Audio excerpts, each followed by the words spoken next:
Really decide. Hey, how's everybody doing? We're just going live now. We're just waiting on Karim to show up. I'm with Axis Alive and El Hexadente. This as well as Only One on Twitter. I hope you guys are doing good today. We got a lot to talk about as a community because there's a whole lot going on, even though there's only one thing really going on. Major. Yeah, I mean Major thing going down right now with this encapsulated stakes.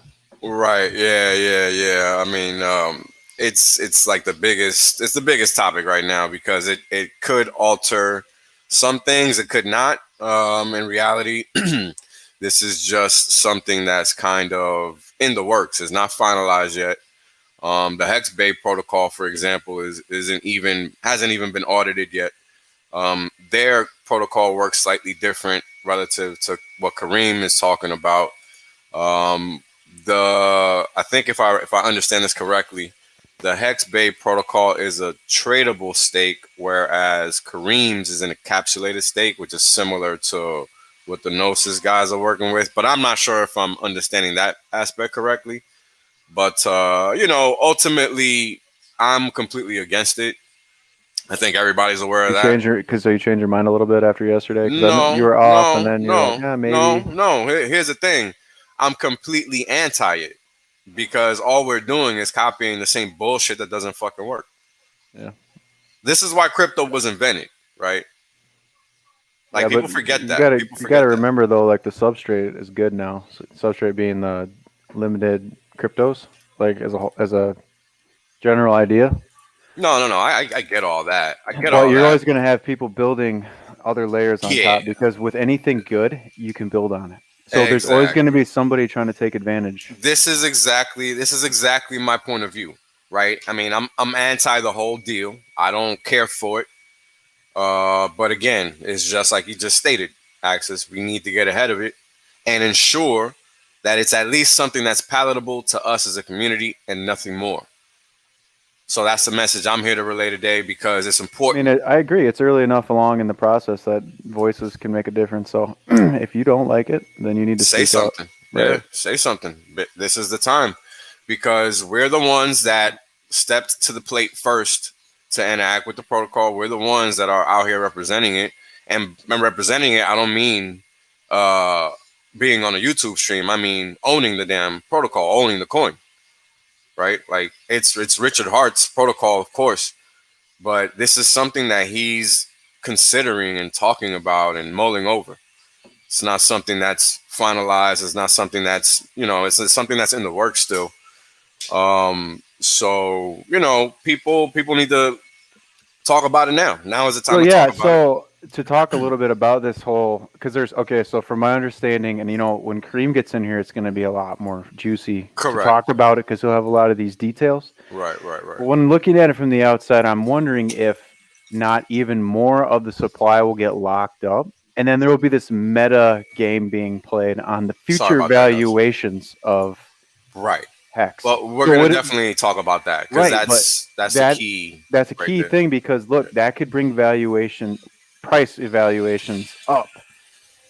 Well, That's I what I'm mean, trying to say. sure, That's my that's argument for it. Is because I'm thinking right. like most people are gonna stake like all of the supply that's out there that's getting redistributed right now could theoretically be staked, and there could theoretically be whales that are incentivized now to come in and stake it now, and then start to trade that stuff in a year or two. But it'll all be locked up sooner because the long term outlook is going to be the A little long different. term promise of the fact that they were in, like, they'd be more comfortable coming in now as a whale, buying a bunch of the supply up and pushing the price up 10, 50x against themselves and locking that stuff up I mean, under the look, let notion me that let me let they're me stop not you right. Let tied. me stop you right there. No whale that understands markets is coming in to push the market against themselves. Period. I'm sorry.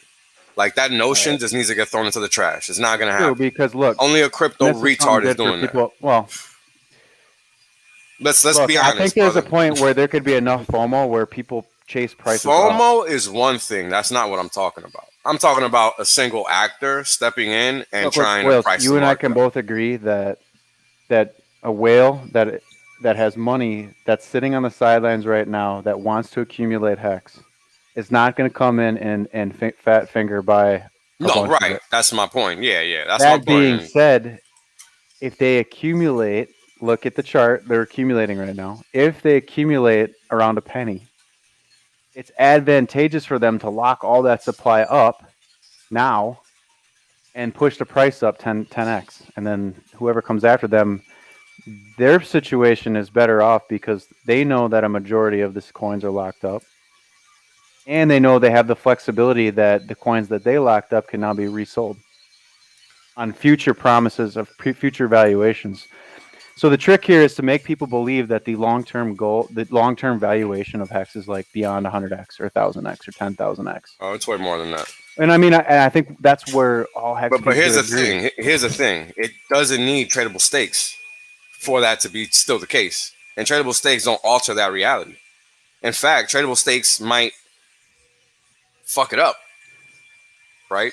Right. Because what's happening now is that and again, I really didn't even want to start the whole conversation right away with it because I still We have can to. bring it up later, but yeah, there's a lot there to unpack because Yeah, I mean, there's a whole lot there because here's the thing, right? We're adding an attack vector now to the surface that was non-existent before. well, if it's done right, it shouldn't be an attack It's vector. gonna be, brother. It doesn't matter. A nefarious actor does not give a shit about anything except their goal. And we've just given them an avenue to travel down that road. Period. And a discussion. It doesn't matter who says what. Well, what do you mean That's a by that though? fact. That's a key Okay, though. so What do you mean by nefarious? depending on how the protocol works, Mm-hmm. I know the HEX.Bay has like a 48-hour waiting period before you can actually sell out the stake. Right? It's well understood from the HEX.Bay protocol perspective that there's a significant fee included anytime you end a stake early or end a stake period. Right? When you end it prior to, you're ending it early. So let's just call that ending a stake period. Because ending a stake is going to happen only at the end of your term. So let's say I'm just going to call ending a stake early, ending a stake, because it's going to be a long conversation about just that. And I don't want to have to say 3 words every freaking time. So we're just going to call it ending stake. All right. And if somebody jumps in the chat late, please chat, let them know because I don't want to repeat myself. And I don't think anybody talking about it should have to either. If anybody wants to jump on the chat, please let me know. I'm more than willing to send a link for anybody that's willing to join into the conversation. Again, this is a very important topic. I'm not the only voice on this topic. Everybody has a voice here. Everybody that owns HEX has a voice. So if anybody wants to say something and go on record, you guys need to let me know. I will give you the link. Just be professional about it because, again, I am the foremost person against it. Period. But we must be adult about the situation and understand that it's going to happen whether we want it to, regardless. Whether we want it to or not, it's just going to happen. So, again, the right thing to do would be to get ahead of it, which is what Richard Hart is doing, in my opinion. I don't actually know. Because, again, I'm not looking into it. I, frankly, could care less if it happens or not. It doesn't add value, in my opinion. And in fact, it takes away merely because you're adding an attack vector. That's all. That's the main reason I don't like it. I get the whole marketing aspect of it. But again, just my 2 cents. I don't think it's necessary. It doesn't make the value of HEX any better, period. It doesn't change the math, which is what HEX is, HEX is math. HEX is nothing else. Anything that produces a cash flow is math. Anything more than that, you're fucking it up. This is why, high quality collateral is no longer high quality collateral in on the legacy side.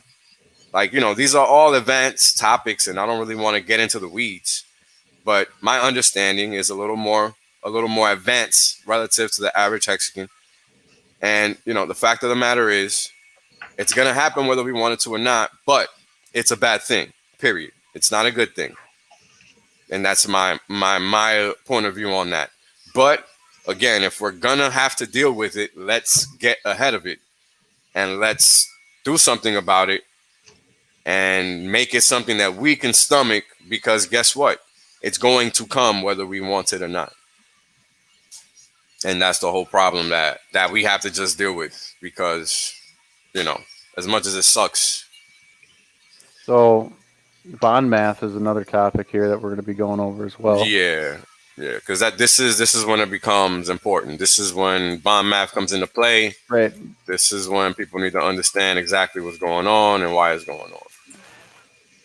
Yeah, you know what I think would be cool? Would be cool if we could just see like what I would like is if like Richard, Steph, Firebun, Kyle, maybe Hexologist, maybe RG3, all go on the stream with the Earl dude and see what's up because there's some there's a lot of leaders in the community, but there's Yeah, they're there the hasn't top, really right? been. Yeah, it hasn't. Richard just kind of he's just glanced at it, and but he already kind of had it in his mind about the grayscale competitor type thing because he's looking at it not as just Hex as a cryptocurrency, but now Hex as an ecosystem. Hex is Sure. I mean, it is into an the future. ecosystem, dude. I mean, it solves so many problems.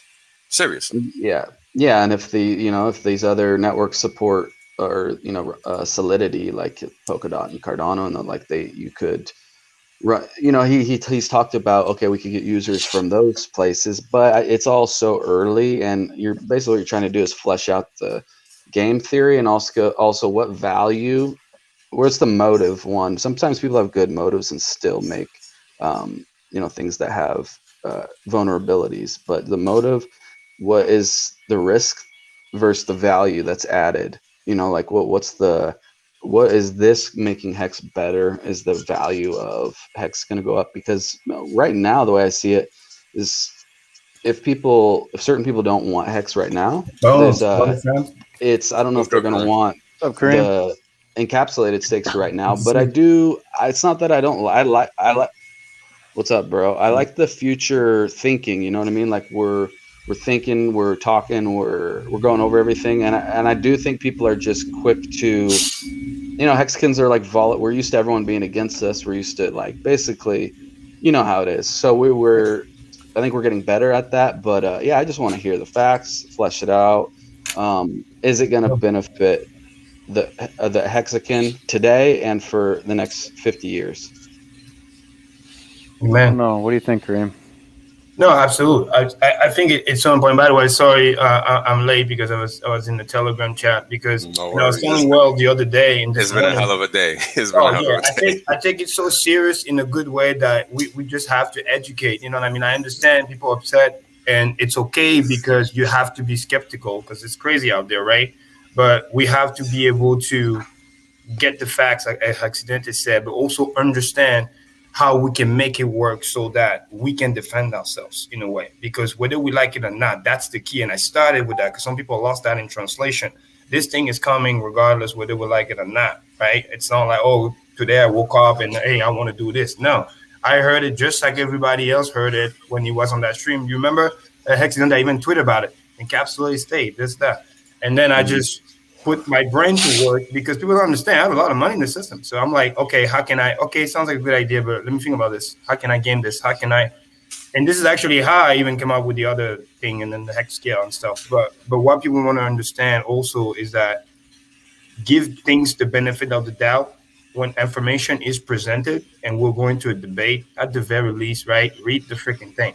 Like watch the Yeah. Read it at least. because Read it at because least. because if not, then you're gonna sound like keyword sound like because now we gotta be politically correct, right? You're gonna sound like you're just hating for no reason, like because some of those people are genuinely say, hey, this is the idea, this is the project, like poke the holes, right? Help me out. Maybe there's something I can't see. That's why I like teamwork, right? Mhm. Community work. We're all bringing our mind together. Like look at our streams and all the stuff that we've done that's really good. Like I can't chart like Wells does and do all the coding stuff. That's not my forte. My forte is I'm good with the math and I'm good with the explaining, right?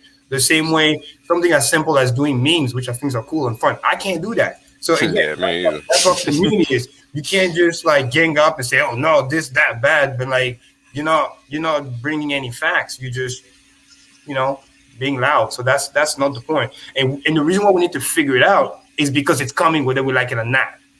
So we need to make sure it doesn't mess things up. And if it does, we just need to change it up. And if they don't want to change it up, then we're just gonna create our own thing. The same way, like Richard says, like, hey, we're trying to help people not being scammed by providing something better. because we've done that. The hey, don't trade, don't, right? How many times people say go great, right? How many times I come on streaming with Wells talking about all the liquidations, right? And all those crazy things. Do people listen? No, they Nope. still go and get wrecked. So it's just like, no, we need to understand what this does. It has some property. Again, I didn't come up with it, but at least we need to understand what it does. It's important because they've been working at it for 6 months. People need to understand those things don't just come like that. You know what I mean? And they're getting it out of there, which is, I think, is a good thing. And then they're gonna release some of the stuff because what I'm thinking about, again, no expectation or whatever, it's still at an idea phase. Best case scenario still needs to be run through code, which could take, again, hypothetically, I'm just putting it out there, 6 months, whatever. Which means there's a high probability this hex bay is gonna pop up first before hex scale shows up, right? So we need to know what it is, what it does, what it do, what it doesn't do, so we get to understand. And also very important, people need to understand the clients of this thing, we're talking about less than 5%. Why? Because it's just an additional feature at the end of the day, meaning the main basic hex staking is still the main thing, is still the main thing, so they say. Because nobody in their right mind, especially with the big money, why the hell would they go pay crazy fees when they can just get their own stake, right? Again, before you even do math, just look at logic and apply common sense. Because the guy with the quote unquote big money, he has enough time on his time because he's just trying to park the money, right, Wells? He's not worried about tomorrow, next week, next year. He's just looking to park the money. And if anything, he will be the first one to wait for the dips and the dumping. Because shit, he gets discount. He can buy more hex for cheap. So people need to understand that this is a very, very, very small clientele potentially of people. That's number one. Number two, yes, people heard the word tradable stakes, right? There's a word trade. I get it. But remember, we're not talking about like buy and sell, micro freaking, what's it called? Wells in Wall Street. Fractional. Yeah. Or high frequency trading, like you buy today, you sell in the afternoon. None of that garbage. Yeah, it's because not gonna be guess anything what? like that. If you apply common sense and make no mistake, this is what I'm good at. I'm gonna be breaking out that common sense for everybody in the community to know, so nobody's gonna get scammed. If you understand common sense, the first thing you will do is when this thing goes live and whoever buys this thing, there's a high probability, again, math, there's a high probability that this stake will not be tradable at least the first 6 months. And here's why. Probably longer than that, man. And I'm being nice. No, the reason I said 6 months is because I'm even going to factor, let's be crazy. That's the average, There's really. a 10x pump. Well, let's just say there's a crazy pump, okay, within that 6 months. And somebody wants to play that game. Well, guess what? And I'm literally going to give the tools to everybody. Whether you think you're smart or not, doesn't matter. All you have to do, I kid you not, you pull up that stake, because it's a real stake, right? Write this down, anybody watching. Here's the tool. You pull up that stake. You go on STAKER.APP, super fucking easy. You look at it. You will see. It will tell you this thing is about to get nuked, or this thing is about to lose 95%, 93%, whatever the number is. You just take that number, you calculate that, you add a little bit of premium just to be cool, right? Let's say you're about to lose 95% of the stake, including the interest, right? And then it's only 5% left. All I have to do, okay, 5%, how much? Okay, how many hex is that? And maybe I'm nice. I add another percent just for fun, right? Well, Right. And then I say, this is what I'm willing to pay. Because guess what? The price went up. The price went up. So it's hex, but hey, the price went up, cost more money. So you were supposed to stake. You were supposed to be like us for 15 years. You're trying to be funny. You're not going to get no 90%. No. No fucking mistake. I'm going to be yelling this shit every day because the only scamming can happen if people are stupid enough. No offense. You know what's funny? You know what's funny, Karim? What? The only reason I'm even talking about it is because that's exactly what I want people to understand. Yes. A tradable stake, the way that it's set up right now, right? It's not going to change Hex protocol, period. L1. All of this stuff is going to be built as an appendix to Hex. This is not something that's going to be tied to Hex in any way whatsoever. Yep. I, for one, will not be using it. I don't need to. Exactly. What the hell do I don't need it. That's not for people that understand the system. Exactly. let That. alone people that already have their long-term stake Oh stack. yeah, But we're yeah, going to be talking about it to make sure people don't get scammed, because some people will advertise it as, hey, this is the value of my stake. Look at the price. Give me 90% of that. yeah. Because people Nah, will be stupid enough to do that. Well, fuck that. That's not what how it you want. works. That's You're not how trying it to works. exit early. Okay, maybe I like your t-shirts. There is a little bit of premium for that because they're old Yeah, but school. that's not how it works. But make no Nah, mistake, I'm not giving you 90%. Heck, I'm nope. not even giving you 50%. Because chances are, if the price went up, because guess what? Common sense. The only reason why the person will make that stake tradable is because the price went up, or there's a crazy emergency.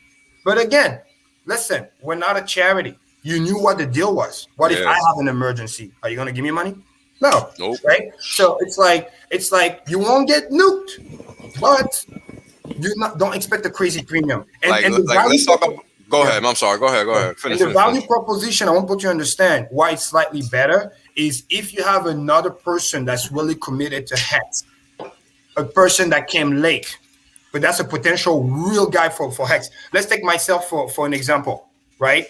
Who came late compared to day one people or whatever. And let's say the person didn't have crazy amount of money, but wants to buy old t-shirt. He really believe in the product, doesn't plan to trade it after he acquires that, really want to keep it for the long run and not disturb the price. That person now is incentivized to buy that stake.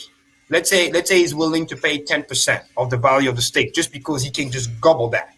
He's now getting a nice key share base that he can build upon, continue to dollar cost average, and now we have another true Hexagon that's actually in the community instead of being discouraged, be like, man, I only have X amount of money and the t-shirts are now very expensive. It's a mechanism to help those people kind of get in, and it actually slow down volatility to the downside because there's less market dump. And again, the key is we're not giving the tradable value of what the seller wants. Remember, again, this is sale training 101. The buyer is in control. In sales, it's what people is willing to pay. The seller can say whatever he wants, whatever price tag he wants to, whatever dream he had in his mind. Oh, look how many t-shirts, this, that. Now, at the end of the day, listen to me loud and clear. Hex Clip, this is for you. The buyer is the one dictating how much money, aka how much hex, the seller will get. Period.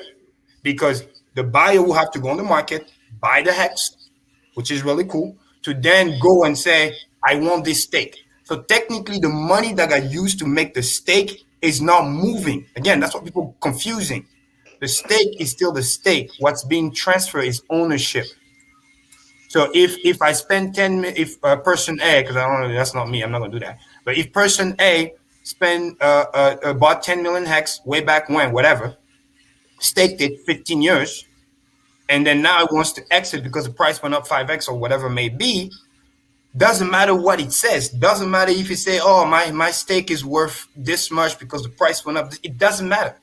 All that matter is whatever he's going to decide to sell it as in hex term, and then where the buyers are. A buyer can come in and say, hey, I think hex is in the bull market. Hey, I'm willing to pay 50%. I give you 5 mil right now liquid, which means you might dump the price for the other 5 mil, but maybe I have another 5 mil ready to go to buy that dip. So maybe I'm willing to do that. Or I'm like, yeah, market is overpriced right now. Nah, I don't want to give you that much. I'll give you 1 million hex. Take it or leave it. That's what the market is about. That's why the buyer is in control, not the seller. And the worst case scenario, I'll make that clear, the guy can say whatever he wants. I'm willing to sell this stake even for freaking 500,000 hex, and nobody wants to buy. Because why are we helping you? Especially if the hex is young, the stake is young, sorry. Right. The value of the tradable stake will only go up over time, which makes sense because you got to do the time, because what's protecting the mechanism is the penalty. So people, when they're talking about, oh, emergency end stake is not working, they're getting it completely fucking wrong. They don't get it. Emergency end stake is still is in effect. It's actually a protector because it shows, write this down, it shows the actual fair market value of the stake. Because remember, we don't care about USD. The only reason why we even entertain this fucking idea is because everything is done in hex. The moment any motherfuckers, and I'm cursing for a reason, the moment any motherfucker show up with any fucking contract that talks USD, get the fuck out of here. Not happening. Get the fuck out of here. Not happening. Okay?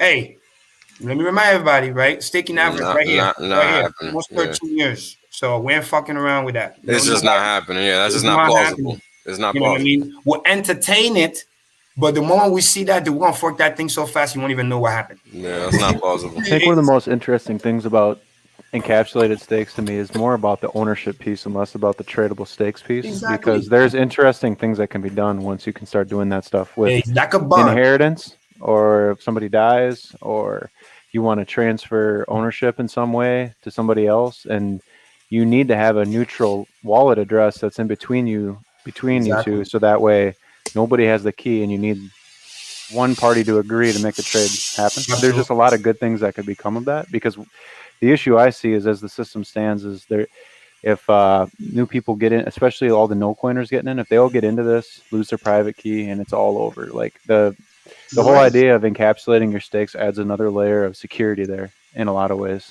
Absolutely. You see what I hadn't thought about that. I had not thought about that at all, to be honest. And it's important because guess what? I'm talking to those people that Axis just talked about every fucking goddamn day. Okay. Just this week alone, I onboarded 15 people plus. Like some people sometimes they talk, but like what else do you do? Like, you know what I'm saying? Like, it's not like we're sitting here with our thumbs up and no, we fucking onboarding every day. But understand that this can be turned into a positive, because 100%. The dumb money would have fucking go to bullshit like the block files and whatever, when it could have been in Hex, which, by the way, people complain about APY going down. Like, get the fuck out of here. The price is going to pump 5x. Are you going to complain? The people that are complaining about the APY don't understand that it's a mechanism. We'll talk about that, because that's part of the bond. Yeah, that's part of the bond math. That's part of the bond math, and that's 100%. A big part of it.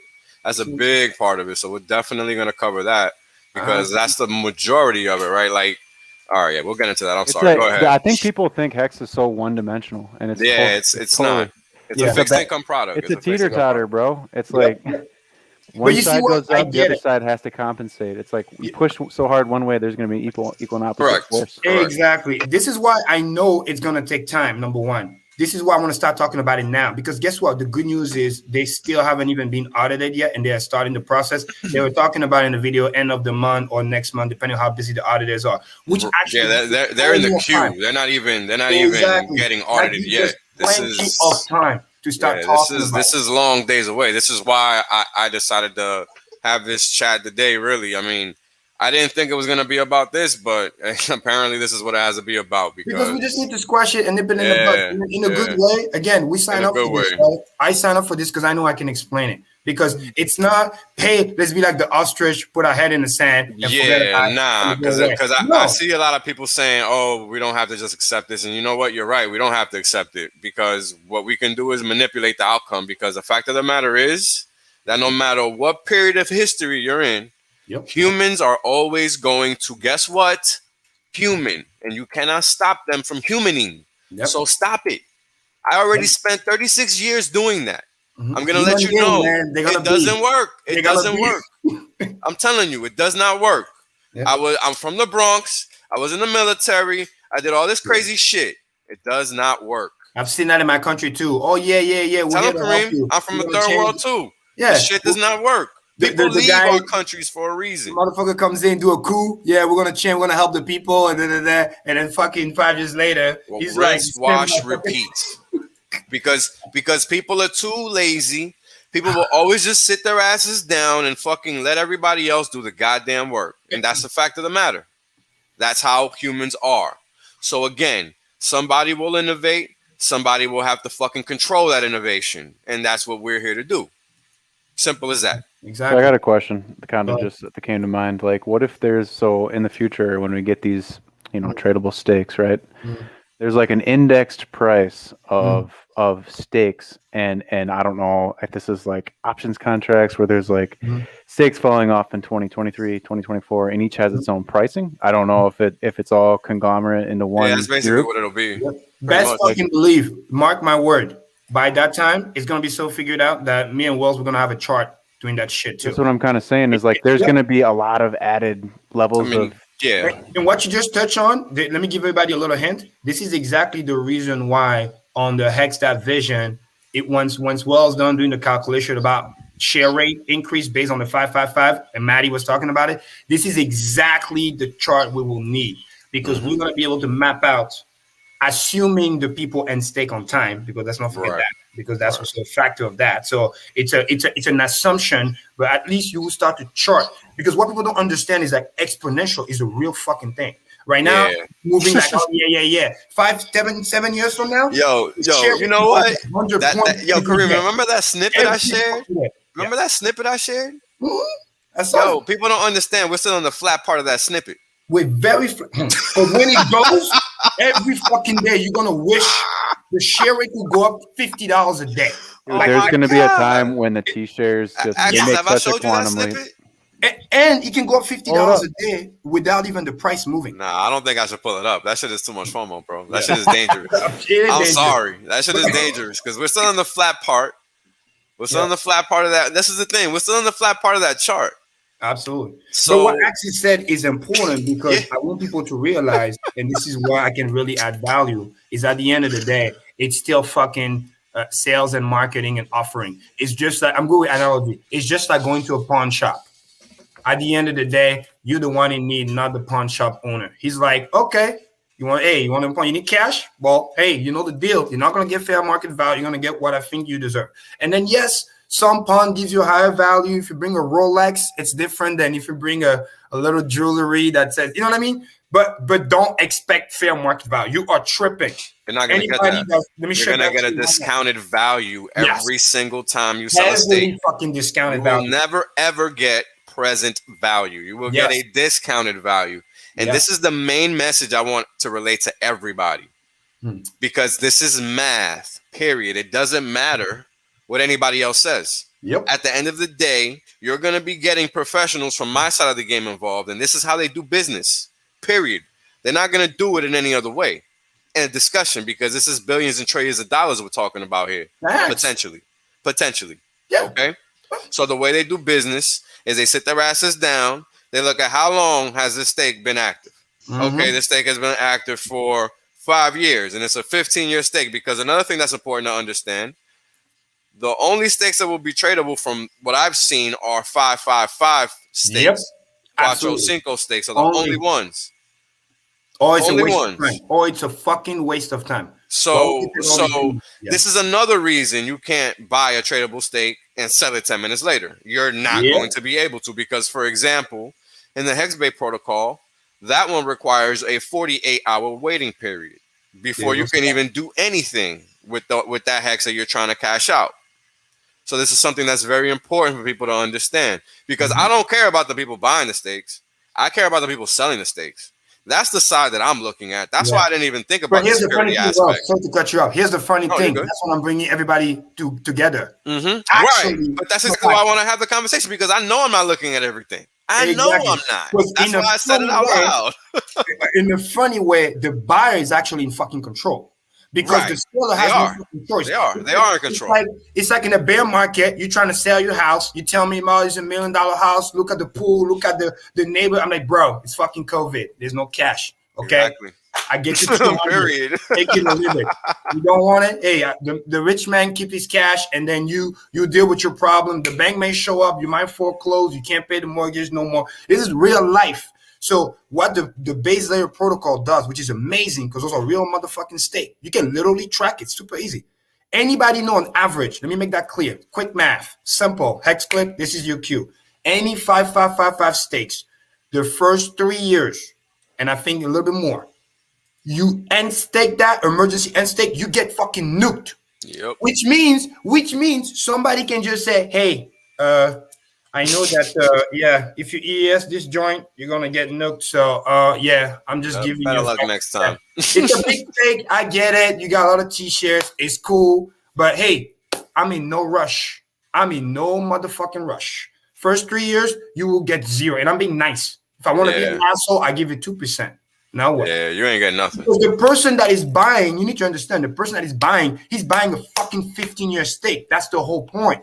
So because he's buying a 15-year stake, he needs to make sure that it's not going to create a major negative externality. And let's not forget, there's a 10% hit already.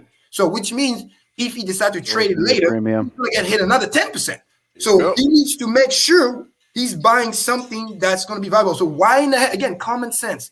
With Karim, it seems like a slippery slope, man. It's a When very you start slippery dealing slope. with that, it's just going to be.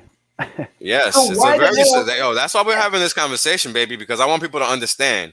Yes. A, I hate this shit more than all of y'all because I know exactly what it is, which is B. We're missing, like Balo was saying, we're missing the ratcheting mechanism when stuff's getting sold and expired and stuff. Exactly. It's totally getting taken out. The idea is, and this is the secret about only taking HEX. The idea is the ratcheting will be slow in one way, but faster in the other way. Quick math. Share rate is two function. It's not just share rate, it's USD as well. Yep. So we can have a slow share rate increase to some degree relative to whatever, but then another pumpamental. Because let's be real, ever since I started talking about 555 and educating and Wells and everybody, actually share rate's been kind of slowing down, which is a good thing. Very good.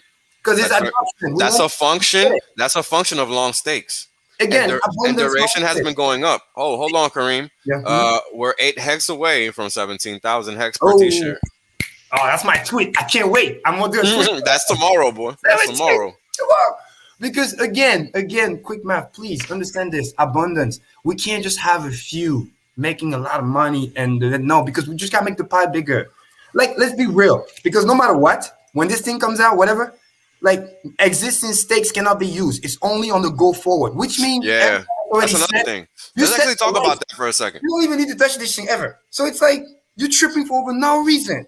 What you should be doing is helping me continue the education. So when the new guy comes in, we show them what the fucking fair market value is. So they don't end up buying too many fucking hacks and giving this garbage too much value, and then people dump on us. That's the only thing. That's all we do. Once you understand the thing, boom. I didn't create HEX, but I understand HEX. It's the same thing. Game theory. Give it to me. I can't wait after the audit. I'm gonna dissect this baby. But I can see because that's gonna be the key. Like again, I'm never gonna forget. I literally did not sleep for the first 60 days when I discovered HEX because I was of the mind that I was gonna be able to do something better. Because what Richard Hart only knows what the fuck does fuck does Richard Hart know? That's what he's been up to for the last decade. I've been in finance for 10 fucking years. What the fuck does Richard Hart know? Let me look at this shit. Right? Everybody thinks they're good at what they're good at, and I didn't think any different. I know I'm good at math. I know I'm good at finance, and I know I'm good at economics. So I sat down and I looked at this motherfucker forward, backward, upside down, inside out, backward, frontward. Like I'm telling you, man, every which way possible. And the fact of the matter is that you can do whatever you want with HEX. You can buy it. You can stake it. You don't need to do anything else. You literally don't need to do anything else. You do everything, right? Because people don't want to hold liquid HEX. Okay, I get it. Then don't stake it. If you don't want to stake it, well, then don't. Just hold it. But understand what this is. This is a fixed income product. This is not everything else in crypto. This is an actual product. So it's going to move like one. It's not going to move like a pump and dump because people aren't going to look at it. They're not going to want to trade it because they don't understand it. They don't know why it doesn't go up. They don't understand the supply. Hell, most Hexicans don't understand the supply. Hell, I didn't understand it until about 3 weeks ago. There you go. So let's talk about that for a second, Pope and economics. Because first, I want to finish nipping in the bud the negative, and then let's talk about the potential positive because there's some potential positive. Oh, this is going to be a long conversation. Don't worry about nipping the negative in the bud. But just to get the negative out of the way, which is cool, and I'm liking El Hexidente is smiling now, so that's cool. You know, because when I hop on the stream, the smile is there, so that's cool. So everybody watching, relax. Karim got this. We're looking at this front, left, and center. Trust me, man. Yeah, because understand. We're gonna be yelling about this shit. HEX is too important. HEX is too important to let this shit slide by and nobody say anything. Yes, and I will say also one other thing, which is important. Just to be fair, those devs don't have ill intent. At the end of the day, the same way if somebody's trying to do something good and then there's a little bit of flaw, that doesn't mean it's a bad person. It's your job as a community member. Be like, hey, bro. Look at this out. Hey, bro, you got something on your face. Hey, bro. Like, you know what I mean? Yeah, because be a friend about it. Be a friend about it. Exactly. And let's talk about the Telegram chat. No specifics, but just the fact that we were trying to have a conversation and some people just weren't trying to have it. Even though, and check this out, me and Karim are on opposing sides on this in reality, because I'm completely against it and he's willing to move it forward. I'm willing to just talk about it. And that's as far as I'm trying to go. I don't want to be It's involved. coming, sadly. But that's the thing, right? And that's exactly what I'm saying. That's my message. We have to protect. Correct. Sitting here, wishful thinking it, hating it's not going to work. It's not going to do shit. It's not going to work. About all the great things and adoption. Bro, you got to go talk to people. Hex is still going to the moon here. Exactly. Like, this isn't going to kill it. This isn't going to change Hex. No. It's not. The only thing it's going to do is that it's going to add a little more to the game theory, because, again, the math is not going to work in the stake seller's favor, regardless. Because here's the thing. Unless you're really early on and you're selling this later on, you're not going to really benefit from a tradable stake. You're not. So if you're a trader and you're thinking you're about to make a killing on Hex, trading the straddle or trading the position, right? Unless Hex is at a high dollar value, it's not going to be tradable. Number one, because it's not going to be any value there. By the time I'm done explaining all the negative things, it's going to be so fucked up that you're going to be better off just there's more. Yeah, there's a whole lot more negatives than there are positives to those selling the stake. When by the time I'm done, you're just going to be more like, hey, let me just do my trading stuff, because those are mainly the traders. Those are you're not going to be. So a tradable stake is going to be more appropriate for an institution 100%. that might not want to hold it out the whole 15 years. Imagine selling your positions. Like, let's say you're like a 15-year guy and you have like $1 million in right now, and you get to year 7 and you don't have to end your stake. You can just sell to an institution for like 150 million USD. Like that, there's guys that are going to want to do that, and that's literally the path they're going to take. They're going to encapsulate a 5555 stake this year. Ownership. And they're going to just wait 6 years, and they're going to pull out like crazy gains. Yeah, but again, it's going to cost them though, right? Like, it's going to cost them. It's going to cost them. Oh, dude, the same negative, the same like that 150 million you're talking about, ending a stake is going to happen to the guy that sells his encapsulated stake, but except at a lesser degree. But it keeps the stake in the system. Somebody else just has it in the system now. It's just a transfer. See, to me, that seems like a totally valid, useful use case for it. It is glanced over. So let's talk about what you just said, because that's important. And just to make the math simple, people don't get confused. Let's not talk USD. Let's just talk in Hex. It's much easier because, again, the system. Everything is going to be in Hex. So let's say the 7-year mark comes in. So whatever the 50% mark comes in, where the person lose the interest but then keep the principal, right? When that happened, right? Let's show both sides. The value of the institution that Access is talking about is the fact that, remember, they're still getting the stake, which means 7 years later, they're going to get the whole principal plus interest. So it might be, hypothetically, it might be valuable for the institution to say, hey, I'm willing to pay the principal because I'm getting the interest accrued because I'm getting the stake. So they're not going to pay the full thing, but they're going to pay the 50% mark, which makes fucking sense because all they have to fucking do is download STAKER.APP and see where the penalty percentage level is. Add a tiny little fucking premium. Guys, exactly. That's all you need to do. Whatever the stake is, you want to know what fair value, how much you should pay? You literally just look at where the emergency end stake is, and then you add a little bit of premium, and that's it. Because why would you want to help the guy anyway? Because you know, remember, he doesn't. This is sales. I can train this all fucking day. You know the seller doesn't have any other option. No other option. Either he fucking EES and then deal with the fucking system, and then the share gets nuked, or he does, or he takes the deal. So you as the buyer, because you want the T-shares because you see the value and the interest, but you're not going to pay crazy premium. That's crazy. You know what I mean? So you're going to be like, okay, the EES says that you have 30%. Okay, maybe I give it 35 just for fun. And because, Hex is in a bull market, I think it's going to continue to go up. And I like your T-share, but that's what I'm willing to pay. And then it's literally take it or leave it. You don't take it, that's cool. I still got my wallet. I'm going to get my regular stakes. I don't need to pay for it. See, that's the key. So the more we educate the people about what the fair market value of the stake is using the STAKER.APP very easily, they're going to be all set. The problem becomes when you start to overpay.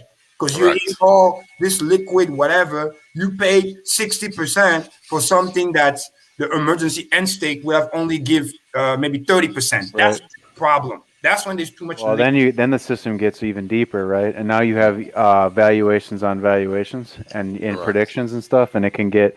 But here's the thing: is that could be a very fruitful market for institutions in like 15 years. Hex, that's the key.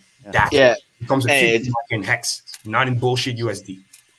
Yeah, and I'm just thinking like we do need some type of remedy, even where if it is an actual emergency, say you have a 15-year stake and it's 10 years and there's an emergency, it would be make more sense to sell that stake other than emergency in stake and basically just getting a principal back or whatever you get. But and what would be really cool is say these guys do come in and say there's these baller institutions, just set the premium on those things like freaking really high, like really to where the hexagons that's selling it is going to come out good, even if it's going to be nice to do it. Because they have the money, so set the premium really high, you know what I mean? And then that, because they have the money, it's not like you're selling this to some little guy. Absolutely. And this is what I said. The two key is know where the premium needs to lie. And the really trick anybody watching, it's not a fancy term. All you have to do, premium, you literally just look at where the emergency end stake percentage is, because that's the system, because it's coming from the real stake. And then you get to decide what premium you want to do on top of that. That's going to be your barometer. And then secret number 2, all you got to worry about in terms of sentiment is ask yourself, is Hex is in a bull cycle or in a consolidation phase? Because if you know it's about to pump, then that also means that T-share is about to be even more expensive. So it might make sense to pay a little bit of that premium. But if you know we're in that consolidation phase, hell the fuck no. You bring the premium down. Better yet, you can make the premium go fucking negative. Just like Grayscale fucking does. It's down 11% right now, I think.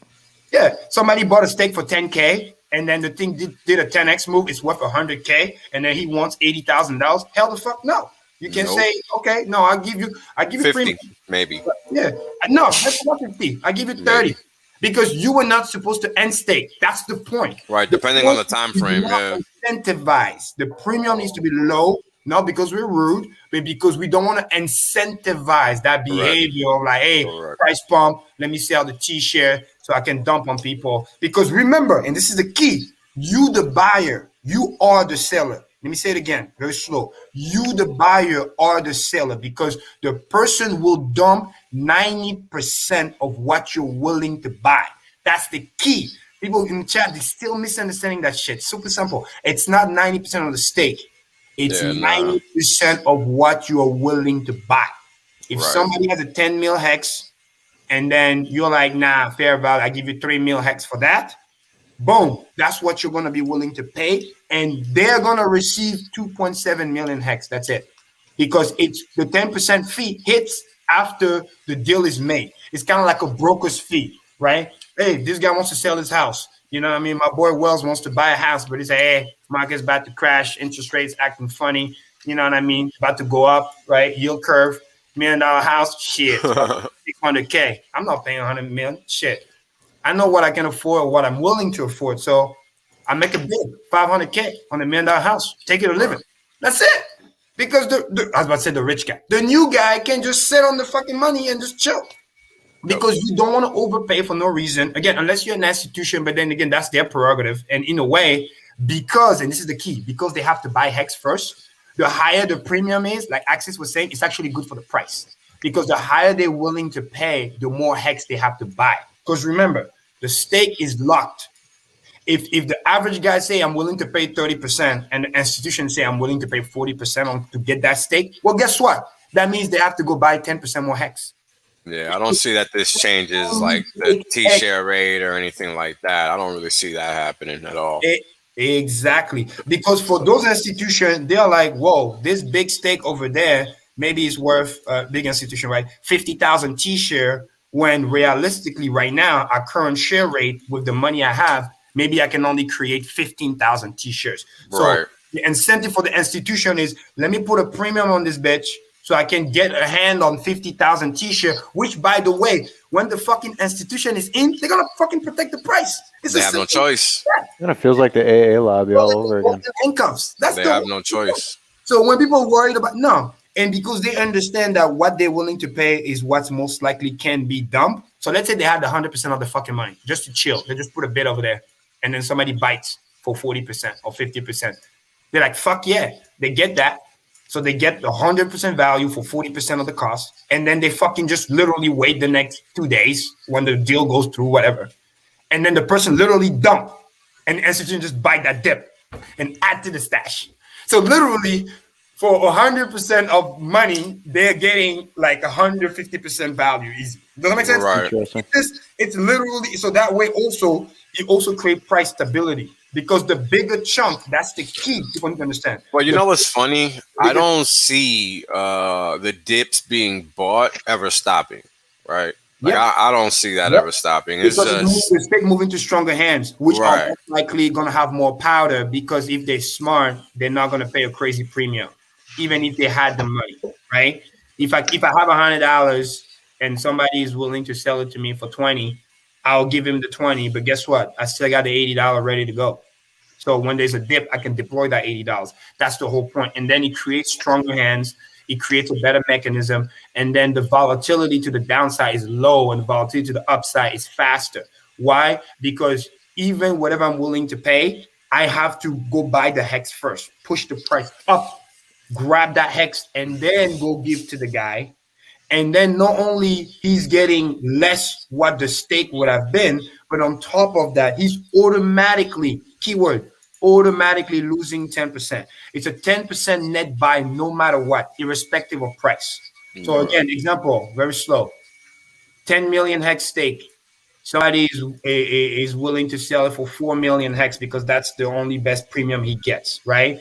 But he's only going to receive 3.6 million HEX.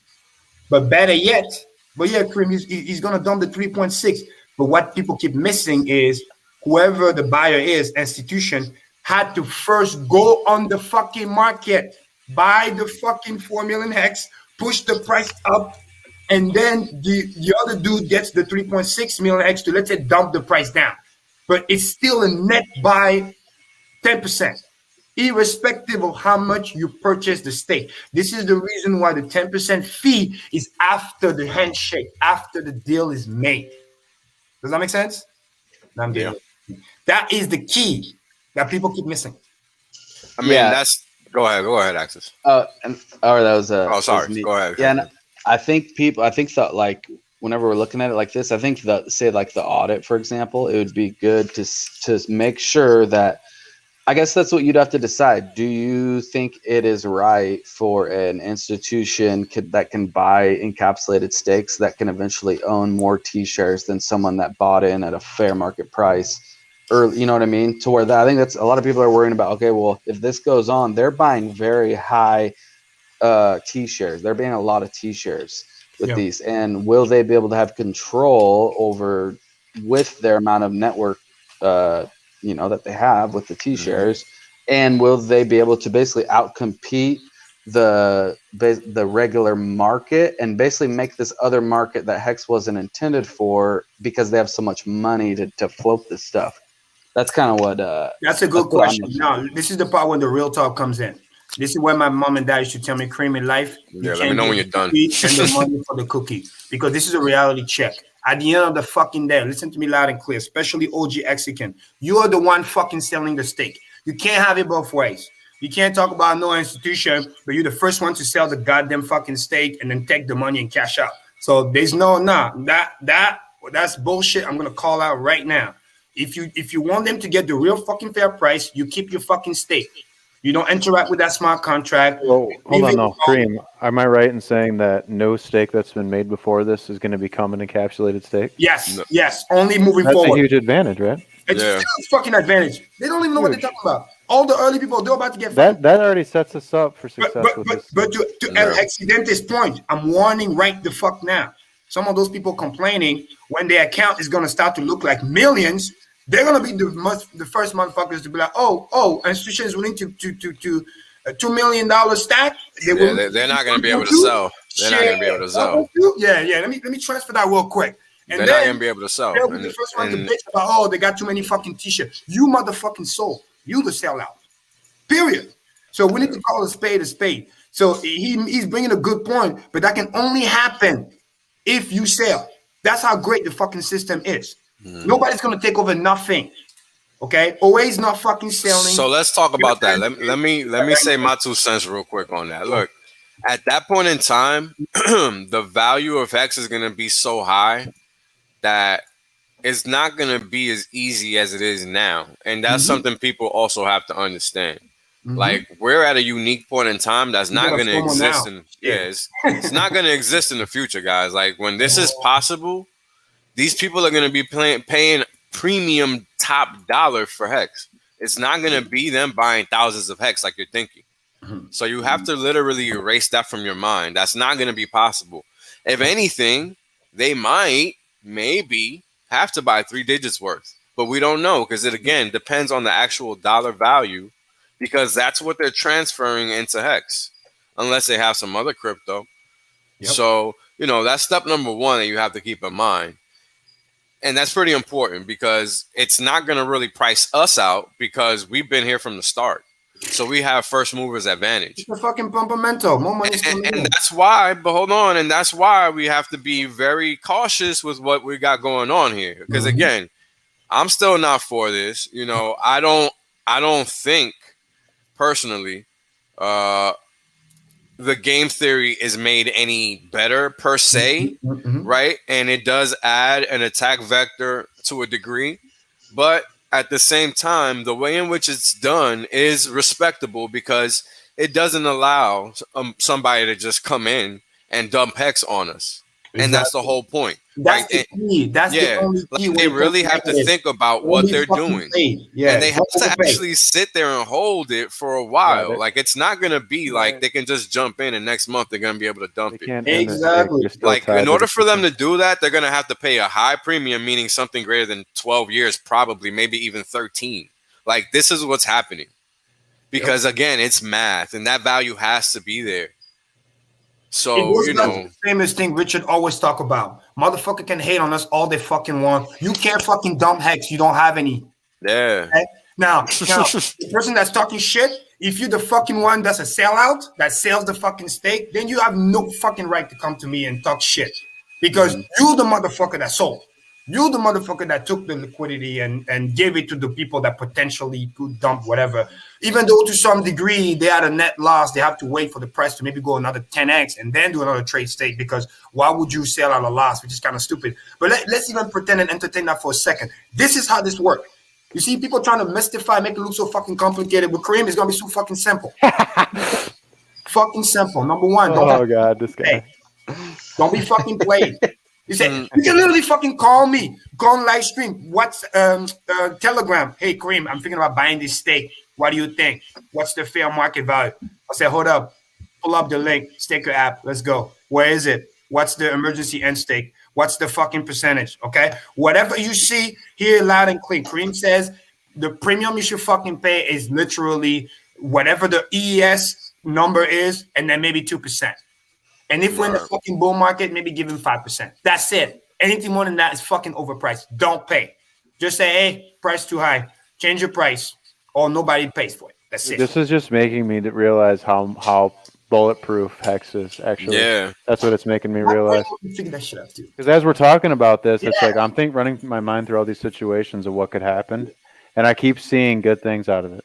Yep. And you know what's so gangster? If people listen to what I just said, which is important, is we can make those big people coming in and buying the encapsulated stake. They're gonna become diamond hands, whether they fucking like it or not. You know how like you say in the bear market, like, you know what? I just want to hold. I got what is it called? I got a confession to make. Oh shit! I secretly thought that too, because this shit is so good. Why would you sell a money printer, right? Exactly. There's going to be so much incentive not to sell your t-shirts in 6-7 years that I just don't. Bag holder too. They're going to have to offer a lot of BTC for your t-shirts, basically. Is where we're going to be. This is the part where Diamond Hand is not going to be a fucking meme anymore. People that talk shit about Diamond Hands, we're going to fucking see. I'm going to be here 5 years from now. Especially, I say it again, year 7 to 10, fireworks will go. That's what we're going to see, who the real fucking motherfuckers are. People talk about, oh, we're going to hold. Yeah, let's see.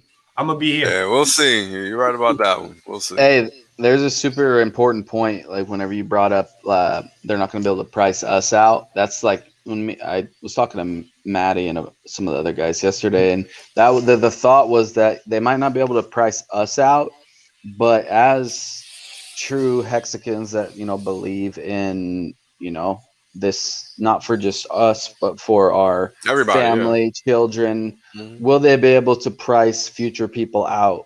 But Well, you know what I mean. yeah, I think that's doing coming that. regardless, man. To be honest with Yeah, you. It's because a think about it natural this way. thing of life, man. Yeah, Yeah, I don't think institutions. So Yeah. let me just say this. I don't think from that perspective institutions matter at all. Yeah, In case you guys haven't noticed, crypto moves like a fucking rocket. up and to the right. So as soon as all this selling is done, Hex is not going to do anything different. It's only going to do it for real. You guys Yeah. are going to learn how a market really moves once the sellers are done selling millions of Hex. Like Remember, it's we've already in had motion. we've had billions of Hex sold over the past 3 months. All it's Crazy. going to do is accelerate. It Like cannot people have to This stuff is understand what's gone. People happening are in going the to be super market. sad. Yeah, like this shit isn't going sideways just because it's fun. It's happening because Well, people dude, are it's selling barely going millions. sideways. Look at this. Well, you get what I mean. You get what I mean. You get what I mean. Sideways to up. But that's amazing because it's literally reloading. The more, Right. the more when it goes, Yeah. you're It's gonna wish you gone, told all your man. friends and Look, all the stuff because look. electricity. All I'm gonna say is this: everybody needs to shut up and just take advantage because we're not gonna see these prices again. Period. Right. Period. Period. Everything's coming to a head between basically Yeah. now and basically April. By the something. end of summer, you're gonna wish Yep. you'd be buying instead of talking all this shit about the Yep. price going sideways. I'm telling you because I've been there before. Yep. Buy, don't talk. You don't hear me talking about the price going sideways. In fact, Yep. I hope the sellers never go away for 2021. Yeah, dude. Yeah, And you heard it here first. I hope I'm wrong. I hope I'm Mhm. wrong about the $10. I hope I look like a fool and this shit is at less than a cent on December 31st, 2020. Because guess what? I'm gonna probably have That 10 ain't million gonna by happen. then. I'm I probably hate- gonna have 10 million by then. So go the fuck Hate- ahead. Hate to Keep break it selling. to you, but that ain't happening. Well, That whatever. penny I'm shit, just hoping here. that penny shit's coming to an end, bro. Let a motherfucker But- hope. On the weekly though, these last this last week, and then the 3 weeks Yo, it prior, doesn't go man, down. It's so annoying. it looks the And, candle looks simply, nasty, but another it's just thing, holding up. another thing that's important, right? Let's say even if this wasn't there, just to understand why we're talking about it's in motion or whatever, just the function of again onboarding. And I'm Man, working on what the either bigger hell? account right now. It's gonna be insane. I Look, man, wait so I can post it, but I'm that's annoyed. gonna happen where more people are buying, families are buying all this other stuff. Stakes are being Dude, locked, liquidity. I've onboarded 6 no coiners in the last 2 weeks, bro. It's just been And it's you just been probably such aren't an even easy. trying. You No, probably aren't even dude. trying. Yeah, I don't Dude, try I tried to sell anymore. Bitcoin for fucking 6 years, bro. I know. I don't try anymore, man. It's insane. So just Hex being Hex, this fucking thing is gonna go. So Look, man. anything, this just accelerates the inevitable. That's Look, what I was I trying. just looked at this damn chart and I'm annoyed because the price just won't go down. If you're listening, please just fucking sell a lot. Thank you. Damn, man. Help me out. Help me out. Because I got a price I'm looking for and it's not 0.8 of a cent. Thank you. Just a Dude, public service announcement. That's another. That's going down. People don't realize liquidity is just getting lower and lower. Which Oh, means man. when it beach ball up, it can literally just leave you. People forgot just 2-3 days ago, price pumped like 22% out of nowhere. On only I 300,000. looked at it. Bro, it was 32%. I watched that candle. Oh yeah, happen. exactly. Sorry. See, I saw 22%. I tell you, I'm going to bed. It was like 300. Good enough. Really? I can't stop watching. When that kind of a candle pops up, I just like, dude, I want to watch this thing for a little bit. Man. But lately it's just Get it. sold down. It's crazy. It's literally like some of the people giving you discount. Get it now because when it goes and then you never look at it again. Boom. It's the same thing when I first got in and I helped make that top. It went from the 0006 all the way to 0002. So technically, what's that? That's a 66% retracement. But I was buying like a motherfucker. Like it's just this is where I literally like right after that bottom. That's when I staked everything for 555 because I literally added to the stash and then I just like created a ladder and then let's go. So it's the same thing people need to understand because the moment you get to a point where literally, I kid you not, your entry point is secure, you got the amount of T-share that you kind of wanted and you're building from there, just the daily payout, it's fucking over. Price becomes literally irrelevant in the sense of like your real gains. And then when the price is low, it's like, oh, I'm going to be able to create more T-share at a lower price. Fuck yeah, let's do it. I mean, look, today the payout was 6.146 hex. That's almost Oh, we crossed 6 6.15 again? hex. Yeah, I didn't even look at it. Let me go. Yeah, I'm updating the charts now, so Epic. we're Yes. gonna keep talking and we're gonna take a good look at them because they look crazy today. Fuck yeah. They look crazy 39%, today. almost 40% APY, dude. Yeah, 39 We must have points. got some nice Hold is emergency it? end stake today Hold because on. because Yeah, it's a big jump. 39.97 actually. So yeah, three basis points away from Yep. 40. Can you check how many was emergency end stake today? Because usually It was 7.9 million or something like there that. you go. Yeah, because we got 66.5 million in the Almost payout. 8 million. Yeah, the payout was crazy. It was almost Yep. 67. It was 66 and a half. Yep. So yeah, those some EES showed up. So Yeah, you know what's even more cool about those is that means that some of them probably Genesis, more coins came out. So 3.69 starting tomorrow is gonna be at a faster pace because the base is higher now. Yep. That's what you don't understand. It's a The daily payout is sticking closer to 5.8 more than ever before. So it's probably not going to go lower than that anymore. and probably by next week, if we're lucky, we're gonna be steady in the 6 and the 6s. See, this Probably. can only go up for so long before eventually the revenues become so good that whales get in. Like that's the way I see it playing out. That's it, bro. The revenues it's just keep getting possible. better and better and better and better, and then pretty soon everybody has to make a dive for it because the returns are so good. Because And then the returns go way down, and the guys that are just getting in are like not getting the returns they thought they were going to get. So then everyone starts selling the price down, and everyone's ending stakes, and there's blood in the streets, blah blah blah. And then all of us come in, all of us OG Hexicans, we buy all their coins up. And what they don't understand is when they do that, when they end state, what happens is our payout goes up because we start to also get more value inside the pool because the T-share got out. So another thing that's important, quick math that people don't understand is that I'm expecting where I'm loving this 37%. That's why I'm just buying without even looking at the price because it's T-share. But even if we go to 30% or 25% APY over time, that will mathematically mean somewhere around like 100x move, which means by then the multiplication factor is going to be so insane, which as a value investor, you're like, wait a minute, I'm getting 37% API right now on something that I know could be 100x more valuable in the future with less APY. Fuck yeah. Just because you're breathing. Back up the truck, bro. Wells already showed you guys the PE ratio. Like, what is there to talk about? I got a special chart to share today too. Special one. Special one. I've been holding this one close to the hip for about a month, so I just can't hold it anymore. And I figured enough people are watching to share it, so enjoy. Watch the big green candle that's coming after that. Oh man, I'm sorry. Drop it like that. You're doing it to yourself, man. Hey, as long as somebody sells some more, I'll be all right. Yeah. No, but I'm glad we got to squeeze that in the butt. Hexinity, thanks for coming on. Really appreciate it. And then again, people asking questions. That's the key. We're community for a reason. Guys, we got, I'm safely saying this. We have a lot of smart brain in this. Yeah, this conversation is not over. It's not over because we don't know everything yet. And as we know more, we're definitely going to keep having the conversation. Fuck yeah. We're going to be vocal about that shit. Yeah, because we need to steer it. Yeah, we need to steer it in the right direction. And that's what it's all about. So just like you guys are skeptical, I am too.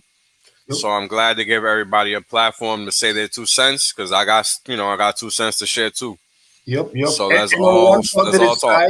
If you're a new Hexican and you are trying to get a stake, this is kind of also a potential opportunity. I got to also point that out. Yeah. So let's talk about that. Let's talk about that for a second, bro, because here's something I'm tired of hearing, and I tweeted about it this morning. I know I stream mainly about Hex, but it's something I got to let the community know. The only people in the chat are Hexicans. I know people that watch my videos are not just Hexicans. And the same applies to you all. Because until I became a Hexican, I was not one, and I was watching everybody's videos. Hint, hint. Stop assuming you're talking into an echo chamber because you're not. That's a professional tip for every Hexican streamer out there. Stop thinking you're talking into a echo chamber because you're not. I watched everybody before I became a damn YouTube streamer myself.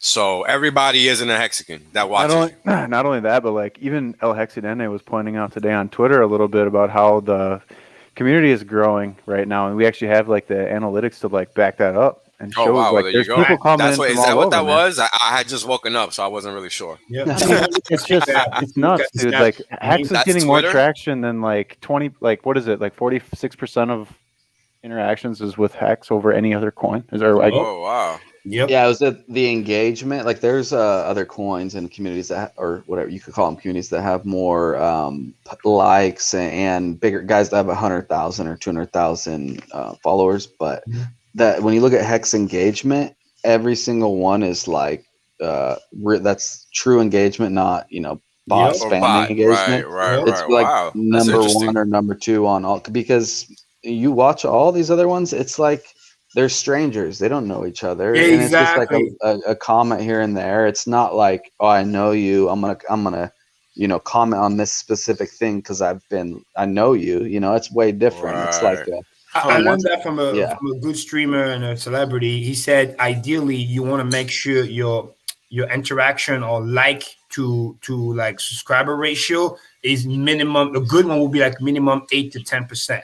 So for example, even if you have just 100 subscribers and you get like 8 to 10 likes on the whatever you're saying, that is fucking huge. That is good because people think that, oh, this guy got 1,000 likes, 1,000 whatever, but it's like, dude, the guy has like a million or 100,000 or so. That's actually not good. That's actually low engagement. You see what I'm saying? Because that's really what it is. Because a good person, let's say you got 10,000 followers and you're getting like a really, really good like ratio, especially on the important stuff, not like the random tweets or whatever. That's huge. That's how you fight some of those bots and whatever. So that's the only thing I look at. And even for me, if it's just the hexagon, that's fine because I'm talking about hex most of the time anyway. So Right. that's how you know from the bots and the whatever. So always look, so many likes. Okay, how many subscribers the person has? Look at the ratio. That tells you more about the Ratio is key, man, in so many aspects of life. I mean, I really talk about that a lot. And I'm glad you brought that up because it applies here, right? I mean, just looking at the value and engagement, I really didn't know about it and I hadn't thought about it, but clearly it's important because here we are talking about it, right? I mean, Yep. people need to understand, man, Hex is a real thing. This is why I name my YouTube videos very specific, generic financial themes that people are going to search. And I'm going to be able to explain and they're going to be able to understand that Hex solves this problem for them. That's very important. That's major outreach without having to go talk to a fake crypto community. No, thank Yep. you. I have better things to do with my time. Sorry, moving along. Yeah, dude, Seriously. you're doing a huge service for all of crypto, really, because you did start that, man. You started simple general topics on finance and how it all is fixed through this one application. And That's it. Dude, it's so easy. It's This so is real common sense. DeFi. This is 100%. real DeFi, and that's what I'm here to talk about.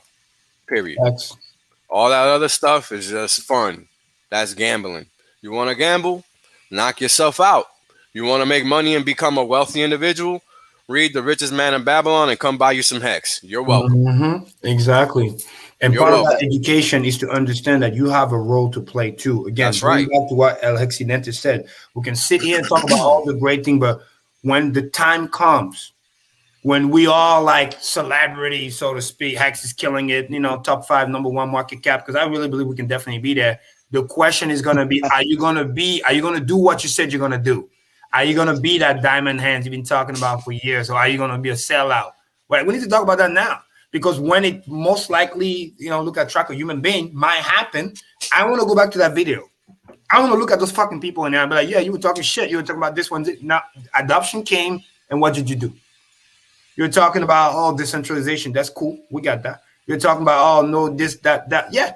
Why don't you let the institution buy a fair market value? You're the one that sold the state at the end of the day. Oh yeah, We dude. need Most to be people, real about that too.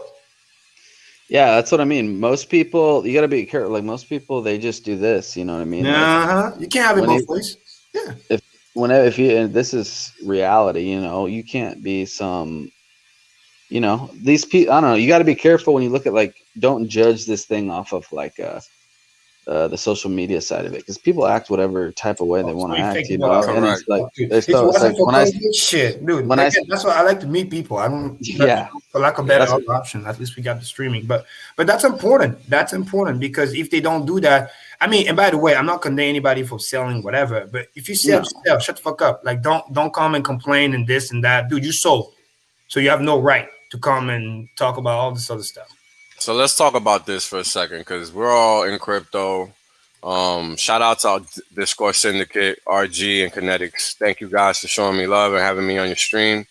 Yeah. I appreciate the work you guys have done for Hex. I appreciate the work you guys do for Hex. And thank you for having, the balls to do the outreach that you guys do, because to be honest, Facts. I couldn't do it because I know, right? Like I sat there and I watched that interview from yesterday, and it was disappointing. It was disappointing. The person was not engaged. She was just there, for herself. And that's okay. Nothing wrong with that. But again, there should be a modicum of respect. And this is all I'm trying to say. There should be a modicum of respect, and I didn't feel that it was given. Right? And that's a problem I have with as a professional. Because I'm a professional. I'm not here selling anything. Facts. And everybody in crypto that goes on a YouTube stream is going for free. So at least show some damn respect. Facts. You know what I'm saying? You're not garnering any by acting like you're better than anybody involved in Hex. Period. And that's all I have to say about that. Yeah, I see what you mean.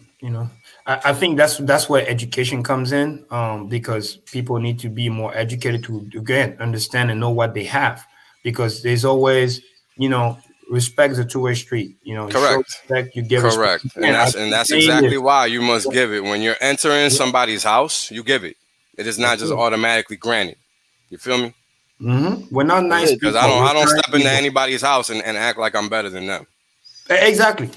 Because first of all, that's that little complex of superiority, this, that, all that, it's just bad karma in the end. So and you will get a better outcome because you may not even know what you actually have. Because if you just maintain that open-mindedness and you engage, but also as a professional, well, as you know, it's also your responsibility to set proper expectation. Correct. That's it. Like the same way, I don't blame people for acting up. I agree with that. I agree with that wholeheartedly. I'm glad you brought that up because I agree with that also. I do agree with that. That's why I look at it like, and that's why we talk the way we talk. We do the things we do, and we talk about the potentiality. So when it happens, nobody's no surprise. Be like, "Oh, I didn't know." No, fuck out of here. No surprises here, man. No surprises here at all. Mistakes. You don't fucking do it. Price leaves you behind. Oh, I didn't know. Only the whales make money. No. Cut the shit. You knew. You knew. Because guess what? I'm here talking about it. I'm not trying to have no secrets, man. You know what's even funny? To a certain point, I'm actually very happy. It's gonna sound crazy. I'm actually now day by day, I'm getting more happier that I wasn't here day one. Seriously, because so people can't use that excuse and be like, "Oh, you can't make it, quote unquote, big or get a position." Well, all I'm gonna say is this: I just want everybody in Hex to be wary of who they interact with and who they interact with about Hex. Because the fact of the matter is that this isn't a crypto. This is a financial product. And people that are here just to make money, quick money, are not going to understand that. This is something that solves solutions. This is an actual solution that changes lives. This is not just crypto. This is the next level product. Okay? This is an evolution. This is an evolution, correct. And you're at the freaking front door. You're at the floor. You're at the floor of it. You are lucky. You might not know it yet, but I'm here to tell you. If you don't know it, you know. You might not know it, but I'm here to let you know. Accidentally to let you know. You guys are freaking lucky to be here. Holy crap. And what's even more amazing is not only can replace the financial market version of it on the traditional market, but on top of that, it's going to explode and exceed. Why? Oh man, people have no idea. People don't understand how people can't see what I see, and I get it. This is like holy money printing, bro. 7 trillion is again, and that's just CD. US. Yeah, that's just CD. That's just nothing. CD, and it's only US and China primarily. It's not the rest of the world. Yeah, that's nothing, man. Crypto is everybody. Yeah, the whole world. There's so much more money outside. Even US and China. If you add all the other countries, it's so much more. And that's what crazy, man. And the future growth. So you add that, plus you have the fact that it's decentralized, no middleman, none of that other stuff, just lives on the internet. Imagine how big the internet grew. We have the ability to do that and faster. What took 20 years can happen here in literally like less than 10. Probably 5 if we get lucky. And lucky means, unfortunately, more global collapse because they just accelerate. The same way COVID accelerated, Well, we know that they're printing like crazy, so it's gonna happen regardless, right? Like we can do the math on that. There's no secret there.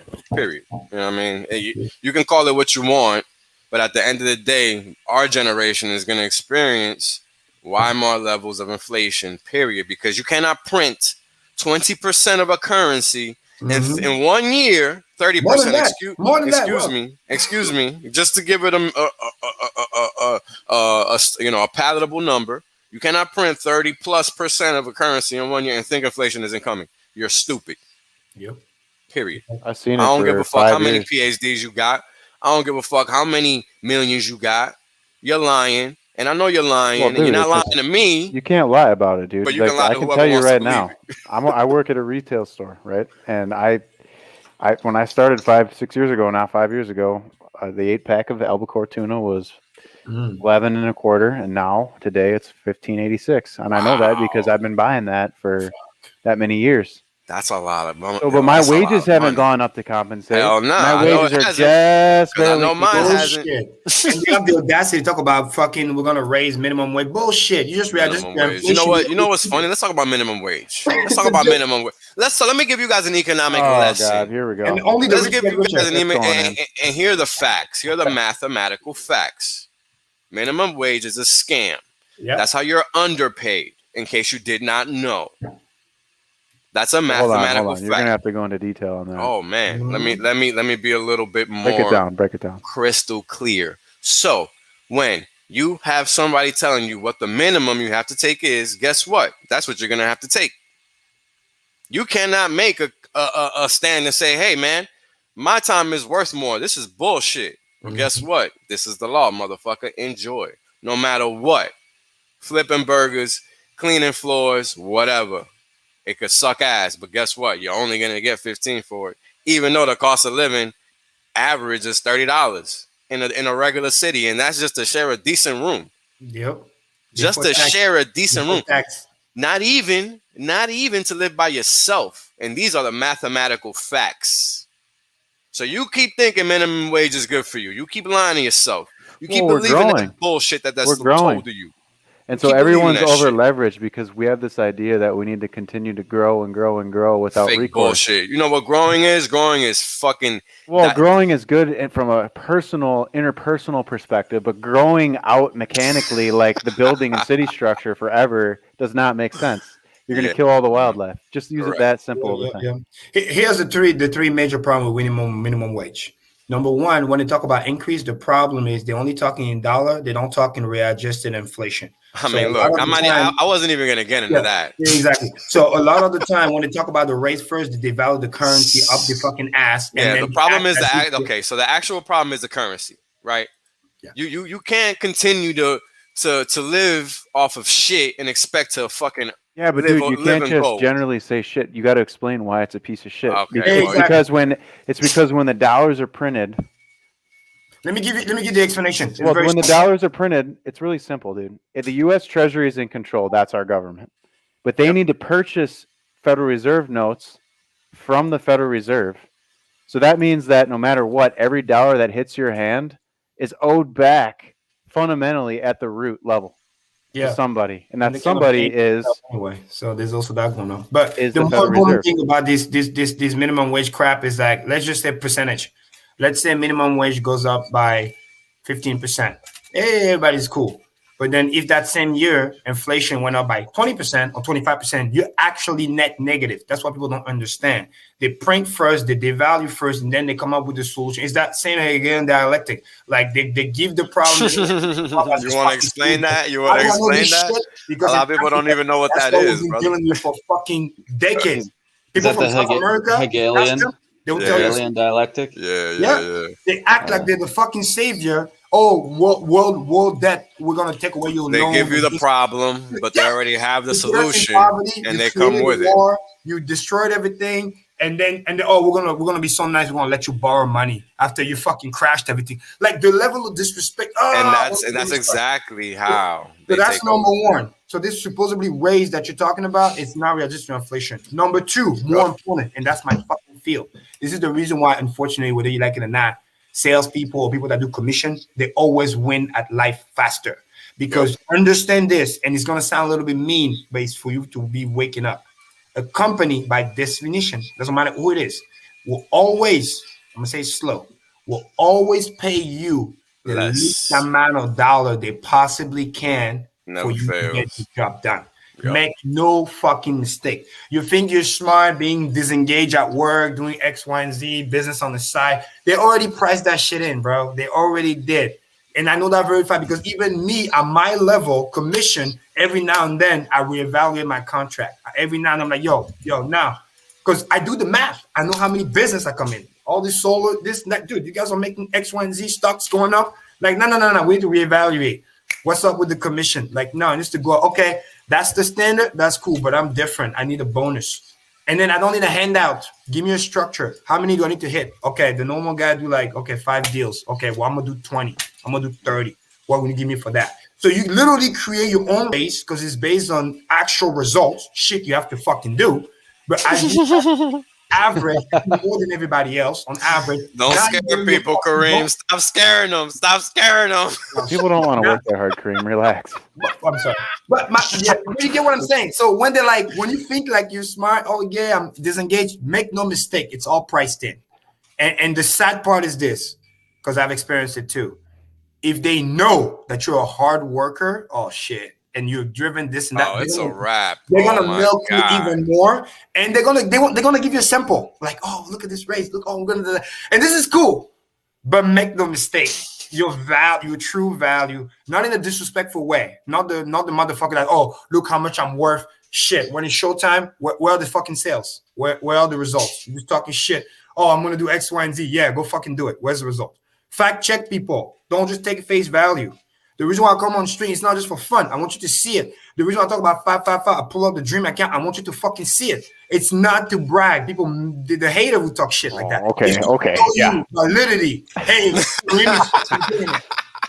Karim says in your state. Look at the fucking thing. I think one of the best things we can do right now is guys with big accounts to be showing those because in the world that we live in, show people the revenue streams, bro. That's gonna get so many people excited. That's got me excited in the beginning.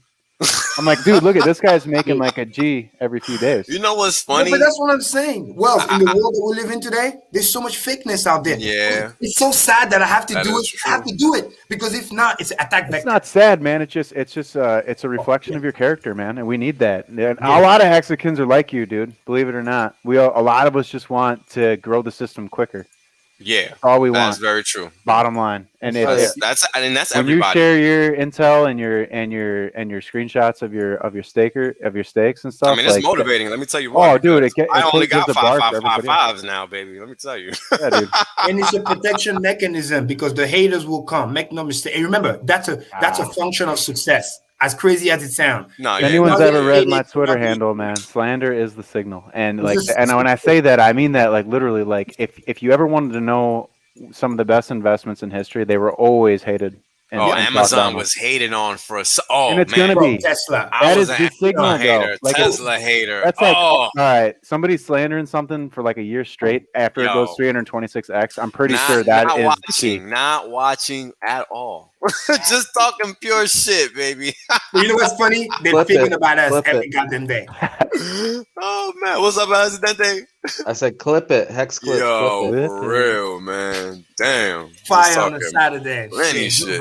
Good vibes. Yeah. I love Accidente out there taking. What do you think, Hexadente? What do you think about all this? Yeah. Let's see what I think. Well, that's when I looked at. It's hard for people to understand it. There is this conversion. Basically, Hex is, like Wales was saying, is a product, so it moves differently. So I see some Hexicans, they're looking at the charts of these other coins and being sad because they're seeing these coins pump more, but because 40% APY isn't good enough for them, And then I also see people like, like my parents or like that I got into Hex, and it's like I watched my dad grind his face off forever, and it's like watching him for a 1-inch airdrop get more than he would work in grinding his face off, waking up from 5 a.m. working till 5 p.m., 6 p.m. every day, made more on an airdrop than he did for a month working. I'm like, you just have to accept this is the way that the future is, the way that it's going, and don't get some weird type of way about it. Just pivot and move yourself into it and profit off it. How about that? Yeah, exactly. Just yesterday, Blade got fucking hacked. Like, Like people don't even talk. Oh man, Look, guys, let me we have some fucking you understand? Oh shit. let me share my story again and maybe some better detail. So this is how serious Hex is, okay? I've been on Wall Street for 10 years. I've been trading for a little longer than that, trying to become rich. It's not as easy as it sounds. You make money, you lose money, and it's a very personal thing. It's a very personal thing, right? So some people are able to live easier lives, and that allows them to trade easier, which allows them to make money quicker because they have less negative externalities taking effect on them and allowing them to trade. Trading is a very mental game. Mm-hmm. So when you don't have any worries, it's easy to make money. So that's something that's very important to understand. So when you find something like Hex, once you understand the power of money and you realize that Hex is a money printer, all you have to do is accumulate money printers. All you literally have to do is get as many T-shares as possible. I swear to fucking God. Because at the end of the day, financial institutions understand math. And that's all Hex is. And if you lie to yourself, telling yourself anything else, you're going to be the dummy, making the short stakes, selling your Hex while everybody else never sold a fucking thing. Mm-hmm. I'm letting you know now. This is Real Talk 101 from Wales Only. Hex clip that shit. Because Little can those go a are the long way. facts. Hey, Here. those are the facts. Because what a T-share is a money printer. Period. And if you're selling your money printer, what the fuck are you doing for returns? You tell me. Mm-hmm. Because I don't know about you, but I'm looking to no longer work. And money printers are money printers. And the last time I checked, they're not available in the street. Yup. It's that delayed gratification, man. You So build let me it. know. It's not even delayed gratification, my man. Fact of the matter is, with Hex, you make money every single day. Facts. And until I understood T-shares, I was maybe making 5 cents a day, maybe more. Or I don't know, whatever the math is on 36 T-shares per the payout, whatever that number is. Now I'm at 56 T-shares. Tonight, because my stake is ended, I got 370,000 Hex I'm about to restake. Boom. 5, 5, 5, 5. Get So that's them money probably clear, baby. so I'll probably just double my T-share count right there. I don't know how much it's gonna be, but that's a lot of stake. That's a lot of Hex to stake out for 5, 5, 5, I 5. can tell you one thing. It will be more than tomorrow. Oh, you better believe it. So that's what's gonna happen tonight. I'm not even gonna. I'm gonna do it while we talking shit because guess what? Importante. Money printers equals T-shares equals muy importante. Hex clip because that's some Spanglish for you. I'm not playing no games, man. I This don't is need real no talk. Rosetta Stone. I got Wells Yo, on. Let's go. this is real talk. This is real talk. A T-share is a money printer. If you do not understand what a money printer is, go ask the Fed. They will show you. Yeah. Go ask the federal, the U.S. Treasury. They will not show you. How you say money printer in Spanish? Imprimidor de dinero. Imprimidor de dinero. Hey, papi. Luis Papendo. That too. I'm so serious right now. Oh, shit. I'm so serious right I now. love it. T-shares are money printers. Sounds so cool too. Institutions will always lend you money based on your net worth. I've gone over this, and I will work on something so people can have something to read because I understand that it sounds like people are just not going to look it up clearly because I've been saying this for weeks and people By the still way, keep asking me. those money printers, they expire, which means this is not a pyramid scheme, Yeah. which means that the value is in staking them as long as possible from the day. Period. I don't Yeah, know. they That's don't- like the lost art there is like when we're explaining this, you need to remind people that they expire. That's the value proposition. I mean, you guys got to think about this. People are hating on a literal money printer because they don't understand that. They're too busy playing crypto monkey. Well, dude, they're seeing 1000Xs in other places, so they're Yeah, like, sure "Oh, they we're in a are. boat." Next year, they're not going to. Sure they are. Until They're holding their fucking bag Yep. like some schmucks. You don't want to right? be sitting in alts, man. On price pumps that are just really dead cap bounces because they're thinking they're about to make some money. And by the way, the market's coming back. Point because those are what I call the real fucking shining object bullshit. Because that's what people don't understand. The way greed works, the way, you see all this fucking thing in the movie, the devil. No. The most devilish shit is the most beautiful fucking thing you ever seen. Because it works on temptation. People think it's like, nah, it's that, I look at this shorty, oh man, this, that, and then she just take your money and bounce. Like, it's not going to be like, oh, obvious. I got stories. Look, when I was growing up, there was this common thing that used to happen to guys. And they used to call it a lineup. So what's a lineup? A lineup is when a guy meets a girl and the guy is smitten by the girl, not understanding what's about to happen to him because he's too focused on thinking with his head, and that being the wrong one. So you can only imagine what happens because guess what? The girl knows guys that doesn't like that guy. So he just became a mark, and he doesn't even realize it. And this is a common thing that happens where I'm from. So this is why I have a special ability of seeing scammers of all shapes and sizes. So when Wells only speaks, he doesn't mince words, but he will never give details. It is for you to learn and educate yourself because I know what I see. And that's Can't see what I true see. education is your true protector. It's your armor. Correct.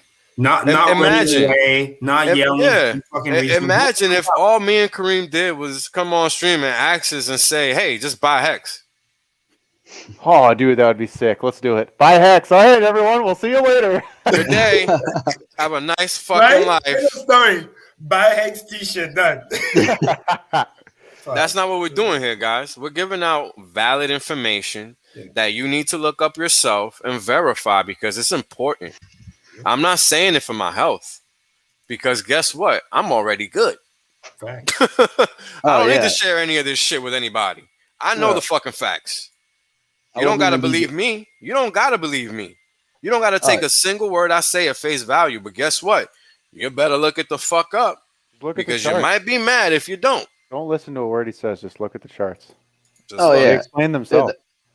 Dude, that's how it is. And if you think I'm doing this for like clicks or likes or all that bullshit, I don't care about any of that stuff. They might not be doing it for the clicks and the likes, but you got to know. And I'm like, dude, do you even understand what I do every day? Like, what? Like, it's to help people. Karim doesn't even have a goddamn channel. Dude, this shit's hard to get in, man. I get him. You gotta click like a ton of buttons. That's what you think. Like, yo, you guys don't understand how, like, I could literally... Yo, let me just say something. I could literally, just like you could be doing nothing, Karim, I could be sitting at my desk doing nothing. That is so true. That's how progressing. This is literally, this takes up time. This takes up time. Never show up. We'll still get paid every day. Yeah, this takes up time. This doesn't add value to our personal lives. We're here sharing personal information. I love this, man. I love it. I do it because I love it. Well, no, right? I actually get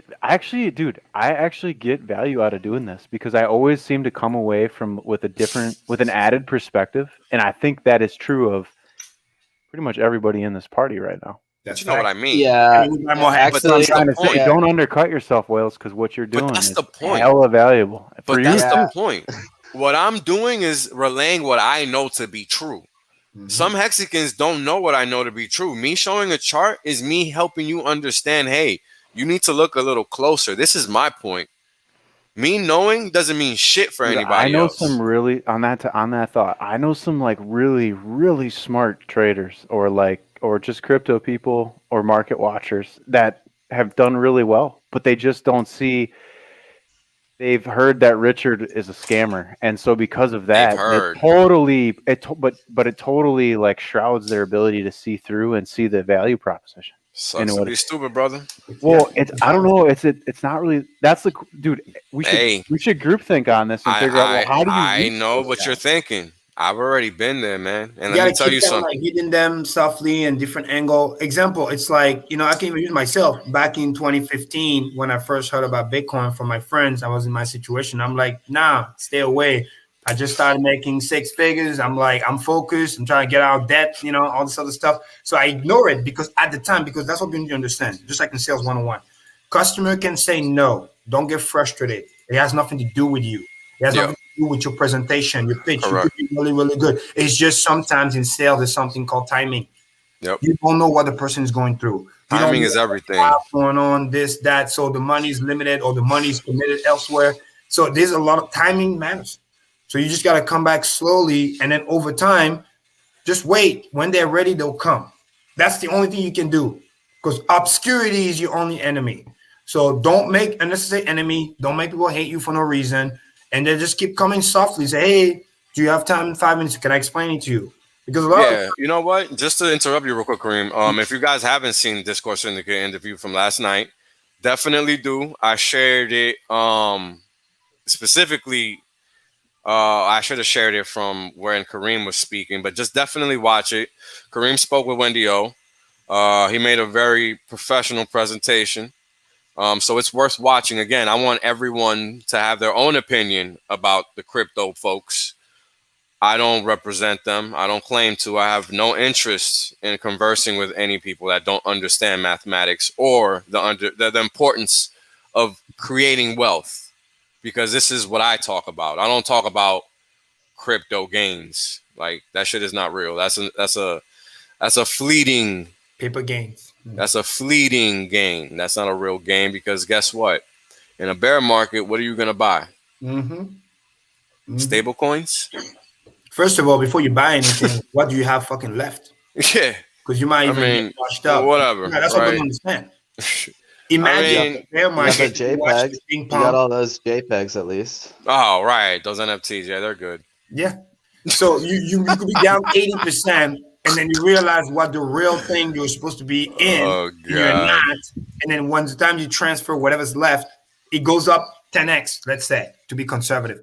But imagine you had your full stack, and then it goes up 10x, versus you just literally invest what's left after the crash, if you're still lucky to have some, because go ask the people that paid, there's no much there. So it's just one of those things. Again, going back to the quote that I said about Andrew Carnegie, which was so powerful, arguably the richest man on planet Earth, readjusted to inflation. Sometimes you just need to watch the fucking goddamn basket, man. That's it. What's the next hex? It's called hex. That's all it is. Yeah, just watch it grow. Encapsulated. What is the fucking word says? It's encapsulate 555 hex motherfucking state. He didn't say encapsulating some random bullshit USD whatever. It said fucking hex. And I still kind of disagree with some of the things, and then we can talk about the grayscale version. But at the end of the day, it's still hex. I made another analogy, kind of like a joke, so I want you to visualize. It's like saying, hey, Ethereum is about to scale, right? Layer 2 coming, whatever. Right. And then somebody's saying, hey, no, scratch that. Go to Binance chain. Like, no. All right, imagine that shit. Like, you know what I'm saying? Like, because the proof of stake, the layer 2 is still fucking use Ethereum. Makes that shit efficient. Man. That's funny. It's the same thing. It's just that was funny. Better velocity and then new use case that brings more money in. It's not like. Hey, but that shit was still funny though, Karim. And I gotta do this because we need to visualize. That's what they're saying. They don't I mean, so let's talk about other chains, for example, and how empty they are. And then you get fucking hacked and too. Like, what? No. I mean, every other chain out there is empty. People need to realize this. The only DeFi chain that is not is the Ethereum blockchain. Yeah. And how do you know? Just look at the fucking fee. Correct. You know which club you want to be at. Real fucking tough. Pretty much. I mean, again, that's merely a function of the network effect, which is a function of the value creation in the network. Right? So all these things don't happen by happenstance. They happen because they're happening. Yep. And listen to this joke. They were talking shit, then they went, and then they got scammed. Binance chains got hacked too. Let's not forget that. Oh yeah, it got hacked. What, yesterday or something? Clay was a different thing, but before that, their BSC, one of their coins over there, got hacked. And again, guess what? Some of the fee problem went away. I think I saw yesterday at some point. Yeah, the gas reset last week. I let everybody know when gas was going to reset. He went down as low as 50. And guess what? Yeah. Now everybody's fucking gone. Fee goes down. Oh, by the way, guys, EIP 1559 is coming, bitches. Right. It's almost perfect, picture perfect. Yep. You're talking shit, and then you get hacked, and then now CZ is hiding. And then, oh, by the way, we got EIP coming in. Yeah, good luck to them with that.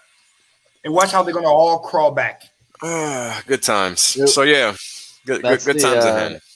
That's like Binance by volume is the largest exchange in the world, but do you want to talk about why? Because I can talk about it if you like. That's what I was gonna say. But a lot of their everything they do, they're the centralization part is where you get into this. Yes, well, that's what happens when. I think it's a better example. Fucking stock market, S&P, shit's more. 8 trillion a day. So what? Get the fuck out of here. No, we went away to decentralization. If I wanted volume and bullshit, which by the way only enrich the exchange, people still don't get it when they talk about volume, this and that. It's not. Yeah, it's so fucking You're stupid. literally telling me how much. Hey, let's talk about that. Let's talk about that for fucking half an hour at least. Ooh. Because people do not understand what they're talking about. So comment I've ever heard. Every time an exchange is talking about, every time Uniswap does billions in fucking new revenue, okay, all that's happening is that those guys are getting richer. Yep. How do you think they can give all this free airdrop and all this other things? That's it. There's no added value for crypto, period. So all that's really saying is that either fees are mad high or whatever, because guess what? I think fees are still too high if you're just doing a regular transaction. I don't think you should be paying more than $10 for any fucking crypto transactions, period. Yep. But at least the good news is it's more of a function of how busy the network is, which is good, versus like the scam week type fake volume, which I felt like when it was like in the hundreds of dollars. I'm like, some of those contracts are poorly written, not gas efficient. It's just a fucking waste of money. You see, that's another thing why I like STAKER.APP, because when you have somebody like Firebond that literally tells me about how he's working hard about how to limit the amount of weight to do a transaction, that's gangster. That's like level. Forget what the fee is in dollar. He's working about how to make it so efficient that at the core level, the price can go down. That's exactly insane. Because when the layer 2 comes in and everything kind of goes down, we're gonna get the cheapest motherfucking fees in the fucking world, so everything can just move more smoothly. And that is important. And those people, they don't get it. They don't understand that, and they don't understand that Ethereum is gonna forever keep scaling. People forget. It has to. At this point, it has to, because it has a free pass. And then it got better. And the blocks get fucking bigger. Then guess what? They get fucking full again. And then they get bigger. And then yep, it's going to be a recurring problem for real. It's going to be a recurring problem because exactly just that, right? Like, we're going to keep growing. We only have 1.5 trillion in crypto. Hold on. We only have 1.5 trillion in crypto as of right now. And excluding Bitcoin, that's only $587 million. Exactly. So we have a long way to go with respect to the growth that's still coming into the market, right? So and if everything goes well, Ethereum is going to eat some of that lunch real fast. Well, it's definitely going to, right? And that's the whole point. Oh, hold on. Somebody's asking for the stream from last night, so let me get it for them. My boy T Don. Yeah, I did want to say that about the stream last night. Like Wendy, she's like a really prevalent. At first I was pretty volatile with these people. Like at first I was pretty. I mean, I went about as far as you could go without getting kicked off of Twitter with like. But then I just now I'm kind of at the point where I know there's going to be a lot of influencers and different people that are like going to come into Hex that aren't, or some that had it. And, you know, I'm not going to, even if they don't show the respect that I maybe think they should, I think she's pretty awesome. I just think she didn't, a lot of these people don't know what they don't know. And it's just, the group think is really powerful. Like if a bunch of people are telling you not to look at something and that's kind of your group of where you derive value from, then you're going to not do it, or, you know what I mean? And then, or if you covering it is going to cause you to get a bunch of messages from a bunch of your peers who you respect that are basically determining the value that you know what I mean? It becomes, it's really, you know, it's one of those things. So I'm lending out more of a forgiveness, I guess, you know. I get it. This is what I told her yesterday. If you go back and even watch it, I told her very simple. Here's the problem. And this I explained to her. I give her credit for being at least open-minded to come on the stream. Because, you know, influencer, all that cool stuff, whatever. Because some people don't even have the balls to come. So that's kudos number one. But then also, again, professional kindly just reminded her what we've been dealing with, why Hexicans are behaving the way they behave, right? Because we got back into a corner at the end of the day. Because we had to be on that survival instinct. Now we're kind of chilling. We're trying to be more cool, but don't trigger us. Because if you do, then we're going to go back to that mode. So I just wanted to let her know. And then just like I always say, again, same person, right? Listen, we're not nice people. We're kind people. Nice people. That's the first thing you told her too. You treat us right, we treat you right. You acting sideways, we're gonna go the other side too. That's and the first thing you told them. That's the first thing you told them. Respect is a two-way street. You got the followers or whatever, whether you do or you don't, I'll treat you the same with respect because I was raised a certain way, right? Money or no money, I used to be fighting poor. I know the both sides. I don't play that game, but I'm real. It's about commitment. And then that's it. The same way, respectfully, she said, well, I only have a 10-minute this and that. I respect that. It's your channel. It's your show. And what did I tell her? I said, hey, listen, great. Good to know. Thanks for the opportunity. Well, guess what? Richard is busy. So I don't know if he's, because Richard do our interviews, which we fucking love. 10 minutes? Yeah. Come on. But I was like, I know the system. I know how it works. Ideally, whatever. Hey, if Richard is too busy, then maybe I'll jump in and I'll answer your question. Because at the end of the day, it's only fucking 10 minutes. At best, all we should hope for is like, okay, yeah, we're here. Whoever it is, doesn't have to be me. We're here. What's the questions? Okay. Okay, yeah, true, not true. Okay, boom, boom, boom, boom, boom. Yeah, I mean, there's gonna be some bullshit. I'm pretty sure of that. That's it. It's 10 minutes. We're going there to just address questions and misconceptions and whatever. And then if people want to do follow-up, we can always do follow-up. We can invite you to our stream, this and that. But again, I was respectful.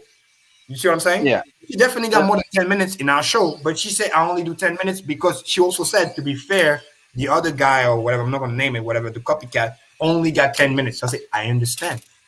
It's your show. Fair enough. And I know the people Richard is busy too, at the end of the day. Dude, I know the people that follow her, and I know the people that like in the ecosystem, and she's right up there with anyone. So I mean, that's what I do love the follow. I love social media, love the followers and everything. But you know, I look at everyone as just a regular person before you have some type of count that I'm gonna look at you a certain way for. You know what I mean? So I do love obviously appreciate everyone, and it's like, but we're all. I'm not gonna. This isn't a crypto Twitter thing. This is like a real life thing, so I'm gonna address you in that type of, you know. Correct. Like, but that's the whole problem I have with it, right? That's not how people address Hexicans. They really go from the crypto point of view, and I can't respect that. Yeah, that's my problem. Because guess what? I've been in crypto for fucking 10 years. Wendy O's been in crypto for 2 fucking years. Period. You understand? This is my point of view. So how can I respect that? I cannot, and I refuse to. No respect is given because none is given. Hold on. What was it? Give me some just quick takeaways from yesterday's interview so everyone knows. Just watch it. Well, I mean, was she aggressive? Was she? That's my point of view. I feel like she was a little too aggressive. Was she receptive? Was she? I don't feel like she was receptive. When Will said just watch it, he's also calling out some of the, maybe demeanor, body language, stuff like that. I definitely picked up on some of that too. But we just gotta, if somebody doesn't give you respect, you just give them patience, and you just let them figure it out on their own, kind of. I mean, that's all it is. Yeah, that's all it is. Yeah. This is the reason why, again, in a respectful way. That's why Wells is right. You should watch it because I was there. I talked to her briefly. So the thing is, it's very simple. Number one, kudos. You came in open-minded. She seemed like a cool person. They cheated. That was cool. And then when it was time to talk about, potentially explaining Hex, this, that, to her. She wasn't about it. She wasn't trying to hear it. And that's when I had a problem. Yeah. That's when I had a problem. Regardless, she said one thing. Again, I'm just keep it to the facts. She said 10 minutes because the other guy got 10 minutes. Yeah, but you know what? I'm not here to tell you how to run your show. She spent the whole half hour talking shit with RG.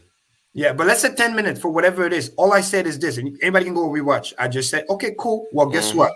Richard is a busy guy. He may not have the 10-minute. I'm willing to fill in, and whoever else wants to, that's fine, because it's just going to be answering, and that's it. If people want to do follow-up, then we'll do follow-up. That's how you do in business. When I talk to my customers, I have zero interest in that, brother. I leave that to the professionals. I'm not here for that shit. So I'm not here to convince you or this. I'm not here for that. Respectful. I appreciate your time. You tell me what your rule is. It's your platform, whatever. 10 minutes, boom. An hour, hey, because if Richard is busy, I don't want him to go on stream for 10 minutes because it's like, no. Because what if he's in another stream, regardless of the follow account? I want to make that clear. Regardless, that other stream that he had with the other dude, because he did a stream with him before, that was so cool. We were there for like hours. And the guy doesn't have a lot of followers, whatever. He was so awesome. He's a great interviewer, great question. And then obviously Richard kind of went over the side. We talk about life and stuff and girls and whatever. But that was so cool. That's a cool stream. I'm sure we'll pick up a few Hexicans from that stream too. That's fine. We're not in a rush. I mean, here's the thing, right? It's about professionalism, man. It's not even about, it's about getting the information out there and letting people know that Hex exists. And this is another problem I had. Yep. She didn't even promote that she was going to be on Discourse Syndicate at all on her Twitter. Like, I went and checked as a professional because, again, I don't know anything about her. I don't know anything about this lady. I've never watched any of her crypto streams or nothing. I don't know anything about her. But again, as a professional, she didn't even go out of her way to promote a stream she was going to be on. Right? So this is the problems I have with her. Yeah, I can't argue that. I'm not gonna sit here and say one way or the other. negative, You like, probably I'm could so assume- anti that. Fuck out of here with that, homie. Like, no. Yeah, so There's no you think passes on that. None. yeah, I you didn't think know about that. I it didn't know wasn't about you think that say like let's just say for instance like she was going on another show that had a bunch of whatever 200,000 300,000 you think it would have been different and so you think that's not cool because it's almost like you're like I'll I mean, come on come on, I'm let's just- be real. I'll come on it would this have been shit different. and then Like this is not Exactly. and then It would have been you're different, like period. Listen, I call a spade a spade. I'm respectful. I was raised right, but I call a spade a spade. Hey, I'm being respectful. were. I'm calling the shit how I see it. And that's the the facts. I'm sure you Yeah. were. killer whale There's a killer reason whale why I don't- I'm calling it how I see it, and these are the facts. She doesn't like it, that's her I problem. followed her for like a week on Twitter. I like her she's kind of Hey, whatever. I don't know anything. I don't follow crypto gurus, man. I got no interest in that. That's not what I'm here for. That's what I like is that, especially all these people take this stuff personal. Like I can disagree with anyone. I don't It's care. like That's what I'm saying. Like, it doesn't matter. Good. We're good. It's not like whatever. Exactly. But and again, I'm not coming at her from a perspective where I'm trying to take anything away from her. What my problem is the fact that she didn't give the situation the respect that it deserves, and I have a problem with that. Dude, we're all out here trying to make her even richer, and she ain't don't give two shits. Exactly. Yeah. That's what your problem Right. is. I respect well for that Straight because to it. again, you want that I'm not respecting that. I'm not respecting that at all. That's I'm not why. respecting that shit. That's why again, it's a two-way street, and then it's a balance too. And that's why I don't because it's in my work. I also call it kind of like politics and this. He said, Yeah, I'm not good at politics, brother. That's not my forte. Not my forte at all. Deal? Are you open to listen? Okay, cool. But that's the thing, Kareem. That's the thing. She was not open to listening. She was not. She made time for other bullshit. She didn't make time for that. Seriously. Right? Like, and that's the problem I have with it. So she ain't gonna change the game. No, she's not. But this is why I want people to understand my point of view. Okay, that's all. My point of view is, again, these crypto, so-called gurus that people follow and people try to get on the shows and try to get into Hex, they do not deserve it. They're not in it for making money. They're really not. They think they are, but they're not. And that's something people need to understand. There's proof positive in their actions, not in my words. Just watch them. And that's why I tell you, go watch the stream. What I say means dick. Go watch the stream. What I say means nothing. Man, that's why I love Wells, man. You know what? Hey, he's a killer. He's a killer whale. Killer whale. Mm-hmm. Yeah, my thing is, again, I don't entertain. I'm like, hey, you see, I see some value, this, that. I just literally, I don't tell. I just ask, okay, what's the deal? Okay, 10 minutes. Okay, boom. Well, here's your option. I've been in crypto since day fucking, since like week 2. I've been in crypto since week 2. People coming in crypto fucking last week thinking they know what the fuck is going on. I got a problem with that. Not happening in my world. So when we let people in playing that game, I'm gonna shoot that shit the fuck down. I ain't got time for it. Period. So that's my perspective. Yeah, nothing against anybody. That's my perspective. I can say that because I've been involved in crypto since fucking Bitcoin was $10. Everybody can't say that. But I can say that. That's all. Dude, that's what I mean. And we can all have like perspectives, and we can all just be like, exactly. Again, I have nothing against anybody. That's what I mean. Against anybody, but show respect, good. Especially when respect is given. Yeah, especially when respect is given. Show respect. That's all. Dude, I just have fun with all this stuff because, like, you know what I mean. I'm not gonna. I mean, it's not that serious. It's not that serious, but making money, just chilling. It's like, it's. Yeah, I'm just. That's all the beauty about Hex. Yeah. You can just be yourself. You don't have to like. Yeah, I'm being myself, man. I'm not being no special guy, right? I don't think anybody here is being anything special. I'm being a nice guy. I'm being a professional individual, no matter who I talk to, whether it's RG, Kinetics, or you guys. I'm being a professional. Maddie, everybody I talk to, I'm a professional. Crypto Cabana, the Crypto Spark Book guys, nobody could ever say, right, I've been disrespectful towards them, and that's all I'm talking about. right? Like whenever somebody has an opinion and they don't agree with me, guess what? I'm listening. I'm nobody. And it's that simple, man. Amen.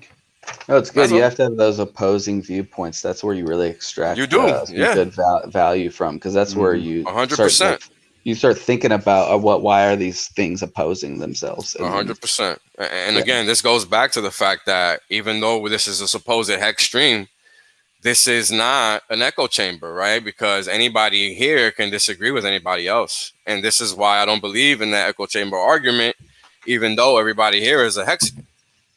I don't feel like anybody here is here to fucking agree with me about anything. I feel like people are here to have a conversation. I don't feel I like mean, there's a lot to see, man. The world's a big place, and there's a lot Yeah. of There's a lot of influence coming from different markets, and I think Exactly. we all got different perspectives on it. It's all good stuff to bring up, Precisely, and that's my whole point. I mean, I do live streams because I don't like talking to myself. What the hell do I need to do that That's for? true. And debates are fun because they also bring progress and then stimulates the brain.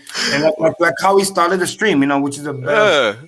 about what's going on and how this Yeah, like I'm not on here trying to talk to myself. I got better things to do. Yep. I'm not here for that. Like it would probably be better if more people join the stream. Maybe we can have a nice round table or something, right? Like who knows, right? But that's the whole thing. People have to be willing to have the conversation in a respectful manner, and that's all, right? Like again, I have no problems with anybody, but I'm gonna call a spade when I fucking see one, and I'm gonna let your ass know, hey, you a fucking spade. I don't give a fuck, but you a spade, and that's all. That's all. Because again, I'm not here to fuck with nobody's money, but don't come on over here wasting my time either. You guys want to talk a little bit about the Dixie? We can if you want. That, or we can talk about the other the what? the Dollar chart. Oh, yeah, let's do it. Yeah, pull it up. I would like to see that Pull it up. cross chart between BTC, or just you could do all market caps cross with the DXY. Dude, it's sick. That and the Yeah, let's 10-year do it. yield, dude. That thing Give me a is second. moving. It's fucking moving. A little preoccupied at the second, gents. Give me 1 second. Oh, El Hexidente. Maybe because I know you were not on the previous stream when I was in Wealth Access, but in case you had any other question about what I call the hex scale, the grayscale version, whatever. That's the thing that I had in mind. So maybe I don't know if you had a question about that or not, but which is different than the base stuff. But yeah. Well, if you watch. Yeah, I did watch. I just I've been super busy lately, so I was just what I was more I was attracted at what's the bait basically for because it's fishing for other bigger basically it's in another pond, you know what I mean? It's trying to get other fish that are in it, basically in a whole another ecosystem. So that's why I was interested in kind of what's that going to look like? What's the incentive on that side of things that's going to be marketed to them specifically for that, like, grayscale type thing, what it might be. That's why I was kind of interested in looking at that. What's the value proposition in that product versus the value proposition in a T-share, something like that. Yeah, well, I mean, but to kind of give you the recap while he's pulling the chart, my version that I'm working on, and hopefully one day it comes to fruition, is more.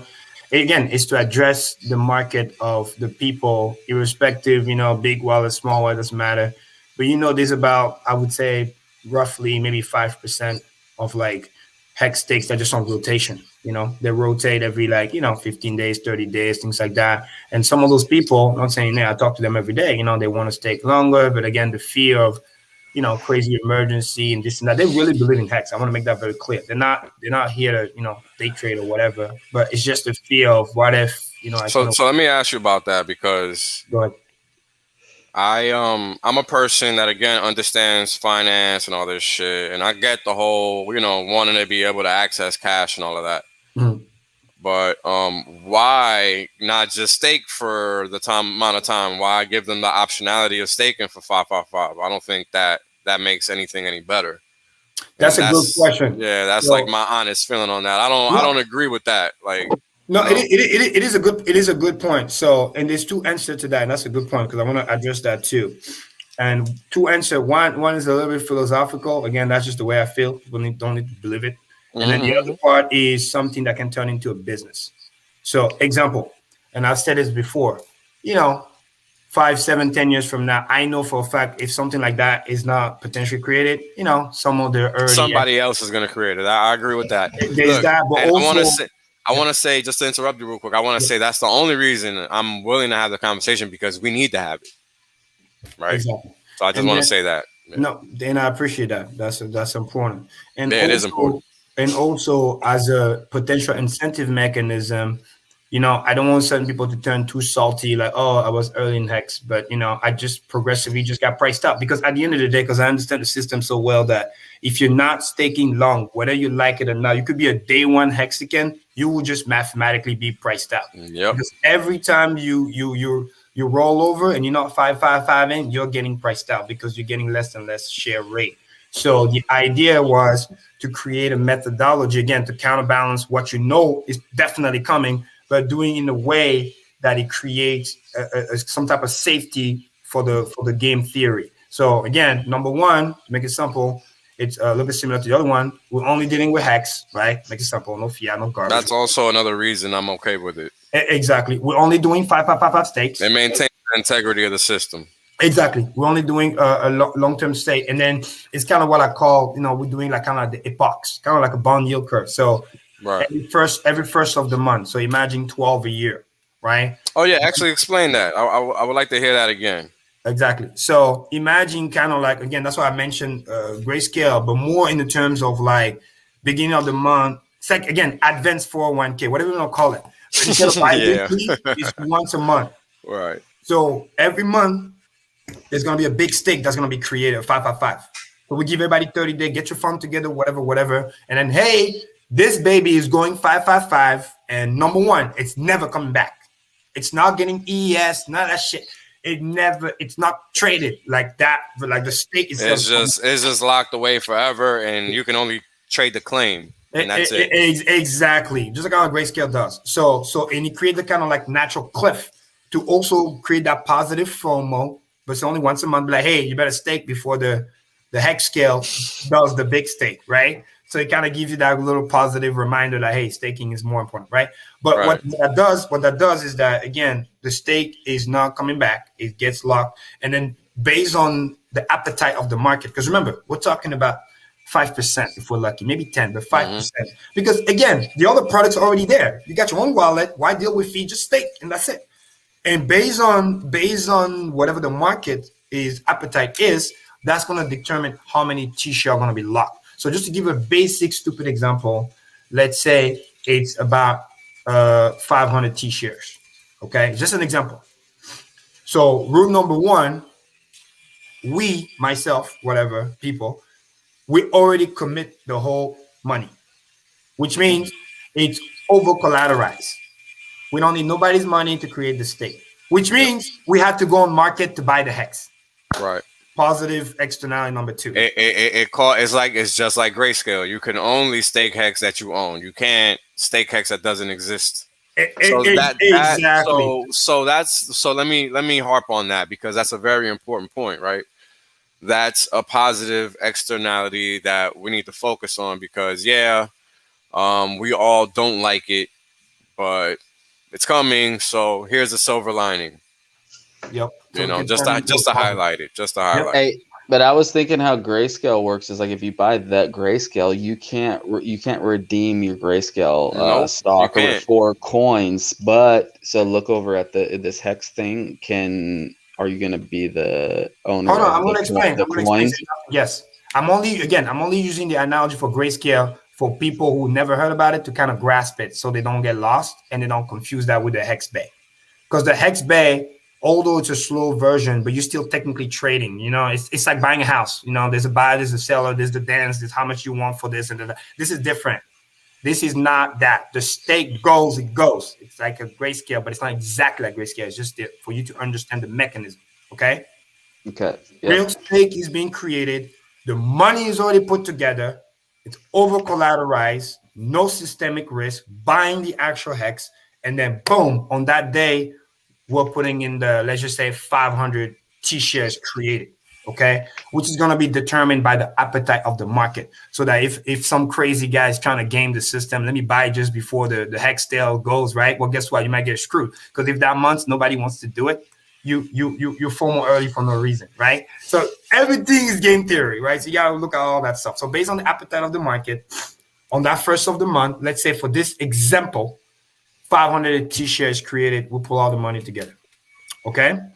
Now what we're doing is, and again, it's for systemic, protection. We'll only make about example 50% of the T-shares tradable. Okay. And what's key is like what you're buying is T-shares. Okay. We're still kind of dealing on layer one. It's just a UI thing, just to tell us, hey, this January offering, I want person A say, I want to buy 20 T-shirts. Person B says, I want to buy 10 T-shirts. Person C says, whatever. Okay. So on that day, because when we created, we raised the money, so to speak, but only up to 50% that's available. Let's say the whole thing gets full. That means only 250 T-shirts were bought. Those people have to go. That's another positive factor.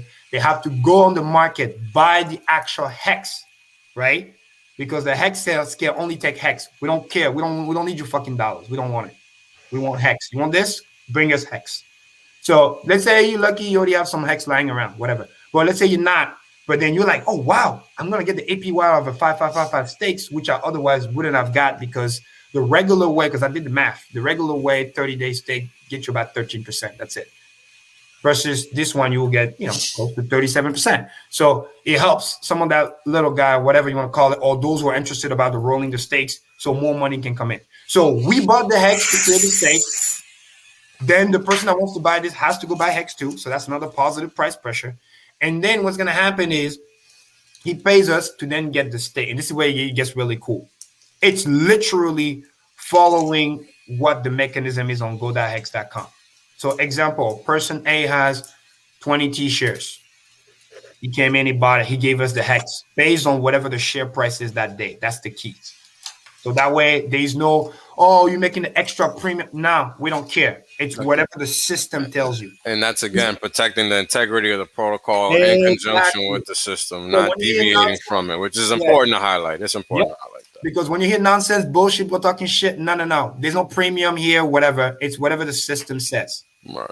So we're just helping the people do what they would have done already, no matter what, but providing that little mental therapy blockage of like, don't be afraid. You're going to be fine. That emergency that you're talking about may never happen. But meanwhile, let's get you some APY, right? Okay.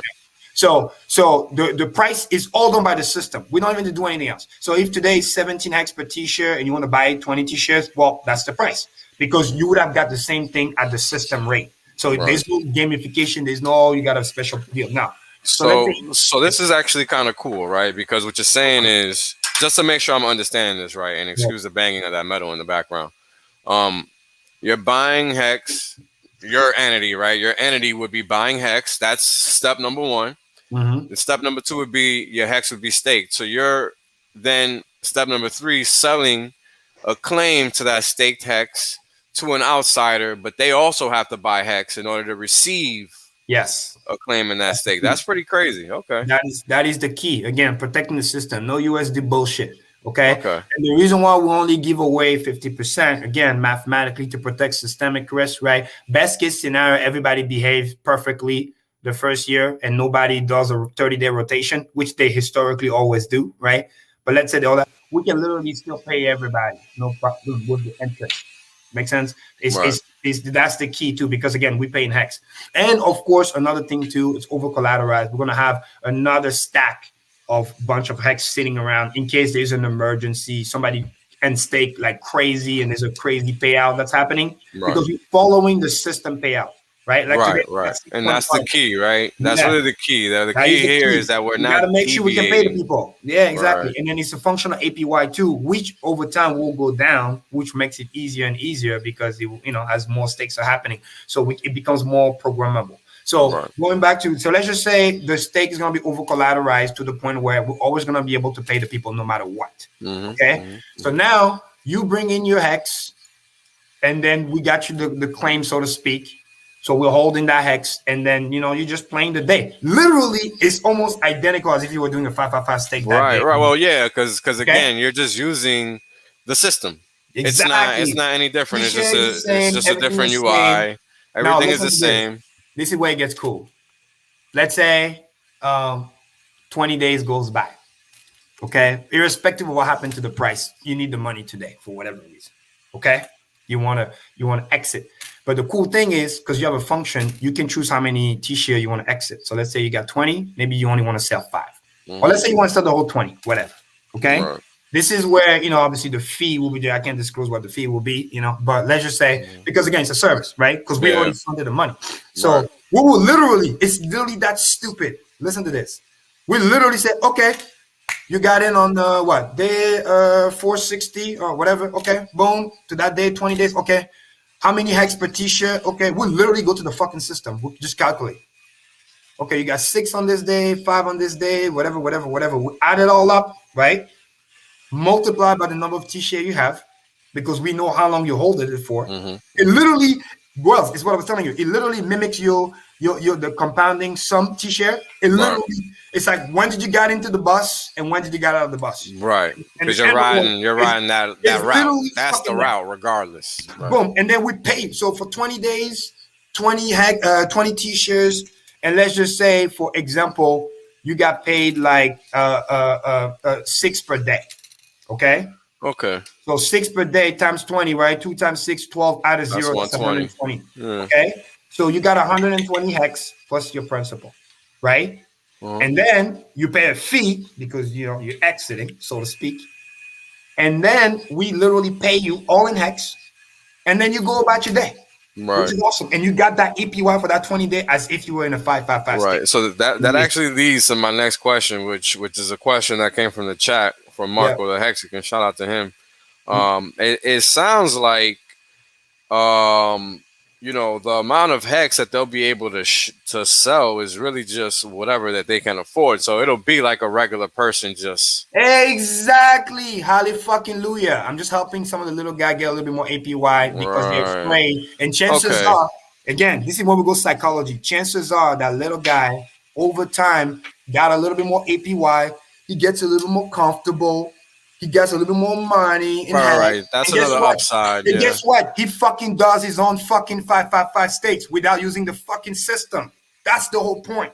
Right. So he's building his own wealth without being overstressed about, what if there is an emergency, right? Because ultimately, which is common sense, over time, he's going to be like, why should I keep paying the fee if I can just do my own state? Let's say you go to almost double. So that's kind of an upside too, isn't it? Upside, of course. Yeah. Anyway, I got okay. So let's continue. So this is good. So let me hash this down because we got some questions in the chat, and this is answering a lot of good questions because this is a variant that seems like it doesn't really do anything but introduce people to Hex in a way that it actually costs them more and it actually pushes them towards Hex itself without having to deal with a so-called with what would be a middleman. Right? Because you would essentially be a middleman, but then eventually they're gonna figure out, well, hey, I'm paying this guy a fee just to stake when I could I can't exit when I stake for this long, but I know I'm going to be able to stake for this long and make this money. I know it works because this guy's doing it all day, every day, and he's telling me a claim in this shit. So why don't I just go do it myself? So I get it. Like, it's kind of like a marketing tool in one way. Exactly. And then here's the net positive value. By yourself, because you were in fear. And again, very important reminder, we're only talking about the 5-10%.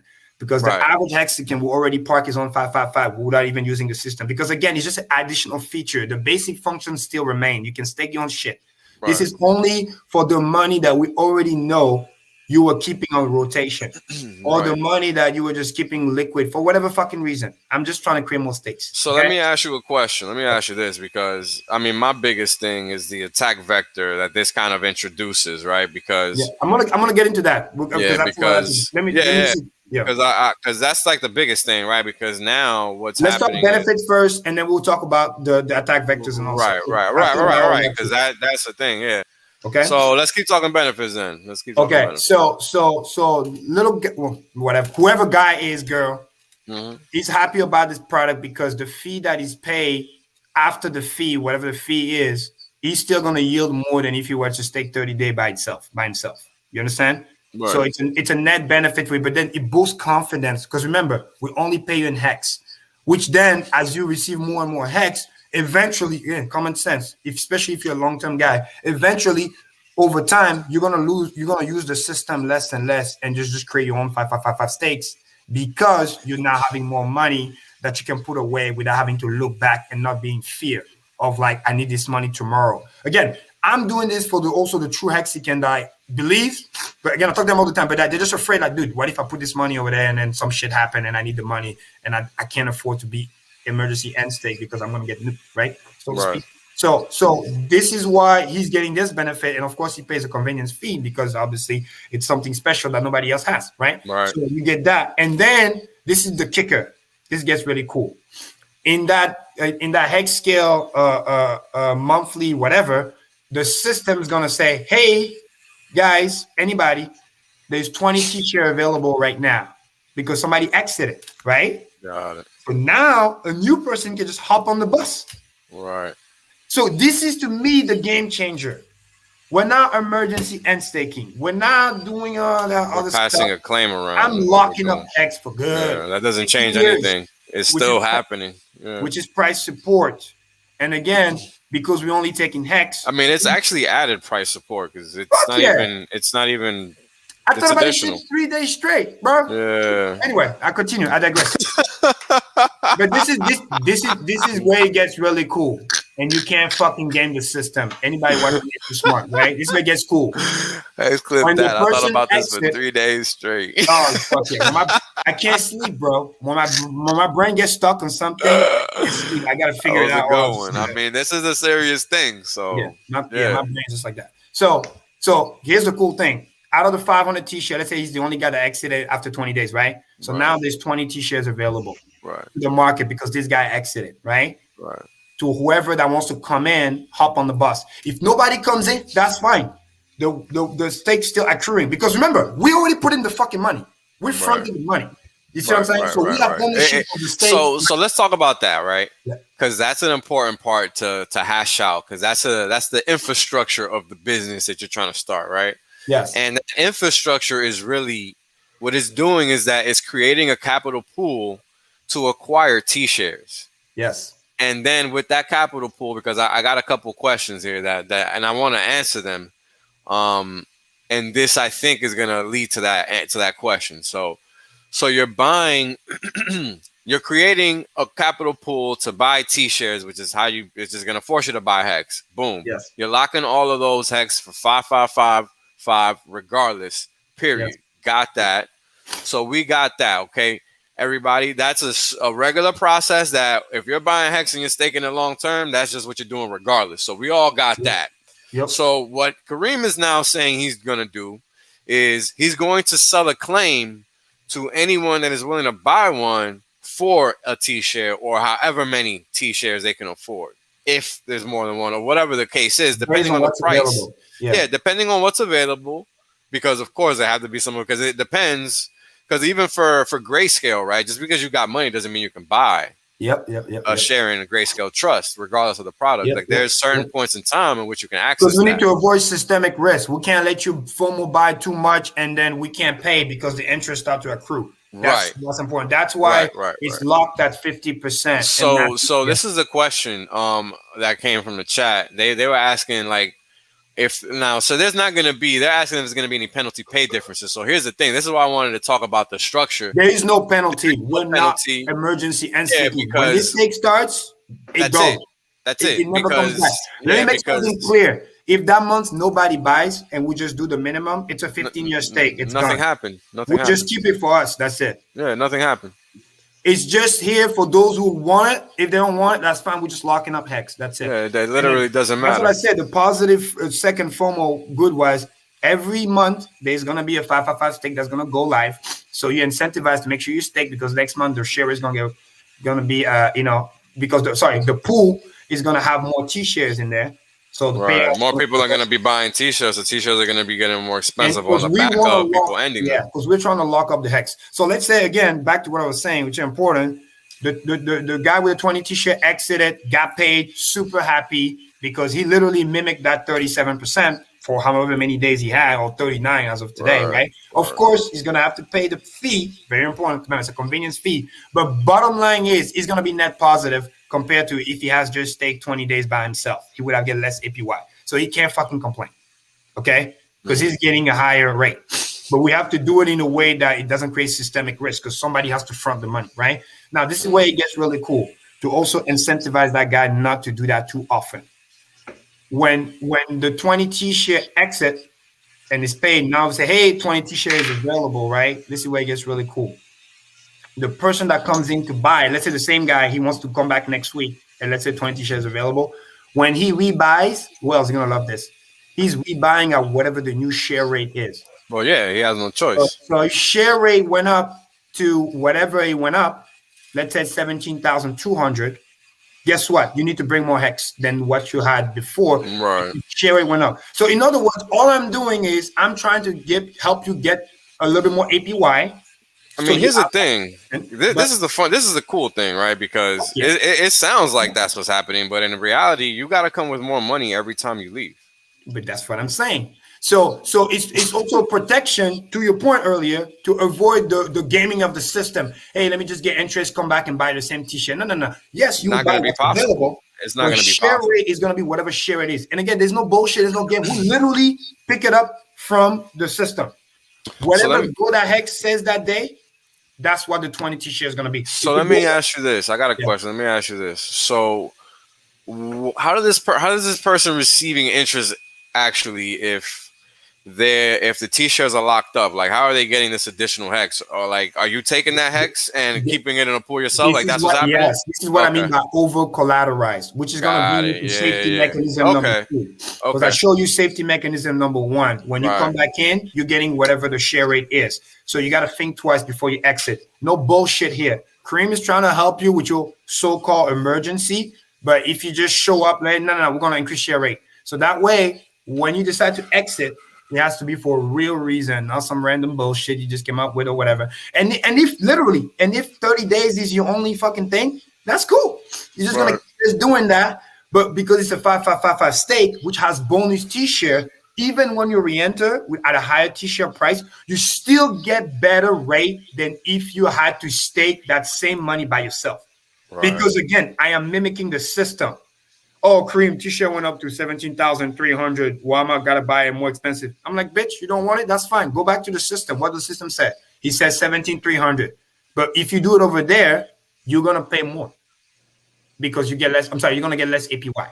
Right. So let's talk about this because I got a couple questions from the chat. One question is coming from Toba Rules. I don't know if I said your name right. Let me know if I didn't. The question is, if a new person buys off an old stake, which I don't think they can from the way it sounds like you're explaining it. If a new person what, sorry?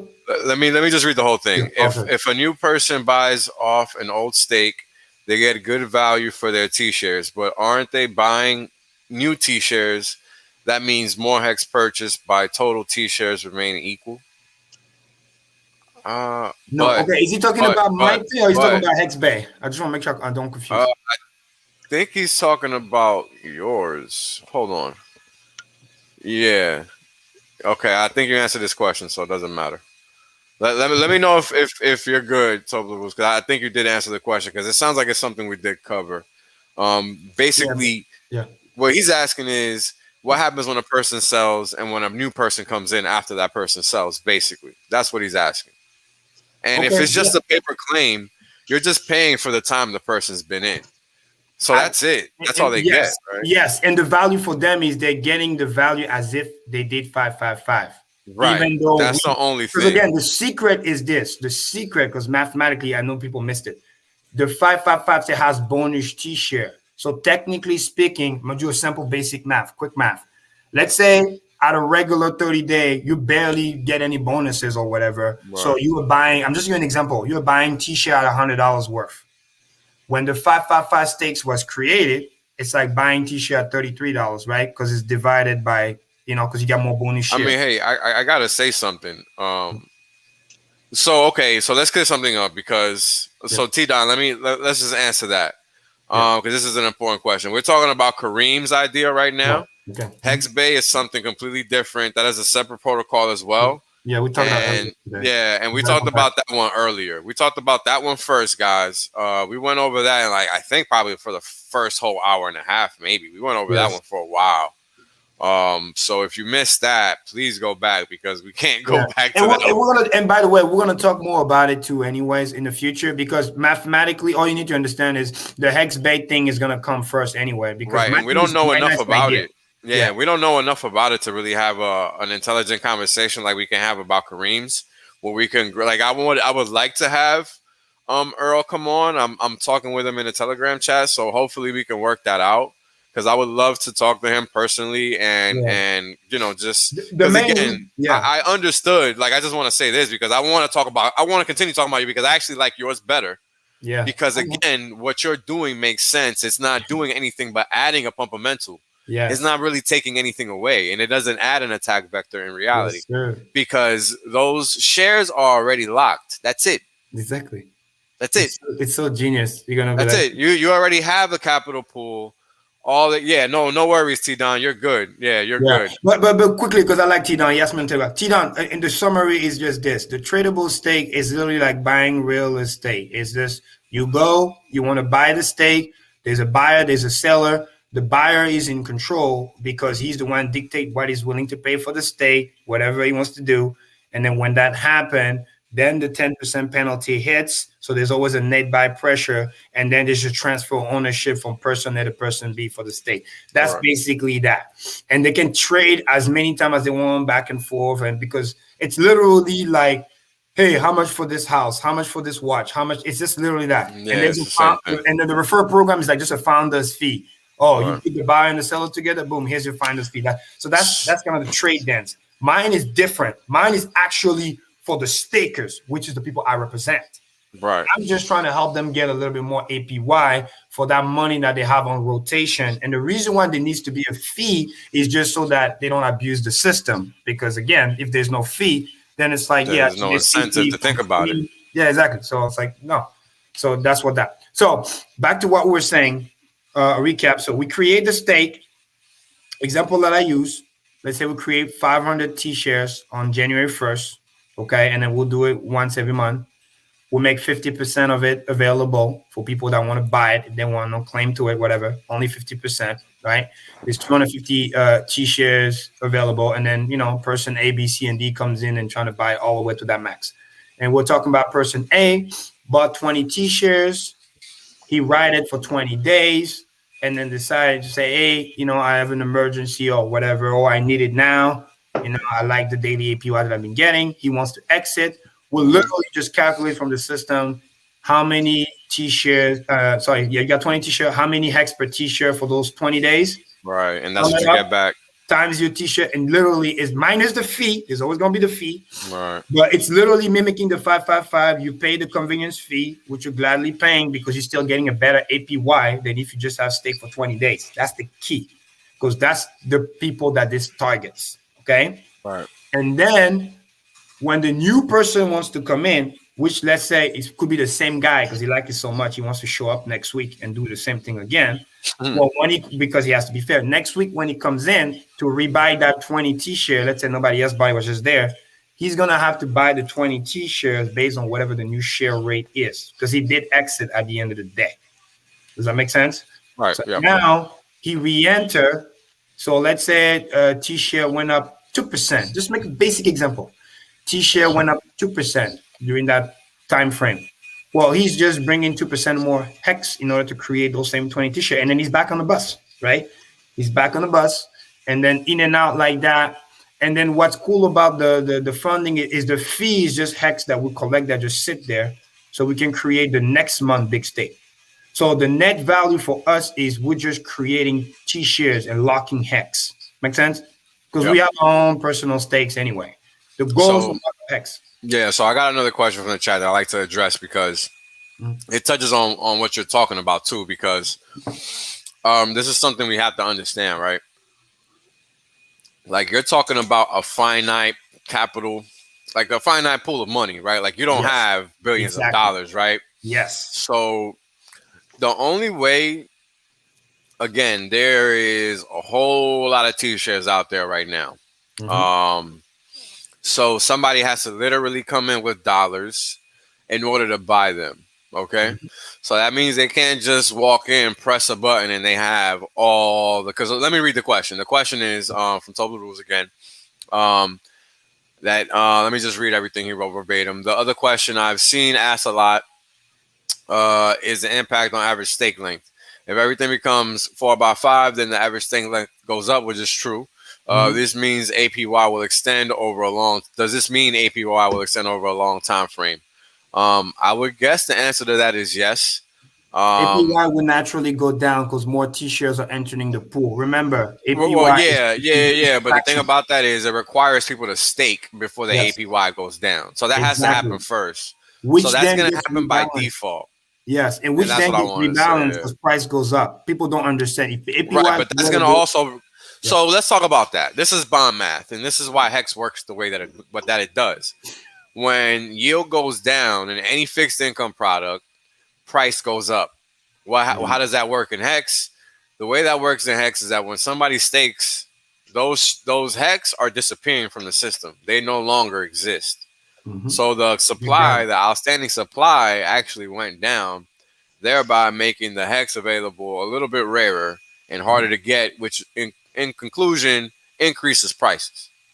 Very important to understand that. Yeah. So that's a very important fundamental that Hex has. Yeah, exactly. Less liquid, so easy to pump. And Yeah, again, people have to come and buy the actual Hex to even use correct. the They Hex. have to buy the Hex. It's not an So, option. They so can't buy anything else. yep. Then they're gonna get a T-share. It's not And gonna we're happen. talking about 5 stakes you would never have to worry about ever.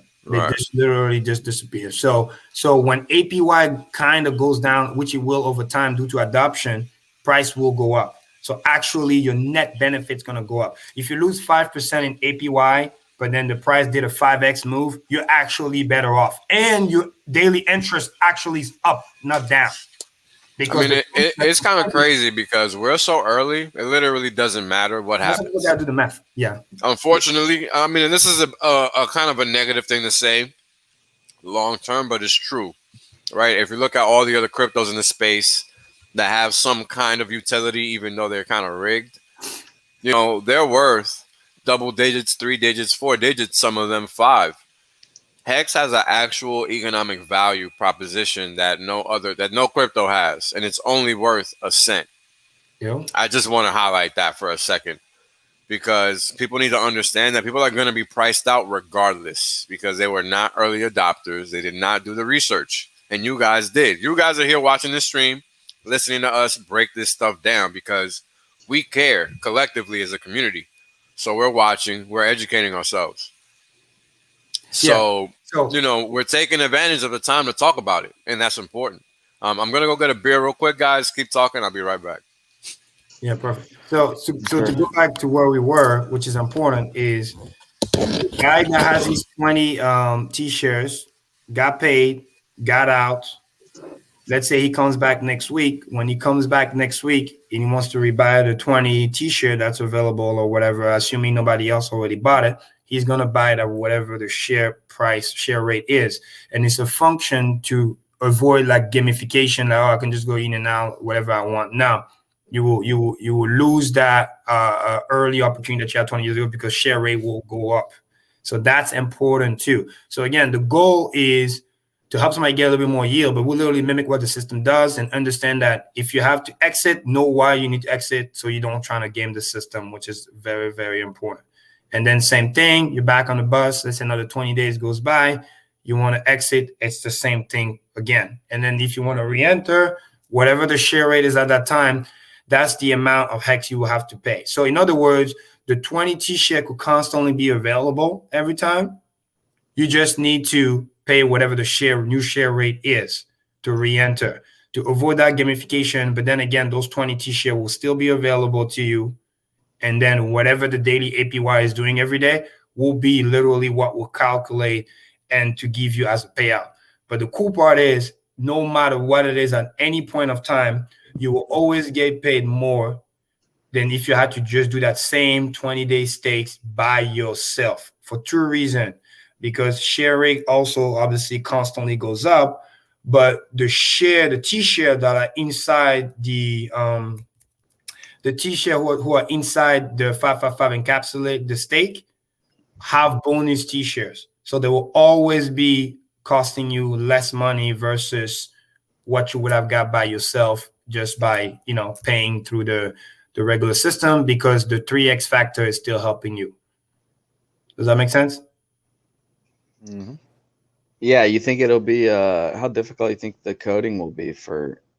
Oh man, that's another battle. But I've looked some few people, but it will be ideal. Like I said, this is the reason why I wanted to nip the other one in the bud real quick, because again, they've been working at it for the last 6 months and they're about to do auditing. So we already know it's mathematical fact that the other stuff's gonna come out first. So we just want to kind of, you know, protect the community to some extent and educate and make sure people really understand how the other one works and not be wrecked.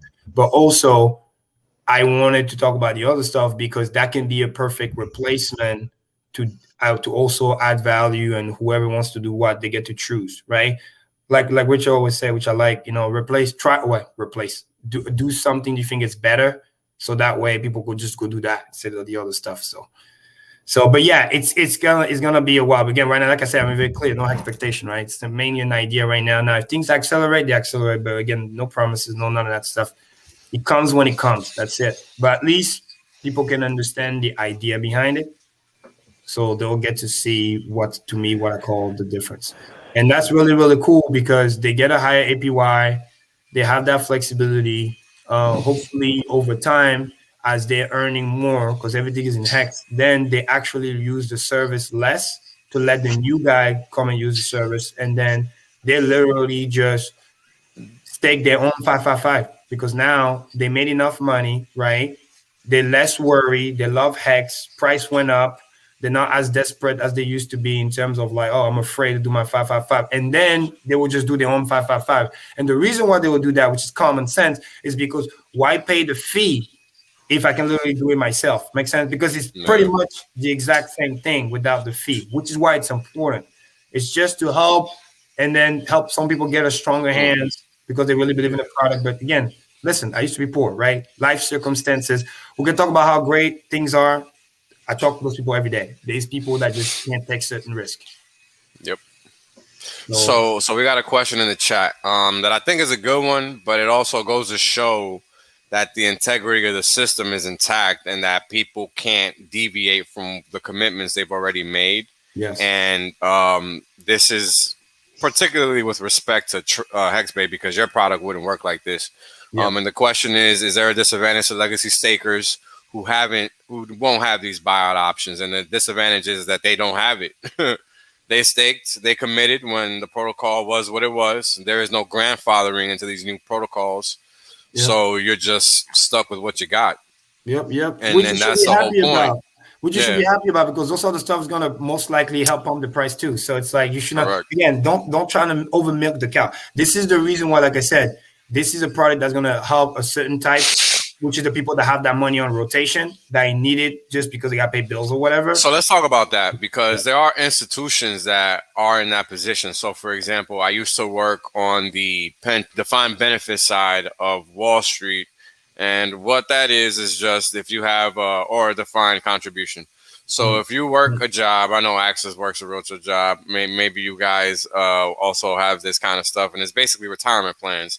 If any of you out there are employed and you have a 401k or a pension plan, the way that works is that the company you work for has to administer those funds. And the way they do that is that they either invest them for you via a pension fund, or they give you a product list via a 401k plan in which you can invest your little dollars and hopefully make a little bit of sense on your dollars there, because you're not making no real returns. But anyway, you're not making any returns either way in reality. But point is, these pension funds actually do need money on a recurring basis depending on how those funds are administered, because they have pension fund claimants upon which they have to pay out on a monthly or quarterly basis. And how do I know this? Is because I used to have to do the performance accounting for these funds, and that involved, taking out those expenses out of their cash flows, because guess what? They got to pay these pension fund claimants their money. They owe them, so they got to pay them. And until they go completely bankrupt, which is probably in the next 10 years, they got to keep paying them. So HEX solves that problem, though. So maybe they won't ever go bankrupt. Huge. People have no idea. Because And by the way, because even this is the crypto, actual solution. This is the actual solution. facts. This is where the business side comes in, because it's Yeah, a this is the potential actual solution. solution. And what I like is we're gonna eat the fucking lunch of the thing like the BlockFi and or whatever. Because again, you can get a greater APY. Yes, you pay a fee, but at the end of the day, the net of it is that it's gonna be better, because like we all know, money will flow elsewhere if they have a slightly better opportunity. And the great part is, since the system only takes hex, you have to go buy the hex first, which is gonna pump everybody's fucking back. That's what some people don't understand, and this is why it's so key for the integrated system that's only in hex. So they get to use the product, and then it's great, and then they pay whatever little bit fee, but we're gonna be super competitive compared to the other ones in the space that have to do something semi-similar, and it's gonna be even better in like the bear market, because the premium on those high fucking stable coins is gonna go down. Because less people have money, they got liquidated, so they can't go. Yeah, they're gonna have to liquidate those stable which is gonna help us even more, because now we don't even need to try too hard to compete. So now there is no competition, brother. Yeah, exactly. There is none. But like, it's gonna be like an easier enticement. Yes, you pay a fee, but it's less. They're not gonna be able to use that excuse of the 15 years, because again, like you said, they need the money on rotation regardless. They'll just want to get the better yield while doing the rotation. So again, it's a very kind of niche customer base that it would target. And then some people that have that money on rotation that would like to get a bit more just so they can build up their stack, because everything's paid in hex. That's going to incentivize them to do that. So it's a net positive, buying pressure, stakes are being made, never coming back out. And the person that's happy getting that, he can still do that same thing that he was already planning on doing, which is kind of selling interest restaking principle. But now, instead of 13%, he gets a little bit better. Right. So check out this comment that T-Don made, because this is exactly what you just said. I see your idea as a possible way for the rest of crypto to jump in. Let's say some company like BlockFi has some money. They offer, say, 10% interest, but they buy into your pool to pay their users that actually 10%, because they can't get that shit anywhere else. That's it. My man T-Don. Shout out to T-Don, man. I was out there in that Hex Pro chat. It was fire out there. He was out there. But they need to buy Hex first. Exactly. That's right. T-Don. That's the key. We'll protect our baby. Make no mistake. That's what we're here for. That's right. And then what's also awesome is that another protection mechanism in a way, which makes sense, and especially in the beginning, because again, listen, there's no like move fast, break shit, none of that shit. We're gonna start small. Because guess what? We need the fucking money first. We need the hex. We need to over collateralize the thing. So in the beginning, it's just going to be a small amount relative to what's out there in terms of T-shares, right? Even the big money that comes in, because remember, we put in the money first. We need to collateralize the stake first to make sure we can obviously pay out people, right? So if the maximum we can offer is 250 T-shares. Let's say we do a 500 T-share, we only offer the half until the pool gets bigger, by the small fee people pay. That's all we can afford, which means it's really going to be like a first come, first serve. So extremely big wallet can't just come in, swallow the whole thing or whatever, and then just pay the fee and dump. They can't because we only going to offer what we can afford. Make sense? And that's it. Yeah. That's it. There's only a limited amount to buy. So when somebody want to come in, talk shit, all this, that, you're helping the big. No, fuck you. No. Because we have to come up with the money for. And by the way, essentially what that means, kind of like grayscale style, but even more, we're actually more at risk, because technically speaking, we put in 50% of our own money in the stake that's not coming back.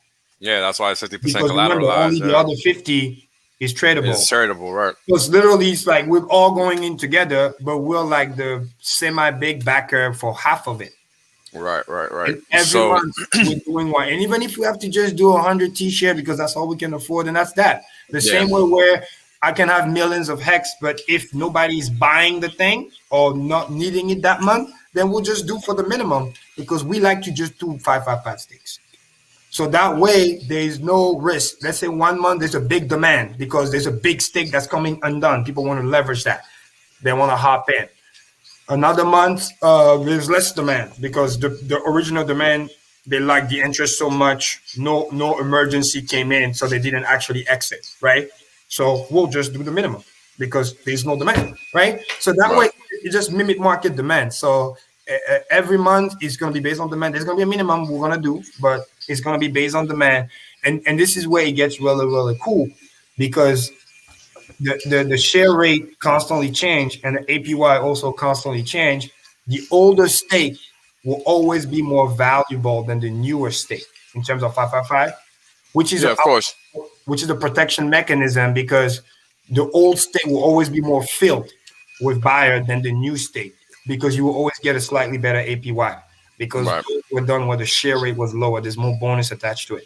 Make sense? Correct. Yeah, It for sure. creates a built-in mechanism, stepping stairs. We're locking up T-shares. They're being funded. People are using it. Month 12, maybe somebody from month 4 exit. Well, the new people are going to go buy that older version because it's a better APY. Make sense? Yep. Before worried about the next month stuff. So let's talk about this because there's a general question in the chat from Marco the Hexagon. He's like, what's the major differences? He says, what's the major difference between your version and HEX.Bay, and what are the pros and cons? So you just highlighted all the pros in your version. I mean, it adds an insulated layer of protection to the T-share pool, to HEX. It adds a fundamental that wouldn't normally even be there because you're buying and staking them already 555 anyway, with another 5. Sorry. Yep. But so those are the benefits of Karim's idea. We didn't really discover any downside to it, except that it's just a paper claim that can only be sold if you buy it in the first place.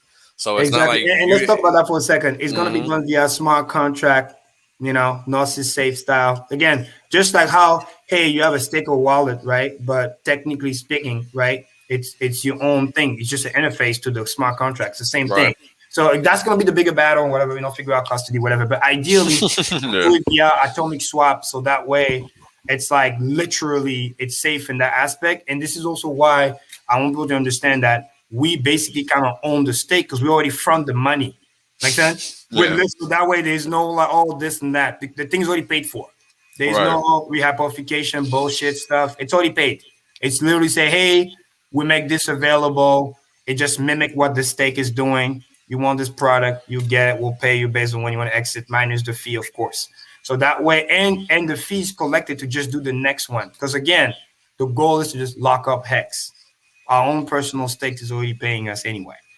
So that way, it provides a service, like you said, and like you understood. We can get some more adoption. We can get the BlockFi people in, whatever. We can lock up more HEX. Everybody's happy. People getting paid. People getting more yield using the service.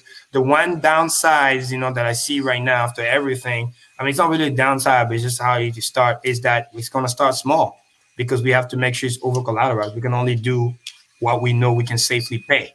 Make sense? Right. If we can only afford 500 T-shirt, that's that. If we can only afford 100, then that's that. If we can afford more, then we'll do more over time. But so again, in the grand scheme of things, because remember, there's 10 plus million T-shirts in the pool. So even 1,000 T-shirts, it's a lot, but it's not that much in the grand scheme of things. I mean, for one individual, that's a lot. For a potential business thing, but again, it will solve itself out automatically over time. But I like consistency more than anything else. So I don't care. I'd rather even do 100 T-shirt for 12 months than only one time 1,000. Make sense? Yeah. It's just easier. It's less risky. It provides the service. People do the in and out stuff, whatever. And then they can go, like I said, the guy that doesn't use it, he can come back and use that same older monthly stake. Because if nobody else buys it, it's just available. You can just go back and ride the bus. And again, it doesn't really matter. There's no crazy trading in and out bullshit. Buy this, sell it in 5 minutes. It's literally, it's payouts. Remember? So, it's full days. Yeah, exactly. It's just like the system. They say literally somebody exit and it's 7:05. Okay, I want my money now plus the day. Okay, we'll pay you whatever. But new guy comes in an hour later, he has to wait until tomorrow. Right. Before the first payout. So it's just sticking. It's literally that. It's just higher APY, bringing more capital in, and then the value for the entity is that we're locking up T-shirts. We're accelerating a process that's going to happen regardless. Yeah, exactly. In a way where some of the people, and this is fucking important for longevity, we need some of the early Hexicans that may not have a lot of money at first to remain here 5-7 years from now. because I don't give a fuck what anybody says because I care, and that's that. Take it or leave it. You don't need to believe me. I don't owe you any fucking thing, but I care about that. That's important, because if not, and Wells, you heard me say that many times. Mhm. Those are the people that's gonna get bitter 5 years from now. Be like, man, I had so many. Well, I mean, There's so many people people are that bought bitter this now. early, People are and bitter then- now because price isn't pumping with the rest of the lame crypto market. yeah. So people are always going to be bitter. Never mind It's that. a good way, and again, it's a win-win. It provides a service. We can get more money in, pumps everybody's back, network effect. I mean, so here's a cool thing about your stake, because it is it's exactly what you're saying. Now I understand the word encapsulated stake. Yes. Right? Because you're not doing anything but offering somebody the opportunity to take money you're already making. That's exactly what it is. And they're just paying a fee for that service, and that's all. Because it's so funny how at first, when I heard it, because that's how my brain works, that's what I thought the guy was doing. Mm-hmm. But then I heard the other version. I mean, he has his own lyrics, whatever. But right. Then so really let's talk about that one again. I wanted to wait for Maddie, but I think he's still streaming. That one is a separate protocol. Also, it doesn't mess with the protocol of Hex. Yeah. I just saw the private chat. That's yeah, that motherfucker been quiet for dumb long. He's here. But hold on, before we switch back,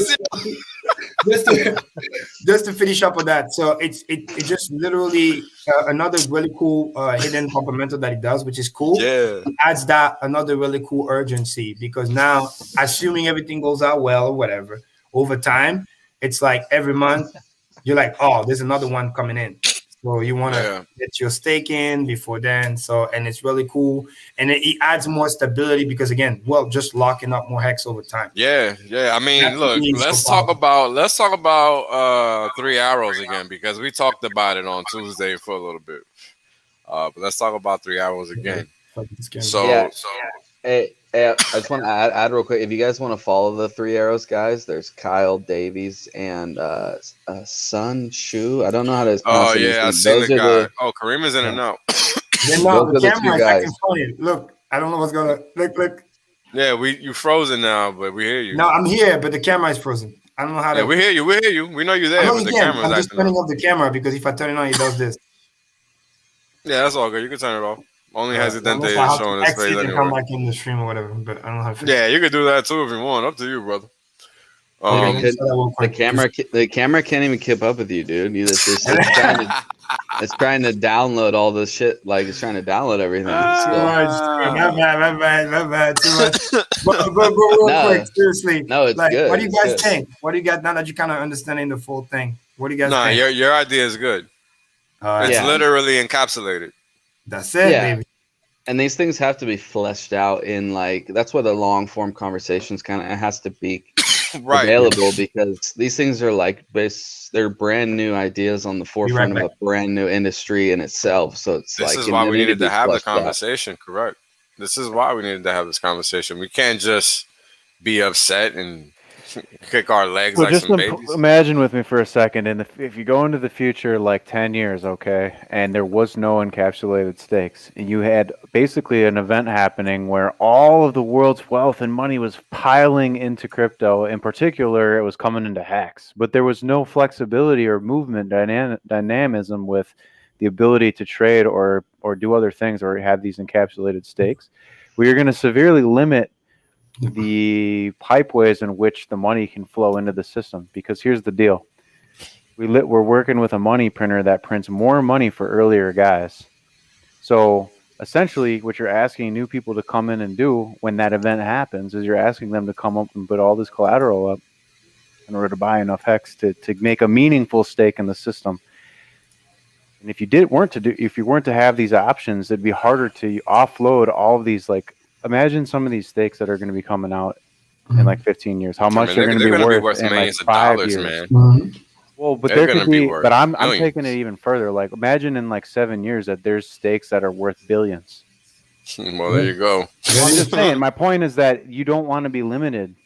Like, you don't want all of the possible new supply to be locked up forever, because then there's literally nothing but scraps left. And if Hex is going to have an impact, some of that has to be liquid. Now, I know we don't have that issue now, But trust me, there's I going mean, to be a sweet spot point in here in like 2 yeah, or I 3 think it'll years be liquid. I think No, there'll I be some mean, where liquid. a lot of people are going to stake. It's just like what I said earlier. They're going to be a yeah, but massive. understand something. Like again, OA could simply just like again without selling anything, they just provide us liquidity, and then somebody just buys it. That's it. So there's always going to be Hex will always be liquid. That's the beauty about an automatic market maker. Oh, camera's still messing up, but yeah, that you won't have to worry about it. You won't have to worry about There's always going to be. That's the beauty about not being on an exchange. There's always going to Well, that's the be. good thing about having the OA. Like the Yeah. I don't think Yeah, people we understand don't how have to worry important that about is. an exchange at all. Yep. So that So it's liquidity great. thing I is feel tough. sorry for traders that do, because they don't know a damn thing. Well, If they did, they wouldn't waste their unfortunately, time. Coinbase listing and all these other things are coming for Hex. And so whether you I like mean, it or that's not, fine. that stuff's coming, That's and fine. It that will doesn't mean matter. that the OA will have But here's the less of thing, an right? impact. For Hex, it literally doesn't matter because guess what? We're on dexes all over. Exactly. Coinbase is late to the party as always. Irrelevant. Right, but Coinbase was And late to the Bitcoin party, in case fine, you but people like don't they're know. still going to have an impact because they're going to oh, Sure, have and dude, they can have an it's impact all they want, brother, but it doesn't it's matter to a Hexican. it's just nice how it's basically orchestrated to where the true believer hexicans have enough time to get in and accumulate before, That's because the whole once point. that happens, it only takes one thing, like, because you got to understand all these, like, Coinbase is connected inadvertently to every exchange, like everyone that, like, the news, all They know. that, like Yep. the way crypto gets Bring around, that once too. one thing's listed, it's going to be huge, because once the one gate opens, that's what I'm it saying. allows there's enough inertia to blow open all the rest of the gates, and Mhm. we're right on, like, we're Like right you on the guys edge don't of a lot see of what that. I see. Like I see a future where there's tons of front ends where all these different exchanges have front ends that connect into the smart contract. And That's the people key. can stake from anywhere. Yep. And Yeah, the big And they can exchanges buy it usually have anywhere. OTC anyway. And So then Hex becomes the underlying. Like it takes the spot of BTC in a lot of cases or USDC. Mhm. Because look how Becomes the new freaking bond market, right, Wells? because Yeah, kind of what I'm trying to those say. they can't produce yield. Those other ones, like, That's it. they if you really can. look at over like a 20-year timeline, you're gonna have something that produces yield constantly, and then something that just goes up and down within cycles, and So that's the I'm right difference. now. Well, dude, those billion. Since you talked about it, let's pull up a 30-year yield chart. Guys, I'm not Now, trying to exit and get back in again. And I think it's all green. I can't see anything. hold on. Yeah, I don't know if you why. exit and come back on, and then it might help it, or it might fix it. Yeah, How I do you just let do me that? remove you and pull you back in. Hold on. How about No, that? because it does that. It's like a green screen. Do you see green screen? No, we don't see anything. Yeah. Yeah. see a black screen. See a black screen. It's showing all green. But let me try again. Let me exit. Come back in 1 second. So what's the chart you're pulling up, Wales? So the chart I pulled 30? up is a 30-year yield, and as you guys can see, um, it's been a constant down move since 1989 as far as this chart shows, but it's actually longer, and I'm gonna show you guys now. I mean, this Dude, is a monthly chart. what was that huge dip at the very end, or the most current Okay, timeline? so we'll talk about this. This is most recent yield action. We'll talk about this, but I just want to show you guys that for 30. Oh, this is a 10-year bond. Let's look at the 30-year. Oh my god, dude, brutal. So for a Jeez. 30-year, and before I was born, you could get 9%, which is hilarious. I'd be pissed if I got 9% in crypto. And it went all the way down to 82.083%, whatever, in March 2020. That was last year when the market crashed. That's how low interest rates went. And over a 30-year period, it went from 9% to 1%, 8% collapse in 30 years, okay? This is the 30-year yield of the U.S. government bond. All right, this is the most liquid market, the most liquid market on the planet. So when you guys hear people talk about liquidity and this is what they want and all this shit, this is the market that they're talking about replicating. Because they don't know it doesn't mean anything. I'm letting you guys know. This is the market they're talking about replicating. And what's happened to this market over the past 10 years is that the Federal Reserve, well, central banks in general, have destroyed sovereign yield markets.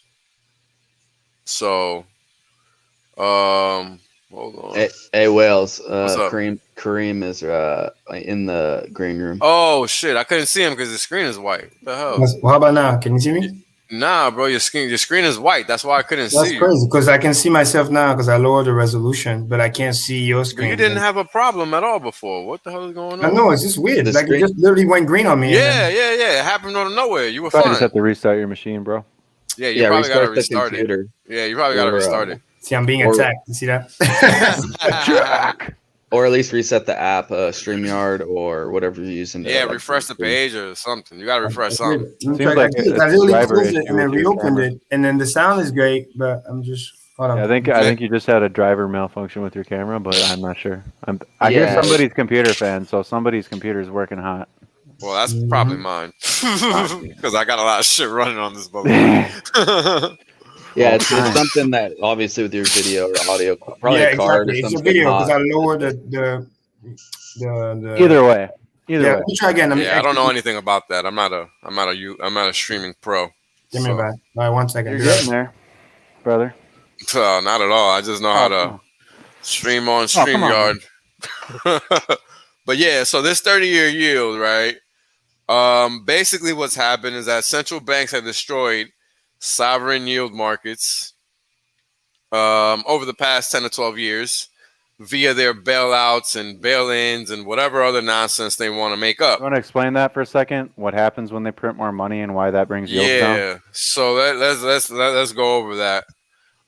So what happens is that these primary dealers, which are the big bulge bracket banks of Wall Street all over the world, whether it be in France, London, New York, LA, these investment banks, they cover the planet all over. I think Karim is back with us. How about now? Can you see me? Nah, bro, your camera's That's crazy. still not working out. I'm just gonna leave that because I can see myself. Yeah, it's all right, brother. Don't even worry about it. We can see the charts. It's all good. Our faces really aren't that important after all. I can't see the chart though. You can't see the chart? You kidding me? Your screen is green. It's all. Get out of here, bro. No, that's fine. I'll just hear and then I'll make it visual as possible with my words, bro. I'm sorry. So right now I'm looking at a weekly chart of a 30-year yield. Treasury, U.S. Treasury, and what I was explaining is that what we're seeing here is just that basically the high for the past 12 years has been, what is this, 5.4% for a 30-year bond. That's the high yield, and that happened in the week of June 11th. 2007. That was the last time you can get anything remotely close to 6% from a U.S. Treasury. Okay? This was in 2007. It's 2021. Jesus. That's crazy. All right? So people need to understand what I'm talking about when I say Hex can go to $10 in 2021. I'm not joking. This shit is real as freaking. This is real as cancer. Okay, people are starved for yield, and there's only one place to find it, and it's not in yield farming. Period. It's not. Yeah, that's what we're gonna see is all basically everything. All the yield. A lot of it is it's being inflated by the bull run, you know. So it's it's just all this money. Once that collapses, it's game over. Those flash loans aren't going to be worth shit because nobody's going to be taking them. Yep. Look at what's going on right now with the BTC premium. They were taking the flash long, and now it's going negative. It's negative. Karim, did you see that comment in the chat? T-Don says it just open up YouTube in a separate tab and mute it so that way you can view the charts. I didn't even think of that. I'm slow. Oh, that's a good point. Yeah, good looks. Good looks. Hold on. See, you can't be smart at everything, goddammit. There you go. Yeah, hey, it would be either that or just shut everything that you have down, like either you shut down your camera, your computer, all that, and then just reboot everything, and it'll probably work. Unless it's too hot, unless something failed on you. Tab open, so because I do multiple things, that could be that. That's a good point. That might be why. Might be some browser you got open or something that shut your joint down. Yeah, let me log So But yeah, go I ahead. was gonna, I just, so these, so like a bond, all these things, these are, these are instruments that people, like a lot of these things are instruments that So let people me used explain. Yeah, in the let me past. explain Yeah. how they're used. Let me explain how these Yeah. instruments are used because it's very important people understand that this instrument that they're looking at right now on the screen is known as the gold standard for risk-free assets in the legacy markets. This is what people would consider high-quality collateral. When they're looking to take a loan, right? What they're doing is that they're looking to, or not necessarily a loan, but a loan to make a trade, which is which requires high quality collateral.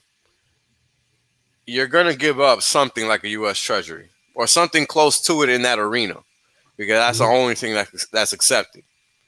So this is called high quality collateral, right? And not every treasury, not every sovereign government bond is built the same. They are not all treated the same. You cannot turn in a Venezuela government bond and think you're going to get anything back for it. People are going to laugh you out of the freaking office. Yeah, that's why Period. people are willing to take the shit near zero or negative because they know Correct. they have the That's why choice. people will take EU bonds. Crazy. That's why people will take US bonds. That's why people will take JGBs. That's why people will take trash paper because they don't know HEX exists. Facts. All right, be right Okay? back. I'm gonna try again. Go ahead, brother. So this is something I need the community to understand. I mean, this shit right now is yielding 2.3%. Okay? So what And that that's, means that go ahead. it says that, and that's because it can, I mean, it's just barely coming back, Yeah, to exactly. form. It's like, Exactly. Because a year ago, it was at 0.1, it was 0.88%. This is yeah, insane. it's just, so can you kind of explain each dip? Like, it looks like they're about what, 5 years apart, maybe, or Yeah, so I'll maybe a go little over more. them. I'll go over them in detail. Not a problem. I've been doing this for like 20 years. Dude, So that's what we why need. not? So why not? So let's talk about this one. This was the dip that basically got introduced me into finance. I was going to college back in 2007. I just got out of the military. Had no idea what the hell I was doing. And all of a sudden, the economy just started failing. And this is how I got introduced into finance. And I went from engineering to economics and finance. So I got introduced into what was happening in the world because it was just so topical because the world was changing. And nobody really understood what the hell was going on. Not any of the professors, nobody. I mean, it was a brand new time. Kareem's back. Kareem, Yeah. you Same, see same. us? But I opened the tab. Shout out to T Down. Yeah, I'm watching from the All YouTube, right, cool. but I can hear.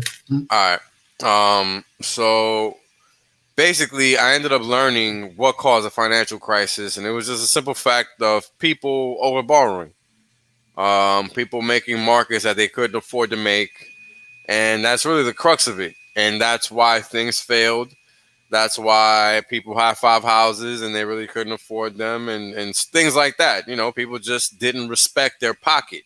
Mm-hmm. At the end of the day, whether it was an institution or a person, that's ultimately what caused this downward move in rates. Because when rates decrease like this is a function of people leaving risk assets and going into risk off assets, which are called safe havens, such as sovereign government bonds, i.e., Mm-hmm. U.S. Treasury, or the JGB, which is the Japanese government bond, or even the EU government bond. And that's pretty much how this happened. Mm-hmm. And this caused interest rates to go from 5.4% and for June of 2007, or in the week of 11 June 2007, all the way down to, wow, I remember this day, to 250 to 2.5% on December 15, 2008. So what ended up happening after this point in time is that the Federal Reserve decided to institute a money lending program. I think it was in December of 2008. And eventually they ended up coming out with QE. And what QE was just a way for banks to borrow money when they needed it because they needed it. Hold off the coke. Oh, very cool, man. I'm sorry, but I'm a human being. I'm not perfect. I'm sorry that you don't like my sniffing and coughing and all that shit. You know, go listen to somebody else. Like, I can't help you, brother. What did he say? What did he say? Huh? What did he say? Some guy asking me to hold off the coke a bit because I'm snorting and coughing or whatever. Whatever, he'll be all right. Yeah. Yeah, he'll be all right. Yeah, he'll be all right. Yeah. So, can you show the latest part of the chart where it's like starting to yeah. like flex the other way for people to realize that it's just getting worse and worse. Yeah. So a year ago, what happened is that the economy crashed because of Rona. And that led to yields going from 2.5 all the way down to 0.82%. And that was seminal because nobody knew what the hell was going on. People really didn't understand what was going on because they were just at home watching TV. In reality, not understanding that the economy was just stopped from 100 to 0 for no reason. And this is basically why rates crashed. And right now, we're about to feel the after effects of these morons printing 30% of the currency in 1 year.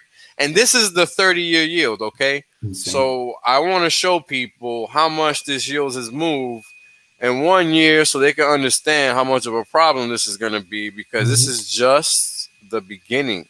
And we talk about a multi-trillion-dollar market. Oh, man, this is the biggest market on the planet. It's big deal. This is the biggest market on the planet. This is a 184% move in 1 year. A lot of trades. And Wells, how do you, so say your job is to sell this product, you know, how is the language, like say you, because these guys are basically talking people into investing into these things, and that's kind of their job. So it's like, how does the language change on, you know, versus it's doing good versus how, you know, how's the language change? When I get your question. Let me answer that because it's something that most people won't understand. A lot of the time, the reason that U.S. Treasuries are bought is because it's the best looking ugly chick. I like how you put it. You know her so literally. That's a good analogy. That's literally why. That's literally why. The only reason. Traditional market, it's like almost like Tether in a way. You know how you go in and out of a stock? People don't know this. In your brokerage account, you buy this stock, you sell this stock, this and that. When the money stays in the brokerage account, you don't realize they're buying T-bills. When you exit the position, a lot of the time it just sits in the treasury. So because I know Fidelity, they do that. That's why you can just leave it there, not quote unquote trade. And at the end of the like 6 months or a year, my account was still yielding. Like, was obviously peanuts. And that's how I knew, although I'm not trading, my money is actually sitting in bonds. Because that's what they were doing. So even when you're not trading, they use your money. Just like how the bank, the moment you deposit a checking account, you know, money's being loaned in already. So a little news announcement from Crypto King, just to make everybody aware. Discourse Cynic is going to have a special guest on Monday night. Not sure who it's going to be, but just want to inform everybody that's watching so that they know. There you go. Good call. Good call. Yeah, to me, that's a signal also of like market sell-off. The reason why, like Wells was saying, is because people are exiting what they think is overheated position. Or let's just say you bought some Tesla, you rode that shit to 800. Let's not forget they got a stock split times 5. So it's like you make 1,000% on your money. I mean, one of my friends literally did. So it's like, yeah, I like it here. Little top. Let me take some off the table. And they're pumping into bonds, and that's why you see bond rushing up. That's a signal that people are saying, hey, it was a good run. Thank you very much. Let me move back to safety, which for them, obviously, in the most liquid market in the world, even 2% on trillions of dollars, it's still money. I laugh because we're over here talking about I'd be disgusted if I got 10%, and these people are clamoring for 2%. You know what I mean? Like, people don't understand. Like, I understand why I sound crazy to people the more I learn about HEX and the more I realize how little people know about finance for real. Because that was the biggest the biggest disconnect I had when I came back into crypto was that it wasn't a bunch of guys like me in it anymore. Yep. And that was a shock to me because that's not the way crypto was when I first came onto the scene 10 fucking years ago or however long it was. So for me to have to deal with a bunch of people that really don't know what I know, it's a different ball game. It forces me to think differently. It forces me to talk differently, which is good because it forces me to actually look at both sides of the coin, not only how I look at it, but also how the average person is going to look at it. And this is why I see the power in Hex so much more than the average Hexican. The average Hexican can't see what I see. They only see what they see. Where I'm coming from Wall Street and I'm understanding that the average person has no fucking chance in hell. No. And now I want to repeat this, and I want you guys to fucking take this so seriously. Like if your grandma or your grandfather or your mother or your father was saying it, there is no fucking chance in hell the average working person is going to retire if they don't find out about Hex. Period. That's a goddamn mathematical fact. Debate that one if you want. Let me know when you want to come on a live stream. I'm more than willing. We can do the numbers all Definitely makes it fucking easier. I day. will say that all day. All fucking day. We can have this conversation all fucking Dude, this day. could replace Any crypto furu you fucking want. Bring them on my motherfucking stream. I will slam dunk them without even fucking having to think. Straight alley Dead ass. I'm not even fucking joking. Facts. You know what's even funny? Wells, can you pull up the chart on the monthly chart for people to realize how low this thing was? And this could rally. Let's just hope it does a dead cat and reverse so crypto can still continue. But if this motherfucker break out, it's not a good look for crypto, that's for sure. Yep, because then people are gonna be like, crypto risky, bond yield, 3%. Yeah, that's a good point, Kareem. That's a very good point. I'm thinking ideally, like the trend is your friend. It literally puke his asses off, which is why crypto went to 60K or Bitcoin close to it, whatever, right? End of the year. Now it's rallying. Let's hope it's a dead cat. So let's talk about it, right? Because right now, with the way my charts are set up, it's looking like yields are breaking out to the upside, but they still have to get above what looks like 2.464, which is about 2.5 in yield.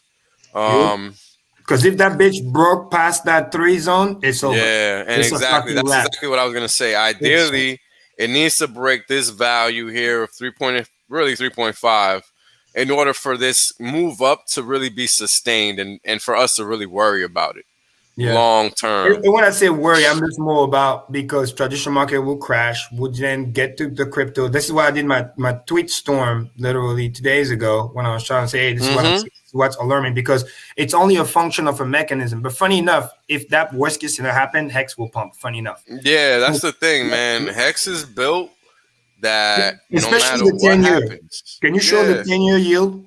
Oh yeah, sure. To see, because that's commonly the one that's most traded. Yeah, this is the one. So let's explain the difference. Yeah. The 30-year yield is one that's used more for high quality collateral purposes. More so for pension funds, the hold and stuff like that. What do you call them? Pension funds. I just said that.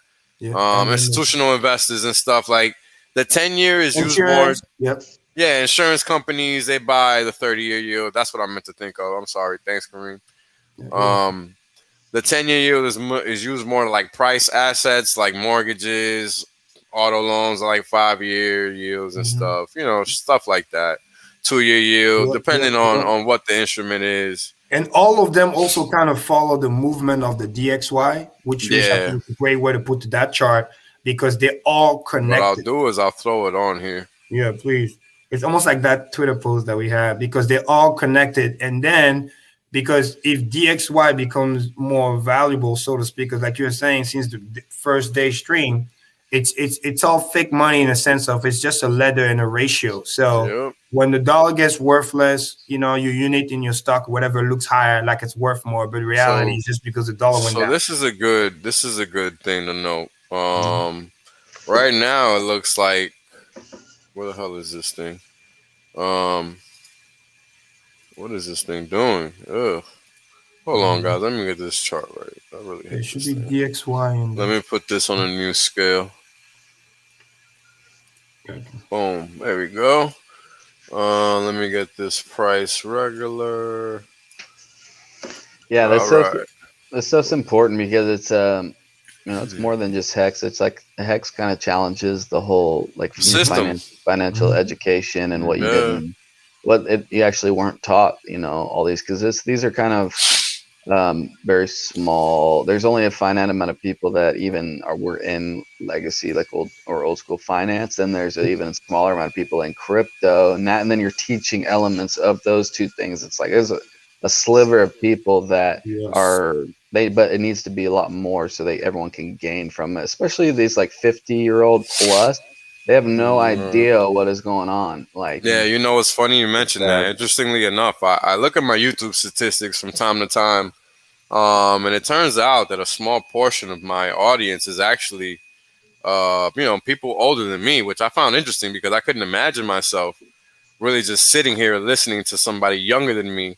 But I understand why, right? It's because the information that I'm providing is valuable. It's not about me, and that's the important thing, right? I mean, as a Hexagon, you have to realize this. The information that you're getting from these streams is invaluable information, and you have to look into yourself so that you are fully educated. You make sure that you fully understand what's being talked about on these streams, and that you really are fully aware of the power that you're now buying. Like, you're really buying a money printer. Like, you really have to understand that, and there's some power that comes with that. And you're gonna be responsible for some serious things, in your own little world. Like, we all have our own little worlds, and we all need to be ready to deal with that because the day is coming, whether we want it or not. It's coming. Amen. Yeah, Amen. and you could you could see the mindset too. Whenever, especially when Richard like did the stream with Harry Dent, and he mentioned how you could get 7% yield on a stable coin. And he was like, he was like his eyes like lit Yo, up, like, I'm and it telling you was like guys. because that's their mentality. Is like 7% is off the hook. 7% you can get compound We're interest. talking Within about 10 seven. years at 1.5. El Hexadente, look at this. Mhm. This is disgusting, man. Oh, you know what? Hold on. I forgot to turn this on. Sorry, guys. I got this just for you guys. Oh, the pointer. Yeah, Yeah, the little we need that. pointer. Yeah. I know, it's crazy. That's So, You need to hilarious. make it into a hex symbol though. so I know I need to alter this, right? I don't know. I need to figure that out. Maybe make it a little cooler. But yeah, This is 10 years and 30 year, right? this is just a Oh, 10-year, okay. and this is a 10-year with the dollar overlaid. Now this is Gotcha. interesting because it looks like yields might turn around because a Mhm. dollar is catching a little bit here. This is That's what I typically want people not to good. really understand how gangster this is because they're all connected. Because if the dollar becomes quote unquote less worthless, right, then people flee the what they call the asset that's more risky, aka stock, crypto included, because that's just how the big institution looking at it. They're gonna flee to the other one, which, like well said, it's literally free money, risk free. So they're basically de-risking back into that, which also make the yield, go up. But they had to do that because nobody was buying the dollar. That's what people understand. This is how the Fed does the manipulation. They increase the yield so people want to go buy it because when they were worthless, continue to get worthless. Who the hell's gonna hold the dollar if you keep printing it like crazy and then you're not even giving me any interest for it? So basically, what they were doing is, hey, let's attract the people. That's how the government increased their APY, right? Let's raise the yield because we need foreign money to come in and buy the stuff. So they raise the yield, the foreign money comes in, and as it comes in, it pushed the DXY back up because it's the foreign money. Because remember, it's all a ratio. So they literally open the gate a little bit, the lever, whatever, because it's so over Yeah, leveraged, but in a little 0.5% can do a big deal because trillions is going to flow in. It's all computer. right. And then when they do that, the DXY goes up. And then if it goes up too much and really break out, Wells, can you pull out that chart GXY just by itself? Because Oh you can yeah, sure. see how it kind of do the back in the day I tweeted about it, that Ethereum chart versus Bitcoin, how it literally was on a kind of bear market and then kind of broke out. If you just literally pull out DXY by itself, it's gonna blow people's mind. This is DXY by itself. This is on a monthly. Let me know if you want me to change the time frame. Oh yes. Can you go to the weekly? Because I want people to see. the same thing. So they really need to understand. On the weekly, is going to be so like obvious. This is a I'm going to weekly. show you what the bull run of 2017 was. You see this fractal that's repeating? Can you move the cursor middle? Yeah, this was 2017. People, put the date like the middle one. Can you put the cursor on the left? And then up. That fractal that you're seeing, that diagonal down, that is the bull run of 2017. People, wake up. All the way to 20K, and then bear market all the way and die. And guess what? 3 years later, interesting. We got a positive divergence too. Yeah, Damn, it's over. Oh shit! Quick fact, blowing everybody's fucking mind on screen right now. Look at that. I can't remember the last time I looked at a DXY chart. Damn. Same motherfucking fractal. You guys know me. I'm the guy with the fractal. Look at this shit. It's doing the same thing. 2020. Look, since the 3K bear market. It's the same. Yeah. Insane. Look at this. Pause. Karim, thank you for pointing this out. Too much truth. Sorry. Bull market over. Crypto bull market over. Straight up. Yeah, I wanted to keep this for last because this is the hidden fundamental of HEX. Because when this happens, we're gonna fly. This is crazy. Yeah. Yo, I hadn't looked at a dollar. This is one of the biggest. This is why I wanted you to pull it up. This is one of the biggest indicators. Look at RSI about to break out. This is crazy. Yeah, that's what I'm looking at right now. Like that's what I'm looking at. Over fractals. This is overlay BTC on here. BLX. Overlay it, and you'll see. Yeah, let's do that. Fuck it. Let's do it. It's literally gonna blow people's mind because they don't understand. It's all a fucking ratio. Yep, it really is, man. It really is. It goes back to this theory. If you guys heard of it, well, I'm sure you probably heard of it. The milkshake theory. Oh yeah, I've heard of it. Exactly. Be done. I got you, bro. Oh, go ahead. I didn't think I was gonna ever have to talk about this over here. Go ahead. So literally, you see 2017 bull market, the blue line is almost like you can't even fucking see it. That's how low Bitcoin was. Yeah. And then he ran all the way to 20K from whatever it was, $200 or whenever the bull run started. You can't even see it on the chart. On the same line? Hold on. I think these motherfuckers are on the same line. What's going on with this? Yeah, they Look at that perfect overlay. You heard it here first, folks. Be ready. Oh, I don't know. Yeah, I think it's gonna take all this. The money is like ballooning, it's floating, you know. So it's gonna take some time for it to settle. I don't know. It's just gonna stuck. So I need to understand this. Be ready for it because guess what? The bullshit is gonna come. The narrative is gonna come. They're gonna tell you it's Elon Musk farted on the left side. Somebody tweeted this. This celebrity said this. All those idiots talking after the fact when the price is already down. Oh, sentiment check certified. God damn, you heard it here first. Ooh, look at that. This is not good. Look, folks. So let's go back. But you know what's interesting, Karim? Look at this chart. All right, it's so beautiful. This chart here, the one that's a little dull.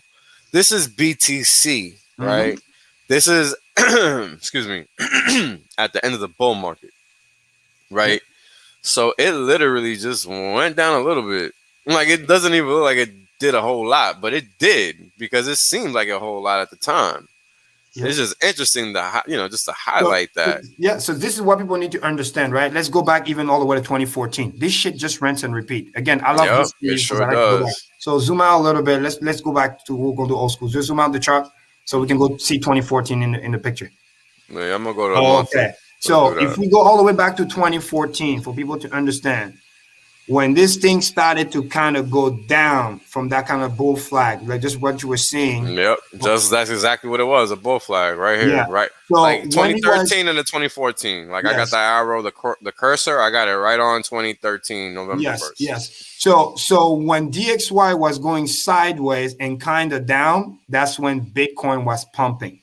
And then when Bitcoin gets near to a top, DXY started to strengthen, meaning dollar started to become stronger, and that literally created a bear market. And then when dollar topped DXY and then started to go back down again, Bitcoin literally started to go up again. And again, we're talking trillions of dollars. So this is how Bitcoin all the way went to 20K. And literally at the peak of 20K, this is when the dollar bottom moved to the 2018, literally end of 2017, 2018. Move the cursor there, please. I want to show people that. Well, right there, right? No, move. Sorry, move it to the right, or maybe the thing is not moving, or it's not. My screen is frozen. Yeah, Oh, no, yours is a no, little delayed. Yours is gonna no, have a little stop. delayed. So right here, yeah, stop it right there. Perfect. You can see that was the top, and then this is when the dollar bottom.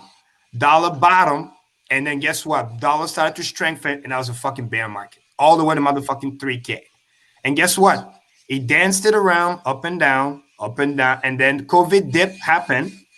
And Yeah. then COVID dip, DXY got murdered because they're printing trillions, and Bitcoin took off. And guess what, people? Live, Right here, that's people March. right now, live, knowing this, DXY is strengthening again. Remember, this is a monthly chart. This thing may not play about, but understand. I'm not saying Bitcoin can't continue to go up, but just understand. If you understand big fractal and what I just said, and how it literally, like a chart, it literally bottomed the same place it bottomed in 2017. That's why I don't play hype. I'm just saying if DXY break out, now Wells, do me a favor, because this is monthly. So, Zoom on the weekly chart. I want people to see those little red candle. Those are massive. Those are monthly. If this thing breaks out, all of you traders out there, you know what happens. If this fractal plays out the way it's going to play out, DXY is going to explode to the upside. If you draw a trend line, can you draw a trend line from the top down to see how the breakout technically already happened? And now it's already started. Damn. Let me give you some confluence for macroeconomy and stats. Confluence number one, you can see breakout, dollar is strengthening. Confluence number two, fucking Jerome Powell and say, oh, there's fucking inflation. Yeah, bitch, we knew about it. But now you strengthen the dollar. Thanks for letting me know what I already knew, bitch. Exactly. Confluence number three, the grayscale premium is gone. This is nasty. That shit is gone. It's no longer coming back. Ethereum too. They're so desperate. They're talking about pumping Litecoin and they're talking about NFTs and bullshit. That means the big money, which is the crypto, is set. People are not buying. The premium is negative, although the price is kind of going down. Now, again, understand the market can stay irrational more. So meaning it can still go to 60K, but understand the writing is on the wall. If this DXY continue to go back up, which coincides with the yield curve, because right now it's a spook. If it's confirmed and this baby take off, oh, dude, go home. Yeah, well, look. And just in Bitcoin talk, if the parabola gets broken, which could happen, and again, we're talking about a retest. It might just go chill at. Usually when price comes here, meaning it retests this level of support, which is what these lines are identifying here.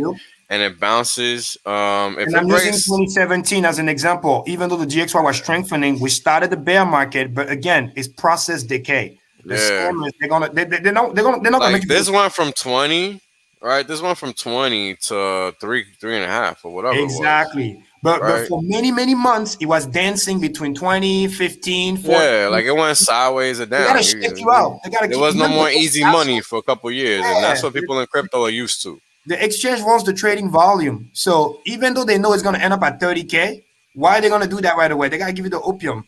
We're going to go to 40K, back to 45, and then down to 35, and then narrative, and then back to 40, and then you go back in, and every time you get fucking wrecked. The same way in 2017, as the dollar was strengthening, look at it. It was a slow process decay. Bear market style. I mean, one thing to note, as somebody highlighted in the chat. Let me just put this on. And by the way, Wells, you and Access literally talked about it in the last stream. That picture that you have is picture perfect. How you were showing about distribution. This is literally a distribution right there. Yeah, this is exactly it. This is what I wanted to highlight it, and I just wanted to highlight Hex at the time because people got to understand, like, Hex is chilling, man. Everything else is about to take an ugly move down because everything else. So connecting all the dots, if DXY continue to break out, if yield continue to do what they're doing, it's going to murder the stock market. And then they're going to say it's going to hit crypto somehow. Bitcoin might go to 30K or 40K or go sideways for a while, which is going to make us explode because that's all we need. We just need, we can avoid a crash. That's it. And then we'll. Yeah. I mean, all of those things are valid. I was just going to say, the only thing that we got to be on the lookout for is how the market's going to react to what Children of the Grave just said with all the printing they're trying to do. Like, they're trying to pass that bootleg stimulus bill, right? Like, we know it's bootleg, but is the dollar going to dump? Like, we got to look at that. Like, if the dollar's going to dump, then it's going to retract all of this move, right? And if it does that, But this is the then joke people don't understand. They play the It did narrative it. so well that they always do the opposite. People right. don't understand That's what I'm something. saying. Like The it stimulus could like you money, gotta just watch the market. Like that's yes, all I was gonna say, right? and Like you yeah, I gotta was about just to say really that. watch the market. Like that's the Understand key. something loud and clear. This stimulus money that you hear about is fucking bullshit in terms of it's Yeah. peanuts money. I mean, It's all of peanuts that. compared to the bond So market. let's explain this. So all of that money really is like now that the people that are in office, what's happening with that money is that all that money is going offshore. None of it actually stays onshore. Exactly. All of that is getting laundered. All of that is going overseas. None of that is staying here.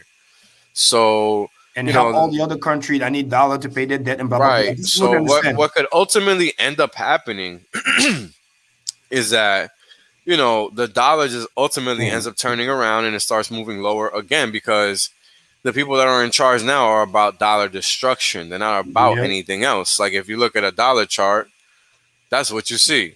I Yep. mean, But they can do process decay very slow. I mean, look yeah, at it. like It's staring at you. It's a fractal. You've look seen at that shit this. before, only They 3 they years were ago. doing QE because they had to do Mm-hmm. all of this Look at that. because It's an they old had movie. to Look, it's an old movie. They've been doing it. Look, zigzag, because they zigzag. had to. Like So, all of this happened during QE, man, and the dollar still went up. so Like don't this is listen to the media. insane. When the And media is cost of talking about but stimulus, hold on, look because at cost of living has still gone up something crazy, right? it. Mm. Like I'm not imagining that, right? Even No, though the because dollar has gone up, real estate developers are looking for growth in yeah, areas and they're in that any growth comes return. from your rent. Right. But the point is Exactly. they're over leveraged. They're in debt, dude. Oh And yeah, there's no yeah, one's yeah, gonna be yeah. able to pay for those Exactly. places. That's what I want people to Yo, see they the keep correlation. building in New Jersey. Like who the Yes, hell is they're moving to the New building is Jersey? ridiculous, dude. Yo, who the fuck What is do they moving to think, New dude? They think Jersey? Empty building, bro. Empty building. oh, It's just to let you know that there's no, CPI growth when there's no no. growth. I mean, China is You just need to Yo, cut the economy in everywhere is half. like China now. What the fuck is going on? You need to cut the But economy again, in half. I want to Prices. bring the attention again to a track. If you zoom out in the chart, please, it's very important. This thing is potentially, if you're unbiased and you just look at this chart like you were looking at fucking crypto, you'll be like, Oh crazy. yeah, this is not good. This This shit is is not good. breaking out. This shit is a go.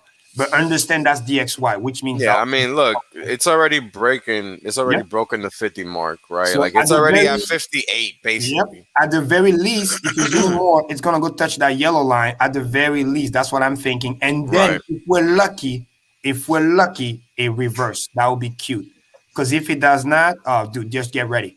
And then again, confluence number 6. Let me throw an extra one for fun. Guess what? Spring is right around the fucking corner. They're talking about all the vaccines and whatever, basically, which is counterproductive to the Man, look, market. Because the they're market gonna already reopen because knows they that. got no choice. So Exactly, because the whatever. market knows that everything is garbage and they're relying on money printing. We're on life support. The moment we say everything is great, we're going to reopen, that's when the market crash. Because then it's a signal to the market that, okay, I'm going to take away the life support now. You have to be on your own, which means real Right. valuation That comes in, is true too. which means, oh, you're not going to print anymore? Okay, Kaput. that's it. Because everybody's living on fucking stimulus money and nobody's working. Nobody's producing, Exactly. Like the man. You got to amount of people produce. working, Stay yeah, home. the Shit. amount of people working is like half of what used to Hey, be I didn't working. say over financialize. I said produce things of quality, of value. Right. Right. That's the key. So, That's the so, key. and again, it's gonna be a slow decay. Again, this is a weekly chart, but just see the writing on the wall. Just like in 2017. Again, don't take my word for it. Just little, yo, Wells, that's a tweet right there, bro. Real talk, real talk. Because we talk. Then some people they're gonna talk shit. They're gonna hate. That's cool. Just literally, I'm literally I easy, mean, look, easy as fucking tweet. when I went on Crypto Sparbuck, I told them, this is probably it. This is like a couple weeks ago. They wasn't trying to hear it, or at least Patrick wasn't. And I understand. But you have to be risk averse, and not by just not wanting the price to go down. That's not how it works. You got to be able to exit a You see position what's cool about this when it's chart time to with be done with fractal it. is that you're not trying to tell people where the price is gonna fucking go. You're just saying, look at this fractal. Look what happened. Yo, exactly. Make your And own decision, yeah, but be smart. Don't be a retard. Price but doesn't always when go up forever when you add all the confluence, unless it's Hex. yep. When you add all the confluence and you see the premium is gone, I gotta beg the question: who's gonna buy? If there's no more premium, who's gonna buy? Especially when the dollar is strengthening and then the stock market is crashing. So the people that are doing the flash loan that you're talking about, they can't do that no more. Because they if the can't. premium is there, I get it. You're gonna do this all day, every day. It's like arbitrage. Why the fuck would you not do it? Free money. But when the opportunity goes away or goes negative, then you're like, you know what I'm saying? Now, again, process decay. It's not gonna go 30K tomorrow. It might just say, 49, 50, 45, back and forth. Can even go to 55 just for fun. But Right. I think it might not do another like higher high. That's all I'm saying. Because the longer they can dance around, the longer they can just cream you. Because that's all they want. Because remember, Bitcoin is not Hex. It doesn't fucking pay you every day. Right. The point is to make you wait, and then you lose your temper, and then you overtrade, and then you just murder your account. Because sideways is the thing that kills traders the most. And again, I'm not a trader, but I've seen how they get wrecked. Because traders who are smart somehow, they love the direction, up or down. They know when to long. They know Yeah, when no, it's straight the up. Look, sideways when I that used to murder them. trade, I didn't give a damn about where it was going. Just Mhm. gave a damn that it moved. And when it didn't move, you would get pissed And by the way, because that's how no we got. movement equals no money, and that's Yep. not what a trader's there to do. And if you remember, that's how we got that 3K capitulation. People were getting so Yeah. frustrated. It was hunting around the 6K in 2017, 2018. And people are getting frustrated. And then they come up with, the scenario, the narrative. Oh, the contentious fork, this and that, the Bitcoin, whatever. And then dump the fucking thing. Yep. And then it's done, Meanwhile, going down forever. meanwhile, DXY was going up, but nobody was paying attention. Yep. You see what I'm Just saying? like that. And look at the RSI, support, and then boom, the moment it broke down, Gone. RSI, this is when COVID, the dip, everything, oh, the dollar is the worst thing in the world. Everybody's in agreement. Even the Wall Street people start talking about how bad the dollar is. Usually they don't do that, right? They Yeah. usually back up the Fed, but now they were playing the narrative. They murdered that baby because they needed to print the money anyway. They Now, I mean, look at these wicks, right? disgusting. This is for the reserve currency. This is not normal. That's crazy. Trillions. For this thing to go down, even just like 10%, that's massive. Okay, let me put something in perspective. All this, I mean, it's like they steam barreled this lower. I mean, this is just crazy. Look at this. and people need to understand when we're talking about stimulus this, stimulus that, guys, it's barely, no offense, it's like $900 billion. I mean, it's money, but it's not that much. This shit moved trillions a day, like 12 trillions. So when it moved the way it moved to create that candle, And you know what's crazy? The treasury market is trillions more, right? Yeah, absolutely. Yeah, the treasury market is trillions more. So they can do this shit, crash it slow, and then they just give you your free money that you were waiting for, right? And then you get tricked because you think free money is coming in, so price goes up. You don't understand, motherfucker already exit. You understand? They already exit, they're dumping on your ass, and then once you're already broke, oh, hey, by the way, here's your stimulus. Here's your 400. Your 401k. Here's your $600. Have fun. Your 401k just got cut in half. You just lost out of hundreds of grand, for old retiree over 20 years. You just lost 50%, so 100 grand went away. Oh, but by the way, don't cry. Here's $1,400 as a consolidation price. Get the fuck out of here. Ah, man. Yeah, it's so frustrating, man. So when I see that, yeah, it's extremely frustrating. I don't even want to get into the top game. I just know, to me, I'm out. I'm on it's crazy. All I know is when this gas goes down tonight, I'm getting a shit ton more t-shirts, baby. Yeah, thank you, Binance Chain. Dude, Wells is probably the only guy that'll talk about something for like an hour and be like, I don't want to get into it. That's funny. No, but well, seriously, I need a tweet. Zoom it out a little bit. Show the 2017 fractal too, and then take a tweet out of that shit. That's gonna be epic. And then you know what? No words, no explanation. Just tweet it. Be like, hey, what do you guys think? That's it. This is pretty crazy, man. Talking. That's it, man. Shit. So it's bullish for Hex then. I mean, if that's what I'm saying. I mean, look, every day is bullish for Hex, bro. That's dude. Imagine taking that 10-year treasury bond or whatever you call it. Imagine taking that chart, but just flipping it over, and that's what the Hex chart's going to look like, because it literally works as an inverse to the whole entire legacy system, which is like an interesting. I don't know if you could do that just for show. If you took that, you can see. Actually, I think it's too short, though. You know? Wait. Zoom in. You can zoom in the March crash. Well, after you do the tweet first, and then you can zoom in the March crash when the dollar kind of like pumped crazy. That's when Hex pumped also. It's gonna blow your mind. Let's see. I'm gonna remove BLX, or maybe I'll just change it. Can I just change No, it? you gotta Let's leave see. BLX so people can see what happened to Bitcoin at the same time. Yeah, but then it's gonna be too much shit on the chart. Oh, I don't I know. thought it was only, We'll do it. We'll do it. yeah. We'll see what it looks like. I thought there was only two charts. I don't Yeah. like too much stuff on the chart at the same time. But that's How just many me. charts Let's are see there? what. There's no two. This is two so far, yeah. But let's just see Yeah. what it looks like. Let's just see what it looks like. It's okay. Don't mind me. I'm nitpick. No, that's fine. No, because I Let's want to do the see. comparison to show when Let's this thing see. happened, this fractal played out. What happened to Bitcoin? Yeah. I know what you're trying to show. I I'm think just that trying to. data that you're pulling on that hex data is like really limited because it's a pair Oh, that I'm just got sorry. added to the trading Yeah. view. It's not even the right one. Hold on. My bad. I just wanted to see the 10-year. I just want to see what the 10-year chart looks like. If you Let me look do at the like monthly hippies. view and like you just flip the whole chart upside down, It's gonna look like the dollar probably, it would just be look like the Amazon chart. It would just go straight up. Yeah, or Right yeah, around that, 45. yeah. yeah. Inverse correlation is kind of a cool way to sometimes solve your own bias. You get to see it's pretty dope. Yeah, It's yeah. interesting because the entire other system was built on debt and like negative reinforcing principles, but this new system is built on price positive game theory. Mm-hmm. So like the consequence of that is that you're going to get completely different looking charts. Right, you are. Mm-hmm. I mean, look at this. This is kind of interesting. Boom. It's a USD, right? Or what kind of chart? Yeah, this is Hex down here. This is USD right here, and this is Bitcoin right here. Yeah. Completely inverse. And also look something that's Let me really get rid cool, of these right? tags. Hold on, let me get rid of these labels. What's something cool that I like here, just by seeing the overlap, the big pump of Hex of like last April, when you see the two big candle all the way to May, it was literally kind of like overreaction right after the dollar strengthened a little bit. You see that? Right, So right, dollar made his move, Hex moved literally right after that. And then right. dollar got murdered, which means more money printing, which means, people out there, I everything, mean, bull market, right? So we it's went weird because dollar dumps, Hex goes up. back. So Bitcoin goes up, Hex goes up. because we ever correlated. So literally, if you look at it, right, literally, it's dollar just moved before us. There's a little bit delay. So Right. dollar goes up first from that little dip that he was on, and he went green, right?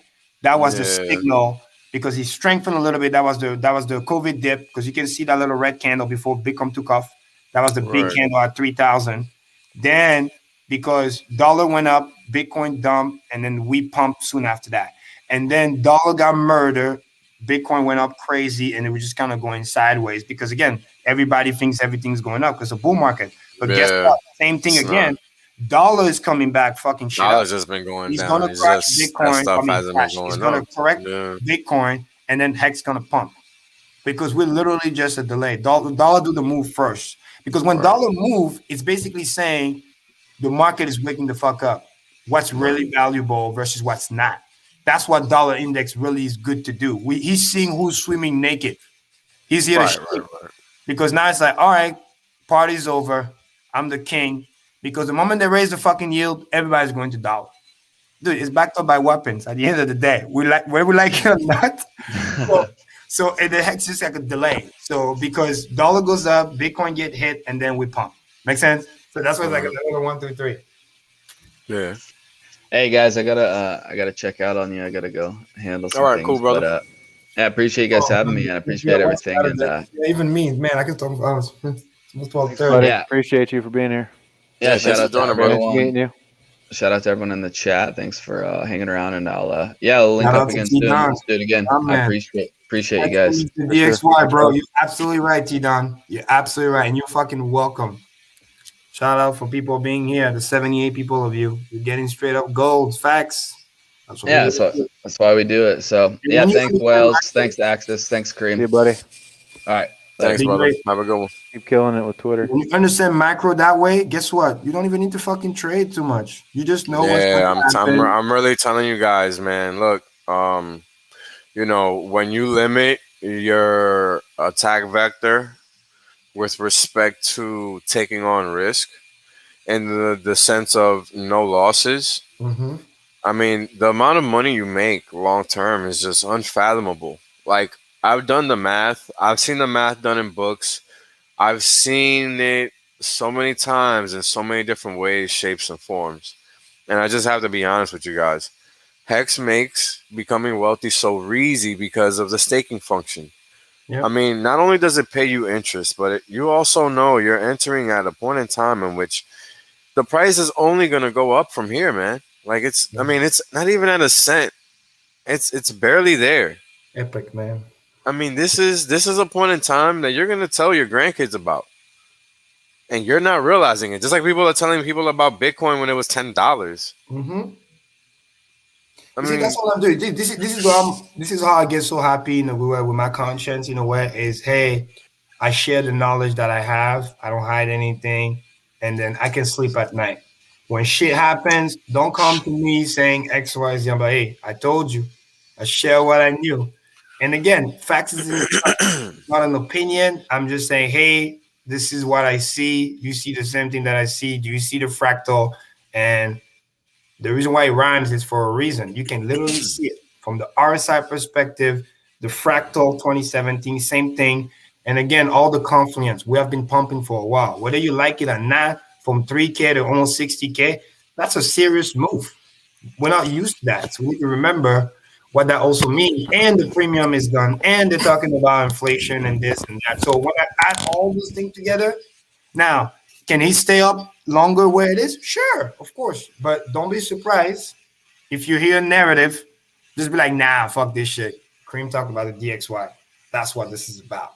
Because it's literally a domino. That's what I always say. Stop yeah, it playing is a domino checkers, effect. play chess. Capital flows. And Capital this guy is the flows. leading indicator because when it goes, everything follow. Yield follow. Stock market follows. Some of those motherfuckers are over leveraged into crypto, which means even simple as market sell off in the stock, and if they have massive profit in crypto, guess what? They're gonna dump that shit and go buy the dip in the stock market because that's just what they will do because it will create all those arbitrage opportunity. And this is what you need to learn about the dollar milkshake theory because it talks about that and all the currencies and around the world how the dollar kind of controls everything indirectly by its market movement and creating crashes all across the world. It's sad. It's truly sad. The liquidation.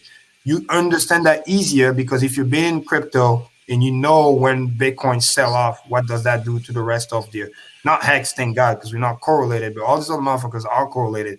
The same when it goes up, it takes that boost. It's the same thing with the US dollar versus all the other currencies around the world, euro, yen, whatever. Because Right. it's reserve currency. That's what the status allows it to Yeah, do. that's why every time there's a For now, at least. yeah, right. Yeah, but But, that's why historically, that's every what time we there's take been a that bear shit. market, the dollar goes up in value, and risk on stuff goes down. For example, Yeah. I And we're mean, if actually lucky. We're lucky in a way because yeah, last time this thing happened, the Bitcoin has already started to go down and then got down more and more. So literally, I really hope by I Monday mean, the look, green bro, candle goes I down. gotta explain something to people. Hex is never going to have a reason to go down. Exactly. Because we decorrelated. It's entirely correlated whether the market is going up or down. Hex never has a go reason to go down. Yeah. But Period. some of you guys It's sitting in the it's lit- it's silence. literally it goes down because people are selling. That's That's it. it. Because That's it. people are cashing out. Of course. It's not a fun. These are money printers. Who the hell sells that? Mm-hmm. And I don't get mean, fooled. Don't get fooled by the little arbitrage bots or those random buys and sales. Don't get fooled by that. The real Hexagon, the real it's stable. It's just doing its thing and paying every day. That's it. But understand that if next week this big ass great candle on the dollar doesn't calm the fuck down and continue what it's doing, oh, it's a wrap. So I'm just saying, I'm not gonna tell anybody again, oh, buy at this price, that price. Again, we're not traders, but understand what's happening here. Look at the fractal. Look at what happened before. RSI is about to go bullish. Actually, technically, right? Well, it get out of the gray area, right? It's like almost 60 already, right? yeah, it's 58. Yeah. Yeah, And, about and 58. last Yeah. time around, when he did that, look what happened to the chart. Again, April Sorry, 2017 guys. took off, never looked back, and then Bitcoin started to go sideways and then down. Yep, that's it. So I just mean, again, it's hmm. look this again. This is a After money dumping printer. 600. There is no risk in a money printer. You I don't know why that's complicated to people. I mean, it literally doesn't even matter what the OA does. Once people hear about this, the OA is going to become a problem because he holds too much of it. you Pretty simple. It's gonna be epic, man. It's gonna I be epic. mean, That was my special caveat of the day I wanted to share because this is one of my favorite actual chart that I check. Just because again, I keep my eyes in traditional markets, and shout out to everybody that follows me and that, because literally, Wells, I saw this breakout. It was 4 a.m. in the morning, bro. After we had a stream, I think until like 2, and I stayed. I was about to go to bed, and I watched that live because again, this thing trade kind of like pre-market, so you can see some of the movement, right? Because like a wall almost. And I saw that massive break. I was like, "Fuck, I got to talk about this." And I went on my tweet storm, literally, and that's exactly what I said. You know what I mean? Dollar, DXY going up, the yield rising, blah, blah, blah. And I was trying to break down the connection. It's going to create this because, as you know, bond market is in trouble because nobody wants to buy this garbage because it's yeah, fucking worthless unless you give them some yield, which is why raise the yield to raise money. And then now people are like, okay, we're going to de-risk and go over there, aka banks and stuff, which then they sell. Perfect timing, of course. They sell their stocks when it's at crazy valuation, right? So it's almost like lucky. And then they basically take a lot of profit and they de-risk. And this is what happened to Bitcoin. And I went on the crypto quant because I signed up for the thing. mm-hmm. I'm like, okay, Karim, that's only one thing. And then I go and I find another one. Oh shit. And another confluence. And then I hear Jerome Powell. And I'm like, wait a minute, that's just too much. That's too much of a coincidence. And then that's why I just went on the tweet storm, at least to let people know, just like I did with my friend. If it goes against you, put your stop loss. If you have anything but hex and you're waiting for Bitcoin to do something or whatever, that is cool. I'm not telling you to sell. I'm just saying be prepared because at any time, the people that bought at 20K the first time in 2017, they really thought this was going to 50K, right? And then fucking market just because that's what a dead cat bounce does, right? It does the red candle. You think, oh no, it's gonna come back. We did the same thing 3 weeks ago, and then it never fucking come back. So it's just keep that in mind. You might make another quick run, but if it doesn't make a higher high, I don't need to be a trader to understand pattern. If it doesn't do and it goes back to retest and break that 40 whatever, I think it's like 47,000 whatever, or whatever that is. It's a one-way trip. But again, if you kind of know what's happening and you see the fractal happening in front of you on the weekly and monthly chart, why even gamble and wait? Yeah. Just know when you know go the thing's gonna go next because everybody knows that historically Hex outperforming the bear market, rightfully so, because again, it is money printers. So if you know it's coming and it's near, start shopping the I market mean, to dude, position yourself to money the printers, man. win. Money printers, like money printers. Money printer.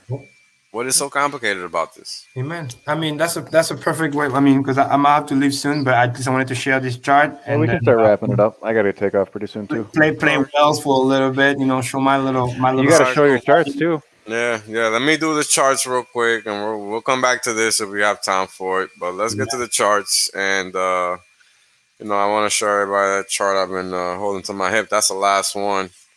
So let's get to that. Is my chart showing? I don't know. Let me see. No, No, what's going is on? it? Your slides are up. All right, cool. I just wanted to make sure that it was. All right, guys. So let's get this party started. It's gonna be a good one.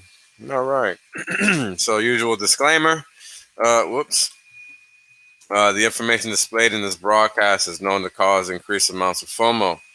Wells only and his guests are not responsible for any losses you may accrue for having weak hands. Again, we understand tradable stakes, but we do not promote them. Moving on. I love it. All right. So this is the chart for the first 447 days.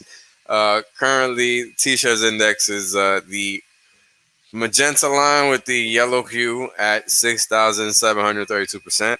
The HEX index is the, pink line with the white hue at 3,974%, rounding up. And ETH is the orange line with the orange hue at 956%. And again, this is comparing it apples to apples in terms of age. And Bitcoin is at 0, no activity yet in terms of a live network. So, Bitcoin, or not Bitcoin, sorry, Hex, well, that's what happens. Freudian slip, right? The next one to come. When Hex, I mean, it's only 14 months in, man. Wait, okay, this is March. We're going to 15 month, guys. Month 15 is gonna happen this month, and we're already outpacing ETH by 4 times. T-shares is outpacing by 7 times. Bitcoin isn't even on the map. 15 months in. Money printers. Moving on. Money printing. Let's Hex go. post big payday. It's a beautiful thing. It's a beautiful thing. Look at this. It's just setting up. I hope. This is just me. I hope it does another dip to this level. A, so I can buy some more. And B, so when it skyrockets something nasty. Because again, it's already taking long sideways, right? So what that means is the move upward is only going to be ridiculous. Now, I want you guys to notice how short this move was before we even got this. Because if you remember, that's not what came before that, right? This is in conjunction with what came before that. And look at what we got quickly thereafter.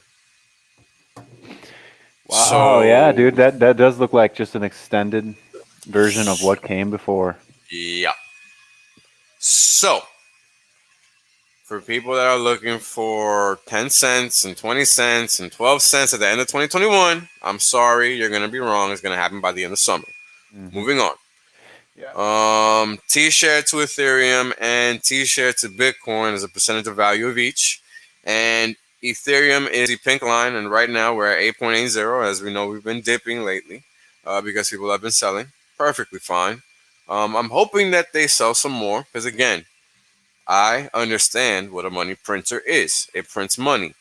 So, again, I'm going to be buying money printers as cheaply as possible for as long as possible because I know how to do math. Look, you guys, if the money printer prints more money over time, the value of the money goes up, the value of the money printer is going to go up. So what happens if you're holding the money printer and the money and they're both going up in value? Because they mathematically can't go down in value. Nope, they print money. They print more valuable money, so it's an exponential function. That's what he's showing you. Whoops. So again, money printing is crazy. It's so real. All right. So T-shares at Bitcoin is the orange line, 0.3%. I mean, it's only a matter of time before this just is no longer the case. And we've been having, I mean, look, we've been dipping and it's not even really registering on the Bitcoin chart now that I'm looking at it. This is pretty weird. All right, well, there you go. Just proof positive that Hex just doesn't maintain its value similar to Bitcoin because it's not even really being volatile. You should expect more of a move. You look at Bitcoin or T-shares to Ethereum. It's gone from 10.7% up here down to 8.8% down here. That's a pretty big move. It's a pretty big move. You don't see any such move in T-shares to Bitcoin, so that says something about the value of T-shares.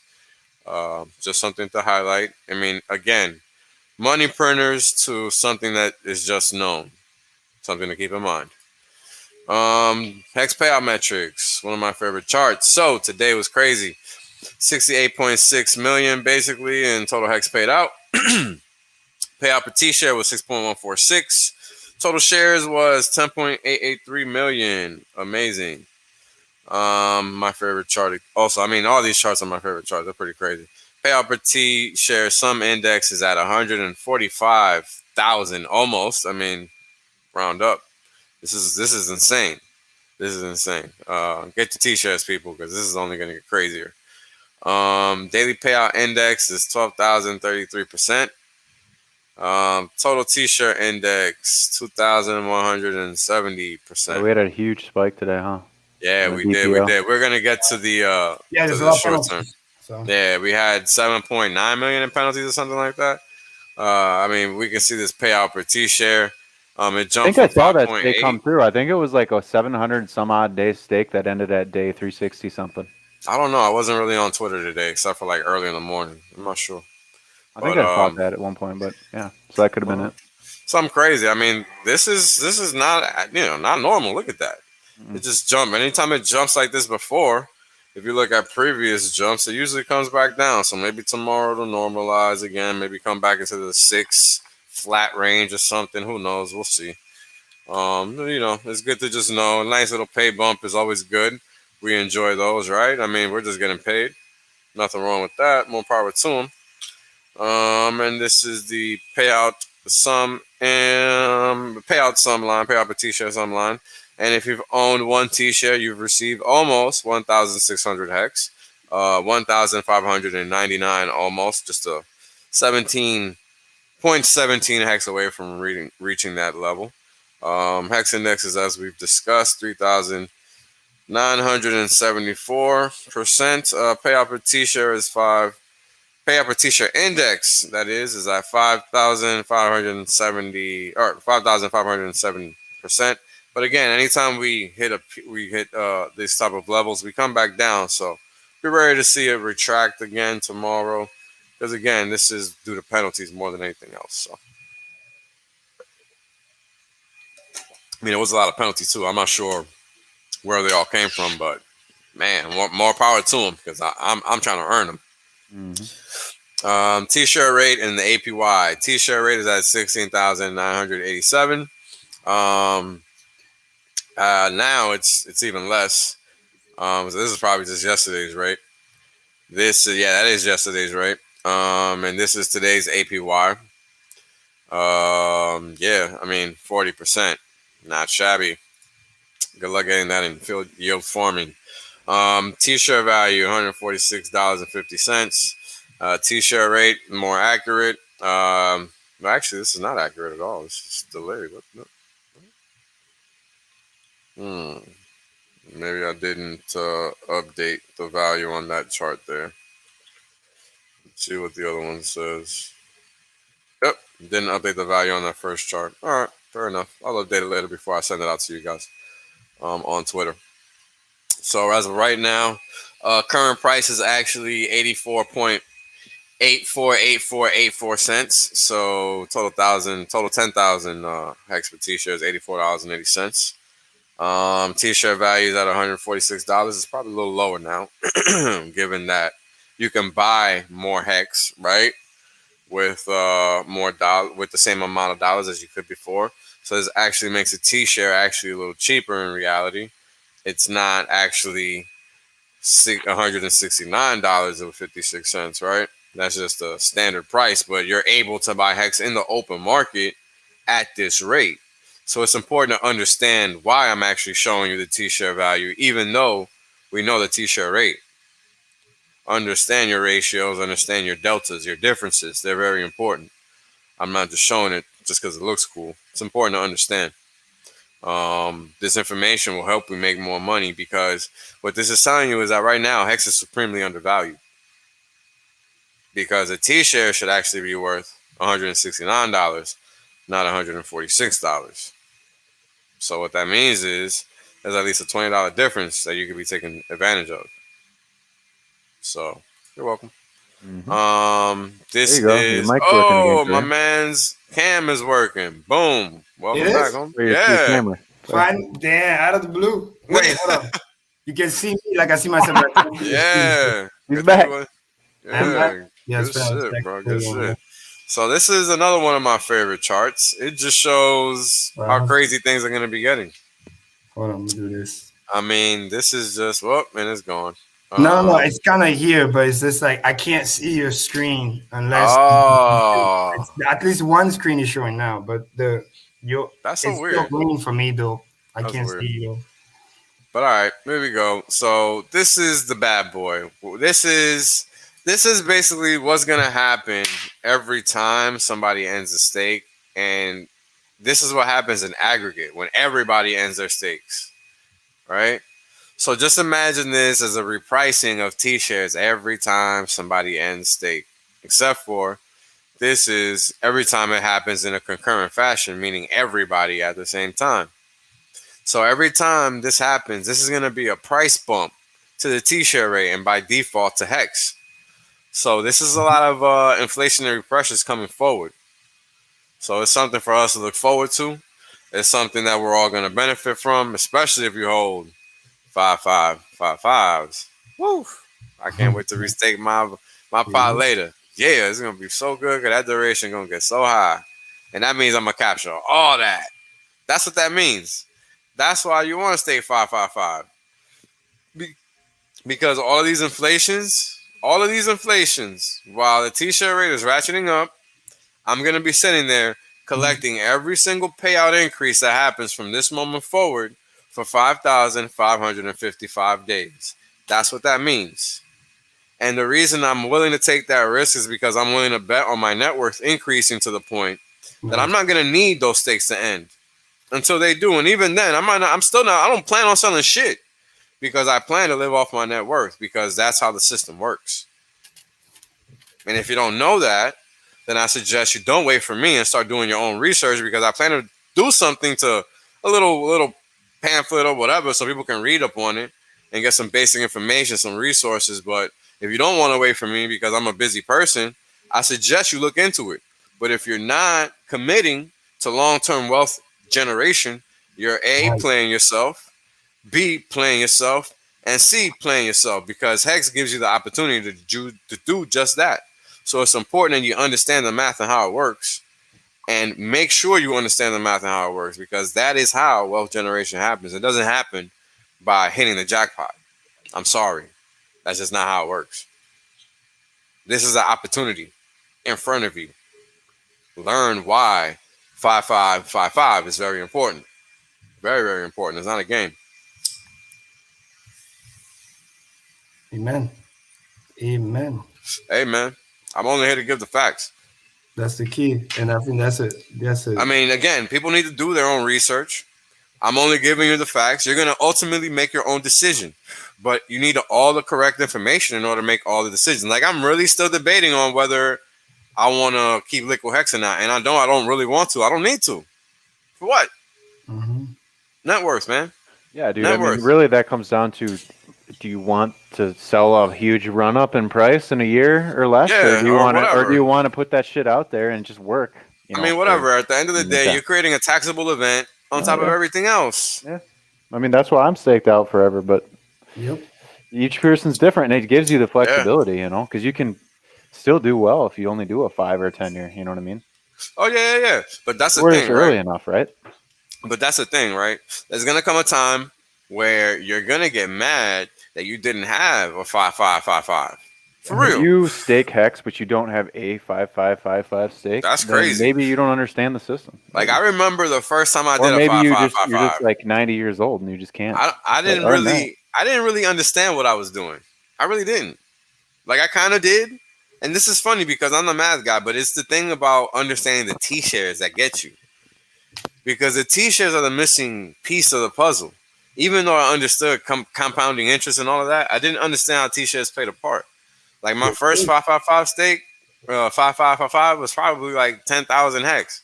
And even though that's still a significant amount, it's not really anything like I'm doing only like every time I stake 555 now, it's a significant amount. It's not 10,000 HEX.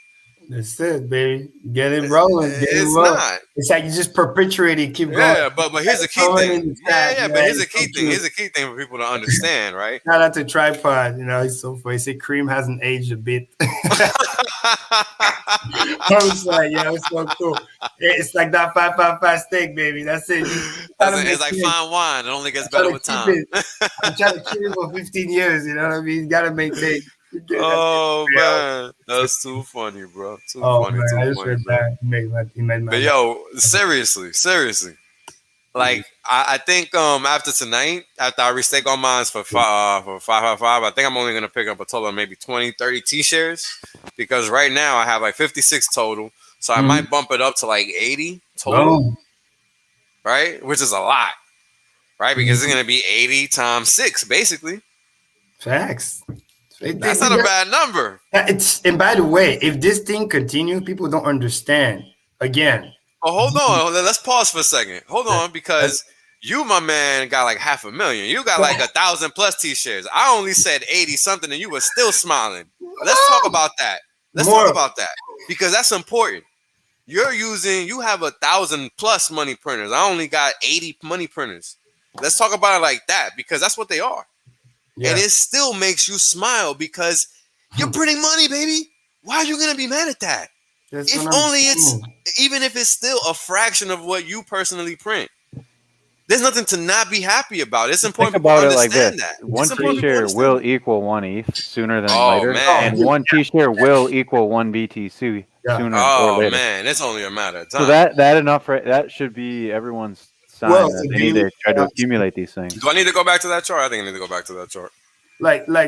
again, added to the gratitude, right? The amount of Yo, thankfulness that I'm on right now, it's not even funny. Like because it's real, man. Because because at the what end of it the day, at the end of the day, only you can make the right decision. We're here to share the right information.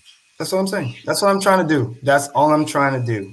And this is the reason why I wanted, again, it's all about validity. I wanted to show proof. Like, I'm not just talking to talk. Again, we're trying to replace some of those fake influencers. So the Yo, last yeah, we don't got time for that. We're is here. We're to here do, about building yeah. serious wealth, man. Ask yourself, when was the last time even you have any of those influencers like really showing you what's in their bag? I'm not just talking about what they're talking about, what they told you they kind of bought, which by the way, they could have been buying and selling the next day or right after the stream. You know what I mean? Like there's so much because there's so much noise, so much fakeness. So you have to be like real through and through and show them and be like, and then you can also go like, hey, and this is why this works. So you break it down, you show the proof, facts over feelings, and on top of that, you show that you're also taking action, which I think is key. And that's why now we're just trying to spread the word and understand. So, like, I care about my money printers too, right? That's why I'm here also. So we want to share the love, we want to share the understanding, and yeah, you got questions, that's cool. Everybody learn at a different speed. I get it. But Yeah, there's nothing at wrong with that. least seek to learn because at some point I didn't know anything too. Like, again, this Yeah, like, everybody knows you're just nothing at one some point. smart, this, that. No, bullshit. It's a lot of hours. And Everybody knows nothing like at it takes some me point. hours to gather content to do. I'm just very good at optimizing it, but like I barely sleep, and I listen to a lot of stuff on like two speed sometimes just Hmm. to get the Just to content, have the time. Just to have the and then time. I share what I learned. Like that's crazy. So it's just people just need to understand, and then make your decision after that. But again, I'm Yeah, that's just it. But that's a 2-step process, man. yeah, Understand, then make a decision. It's not anything more. that's it. It can be. It can be because it's not our decision to make. It's their decision to make. So, Exactly. So, and then um, I get to sleep better at night because I did my part. I share. precisely. So years down the future, when whatever happens, don't come It's to me. on you. Hey, where were Nobody you? can come to you, man. Nobody can. That's the whole point. That's why we're on live stream talking, right? Nobody can say anything because we're on record Oh, look at at all that. Yeah, times. dude, shout out to my boy Marco Mexican. He's right. Again, see, even the people that in the beginning, rightfully so, not I don't want to say disagree, but like didn't fully understand, but at least they were open minded enough to say, bro, I don't fully get it. I don't understand, but let's talk about this. Let's break this Yeah. down. I mean, that's the thing, man. We took the If you time. don't understand, you got to say something Yeah. because we're here to explain. And then when we broke it down, we ran over the number. It's like, man, that's gold, boom, and that's that. So you see, so that's what I'm saying. There's no need for like the name calling and the this. It's a waste of time at the end of the day. Yeah, that doesn't have It value in really any which is. way. It's just, hey, what's the issue? I'm more than happy to have a conversation. Because by the way, guess what? I could be wrong too, and I would love to. Yeah. Oh wow, I didn't thought about that. Boom, like the same way I was sitting on the stream, which I was enjoying. And then Richard just mentioned the word encapsulated stake, and then my mind went, "What?" And then, and that's when it's like, "Oh, I didn't learn about this." So it's the same thing. We're all learning stuff every day, and if Yep. something doesn't sit right, you I mean, actually again, have yeah, to we do know yes. everybody was shitting bricks before the start of this stream. Now I think everybody is a little more relaxed, a little more comfortable There you go. with the notion of what might be coming our way. Because again, it's not even in concrete; it has to happen first. We're talking Exactly. about a what if, right? And yeah, the code might be written, but we gotta Yeah. fucking we gotta And, Dave and again, 43 instead of say having this approach of like ostrich, put your head in the sand and act like it doesn't mm-hmm. exist. No, that's actually bad. What Yeah, you want no, we to do can't do that. is you can. So if it turns out to be no good, we can actually proactively like fight, so to speak. Talk against that. Make sense? So, Yeah. so either way, it's a net positive because we're talking about it, we're understanding it because If it turns out to be semi-good for whatever reason, because again, I don't want to give any judgment, at least we know how to rightfully use it. And then so far, very simple. Like I said early in the stream, and anybody new joining the stream, go back and rewatch early in the stream. It's all about understanding what's the real fair value of that stake. As long as you're not getting played, you're not buying something that's overpriced or going to dump, you're going to be fine. You know, you can give somebody a little bit of a premium It's very compared basic. to the live system because you want to incentivize them to sell you the stake and you win because you're buying old t-shirt. That's cool. But don't be stupid, no offense. Buy something 80-90% stake value when realistically his other option, that's what it means. His other option is to be emergency end stake. And his other option, the system is giving him either 0 or like 2%. So why would you want to make somebody whole, which could potentially dump, when you know he doesn't have any other option? That's the point. Math If everybody just operate like that, it's gonna be gold. Math is the key, man. Correct. And this is all math. That's all I'm saying. And you do that, you're fine. Once you understand that, this thing it becomes almost irrelevant. Because first of all, again, the clientele is small anyway. And second of all, I got a confession. I don't know how much. I don't know how much hex a month or a year I'm gonna make. Like, I have no idea. This is a good thing because I really don't know. That's awesome. I've never thought of that. Right? I know I own money printers, but I never calculate. Like, even though I'm teaching you guys all this stuff, I want you guys to know that I haven't even sat down and made this. I don't know these numbers. I just know that this is what it's gonna be. Yeah, we haven't even got to the projection charts, man. Yeah. Huh? The projection charts that we made. We haven't even got to them. No. Well, that's the thing. Yeah, right. Yeah, like that's the crazy thing. Like, all right, look, let's talk about this chart real quick. Yeah. This is just the Bitcoin correlation to hex. It's 0, like always. It says right here, R squared is the number that gives you the actual correlation. If it's 1, it means it moves 1 in lockstep with whatever it's being measured against. If it's -1, it means it moves completely opposite of it. So we're at completely dead center, 0. Meaning we don't move in any step with Bitcoin, meaning we do our own thing.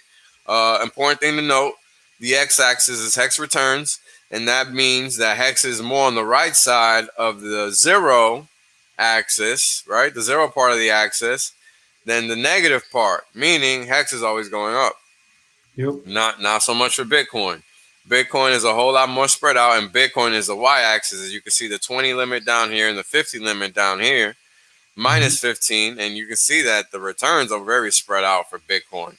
That's why they're on the y-axis, and it's pretty much almost a similar deal for Ethereum. Hex is, of course, supremely represented on the positive side of the x-axis, whereas Ethereum is a little more spread out, but they are a little bit more on the positive side for them, and their band is a little wider, but they're still not as good as Hex, so it's just important to be aware of the facts.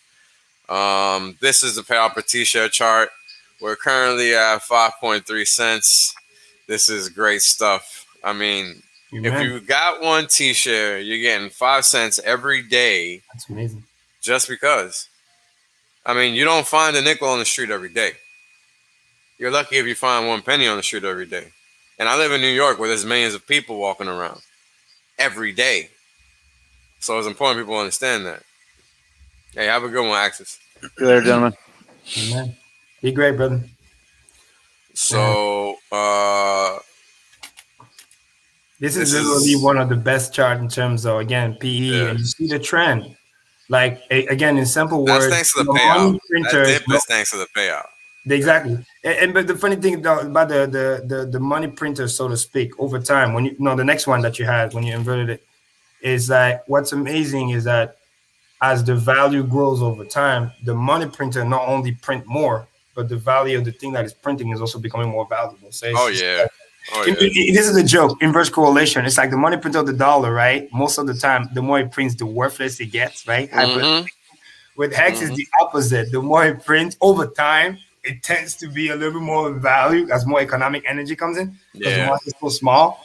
Like literally, if you just look at the long-term trend, imagine you just keep buying money printers and they just keep printing more units and the unit is getting more and more valuable. That's what this chart is telling you.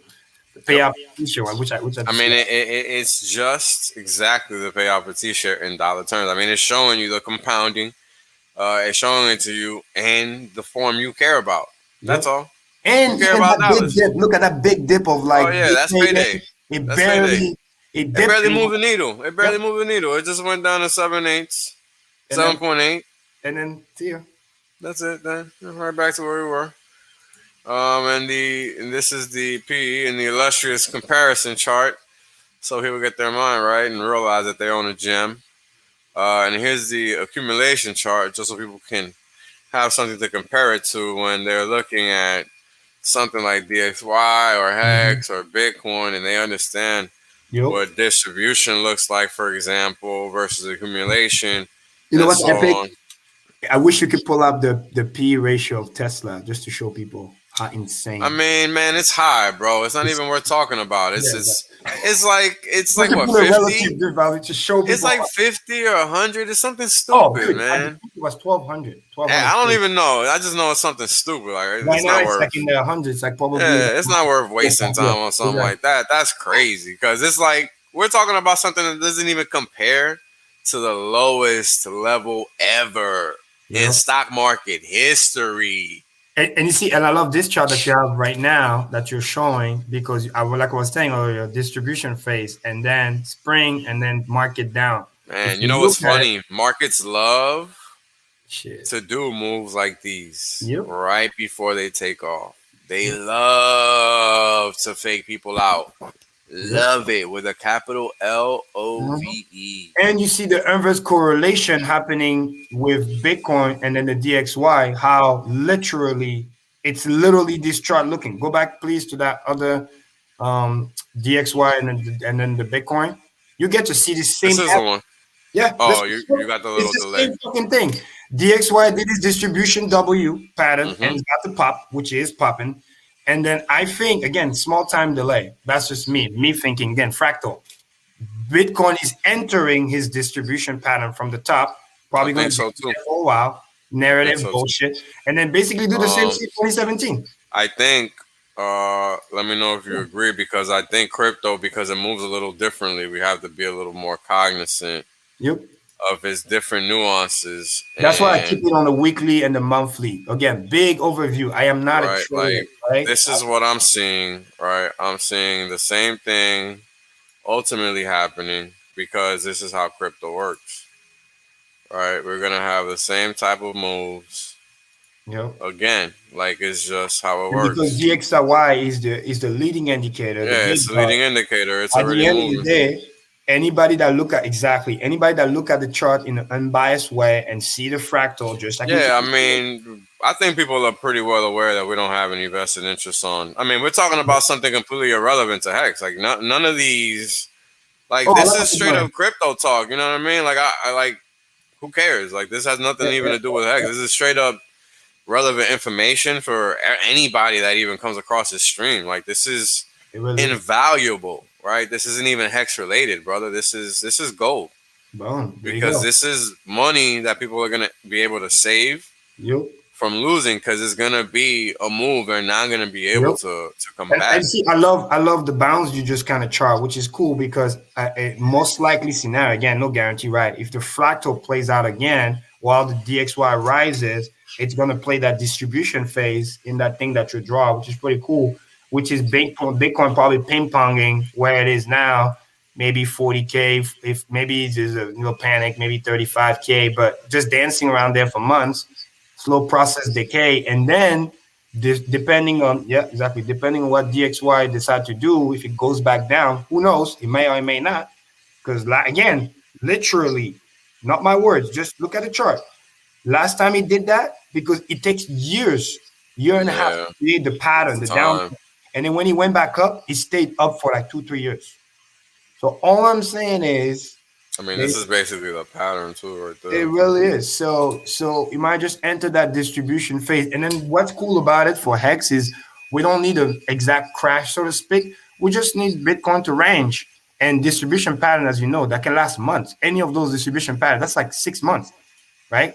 The Yeah, Bitcoin this distribution is pattern, let's see. yep, before the 6K dump. How many months was that? That was Let's like see. I'm gonna measure it right now. from the 20K all the way to the 6K dump. That's something like 4 or 5 months, right? I think I'm grabbing the I'm grabbing the 3K. I'm grabbing the 3K. Before the 3K, Before stop it where there was the the 6K 6, I bump. think this is a 6K. Let me see. No, actually more to the right. Yeah, no, this is the one. Or you want to go all the way to before it pukes? Just before from the top all the way to 6K just before the puking. Yeah, I think think like it's right this around one. May. I'm pretty sure it's this one. 245 days. Okay. So right around that fractal of 233 days. Yeah. So how many months? So how many days? 233, 245. So that's roughly what? Yeah, Divided by 30, about 7 months. 7 months. Yeah. Yeah, because that's December to August. Yeah, 8 months. And by the way, again, another thing, because my brain is just memorizing a lot of important things, especially anything Richard says. Somebody did ask him, end of the year, what do you think Bitcoin price will be? And he did say something around 30K. And now, Oh again, yeah, all good things call. I forgot considered, about that one. it makes fucking sense. Number one, Yeah, I love Richard, so I listen to what he has to say because, again, it's not biased. What he say makes sense. He has to me in my brain. It's meritocracy. You've been right a lot. I like what you're saying, and I find yeah. It's and it hard to works. argue with the guy. He And knows what the now fuck he's talking that I about. compare, yeah, and when I compare with my chart and the thing that I usually look at on a macro level, it makes so much fucking sense. It can go to 60K tomorrow. I don't give a fuck. I'm just Yeah, saying it can do the distribution phase while the DXY is going, and then just slow process decay, the same way Bitcoin went to fucking 20K and then went all the way to 6. So by the time we finish the year, right, 7 months, you said, think about it. We March. 7 months, we'll be right on cue, right by end of the year. So this is I know that there's a high probability that it will play out because big ass fractals like that likes to play out, and I'm just gonna leave it at that. they definitely do. That's why I highlighted it, even though it's a different chart. Yep. Because So I wouldn't be surprised. the first one I highlighted was $1. Yep. Because you know how the crypto Twitter and the BS gonna play it more. This one is $1. This is Mm-hmm. actually Bitcoin. It went straight down for Mm-hmm. months. Okay, There you go. this is actually Bitcoin. It went down for months, over a year, before it actually started going back up. Mm-hmm. Okay, so a lot of people that you're following came into crypto, or that are so-called gurus, whatever, Yep. came into crypto. Let's highlight it because it matters. Amen. So again, Came into crypto. Now, hold on. I just want to hide the, because I want to really highlight the crypto part because it really bothers me. Okay, this is the Bitcoin chart. These people came into crypto in 2018 and think they know what the fuck they're talking about. And this is all they fucking know. there it is. Look at that. Look at that side reaction. Damn. That's just straight disrespect. They disrespecting themselves. And they don't even understand it because they're going to pay the cost of ignorance. Wise words from a wise man. Write them down. Hex clip that. Because that's real talk. Facts. Okay? Money doesn't give a shit about who your allegiance is to. It doesn't. You pay the price when you disrespect your pocket. Amen. Amen. That's all I got to say about that. And it's so funny. And then my great word of ending because I do got to go soon. Yeah. I'm ready to do the review. Yep. And ultimately, that's what I ended my tweet storm with the last few saying. All that to say, stop effing around, buy your fucking t-shirt, lock that shit up, and your future self will thank you. I'm gonna leave it at that. Boom. Case closed. Get ready for the big reveal, folks. This chart is going to be insane. Shout out to the Sapper for being a standalone. Don't know where you live, brother, but don't worry. It's hard being us. Hex on, baby. Hex on. So I'm going to do a major reveal. Now, this chart is going to be a little shocking because you didn't know what you didn't know. Oh, but damn. now you're going to know what some of us Hexicans have known for a little while because I just haven't shared it. Because some people don't deserve to know, but I think the people that are on the stream now are of the caliber to actually learn and understand. So let's get into it. Mm-hmm. Woo! Yes, sir. That's a beautiful chart. Damn. Love the color too. It's a beautiful chart. Amen. Mm-hmm. Is that what I think it is? Uh-huh. You guys enjoy. This is Hex price. No. This is payout per T-share. No. And this is the adjusted Hex price. That's So if you're staked, one Hex is actually worth 6 cents. That's epic. That's epic. You literally, yeah, you made it all. Oh, that's awesome. And we're left enough. And you see the degree of separation, man. It's epic. It's just so epic because on one end, just quickly for everybody watching, first degree of separation is the share rate, obviously, which is now almost 70% up. And then second degree of separation is when you add with the USD value too, which is because again, T-share is a double multiplier, right? Share rate plus dollar term, and Wells just beautifully just kind of like separate all three, which is awesome. Dude, we're gonna love even more your charts, right? When the other stuff that inevitably will come out, whatever, and we'll Oh just gotta man, check I it got out. so many goodies going in the brain. Those charts gonna be key because literally it's like putting data. It's like Oracle almost. Because I mean, it's coming from Go.hex, but it's cool that you kind of already have it, like kind of like the cumulative. Yeah, I'm nobody. I'm just putting it in a nice color form and shit. I'm irrelevant. Anybody could do this. Anybody can take my place if they want. It's okay. Pull up. I'm just a guy putting this shit in Excel. I appreciate you. That's all I'm gonna say. I appreciate you as always. But this is a big reveal I have for the community. I hope people get to watch it, get to see it, get to understand what they own. Mm-hmm. You own a money printer.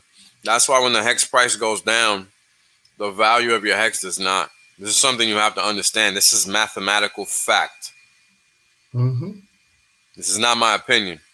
Look at the chart. You know, it's so epic. It kind of follows that chart that I showed you before too, the indicator, the DMI, how it just goes bearish. That's right. This is like up and to the right visually. Hey, STAKER.APP, baby. Staker class gets all the bennies, baby. And it's right here on this chart. STAKER.APP, baby. Check out Karim there. Man, that's a I'm on Twitter at Wells_Only1. Yeah, HEX.LIVE is on Twitter at HEX.LIVE. You smell just like it sounds. El Hexidente is on Twitter at El Hex.I.Dente. Man, this shit is too fucking easy. You guys need to get in tune with the math. It ain't got nothing to do with me. You see it on the chart. Facts. Hey, that's all we about, baby. Thanks for having me, though. For real. Hey, thanks for everybody. The 71 of you still here. 4 hours later. Thank you guys for joining us, man. This was appreciate you for real. A much needed chat that needed to happen. Big love from Karim always, and stay sharp out there. And then just be educated, ask questions. We're gonna do more streams, and ultimately, whenever the thing comes, we're gonna be right there, ready to dissect that thing. So don't you worry. Yeah, right. It's all about the hex facts. That's it. Hey guys, I got nothing but valid information to share. You guys keep on living, and we'll be in touch soon. Have a nice night, guys. Appreciate you, bro. Bye. Peace.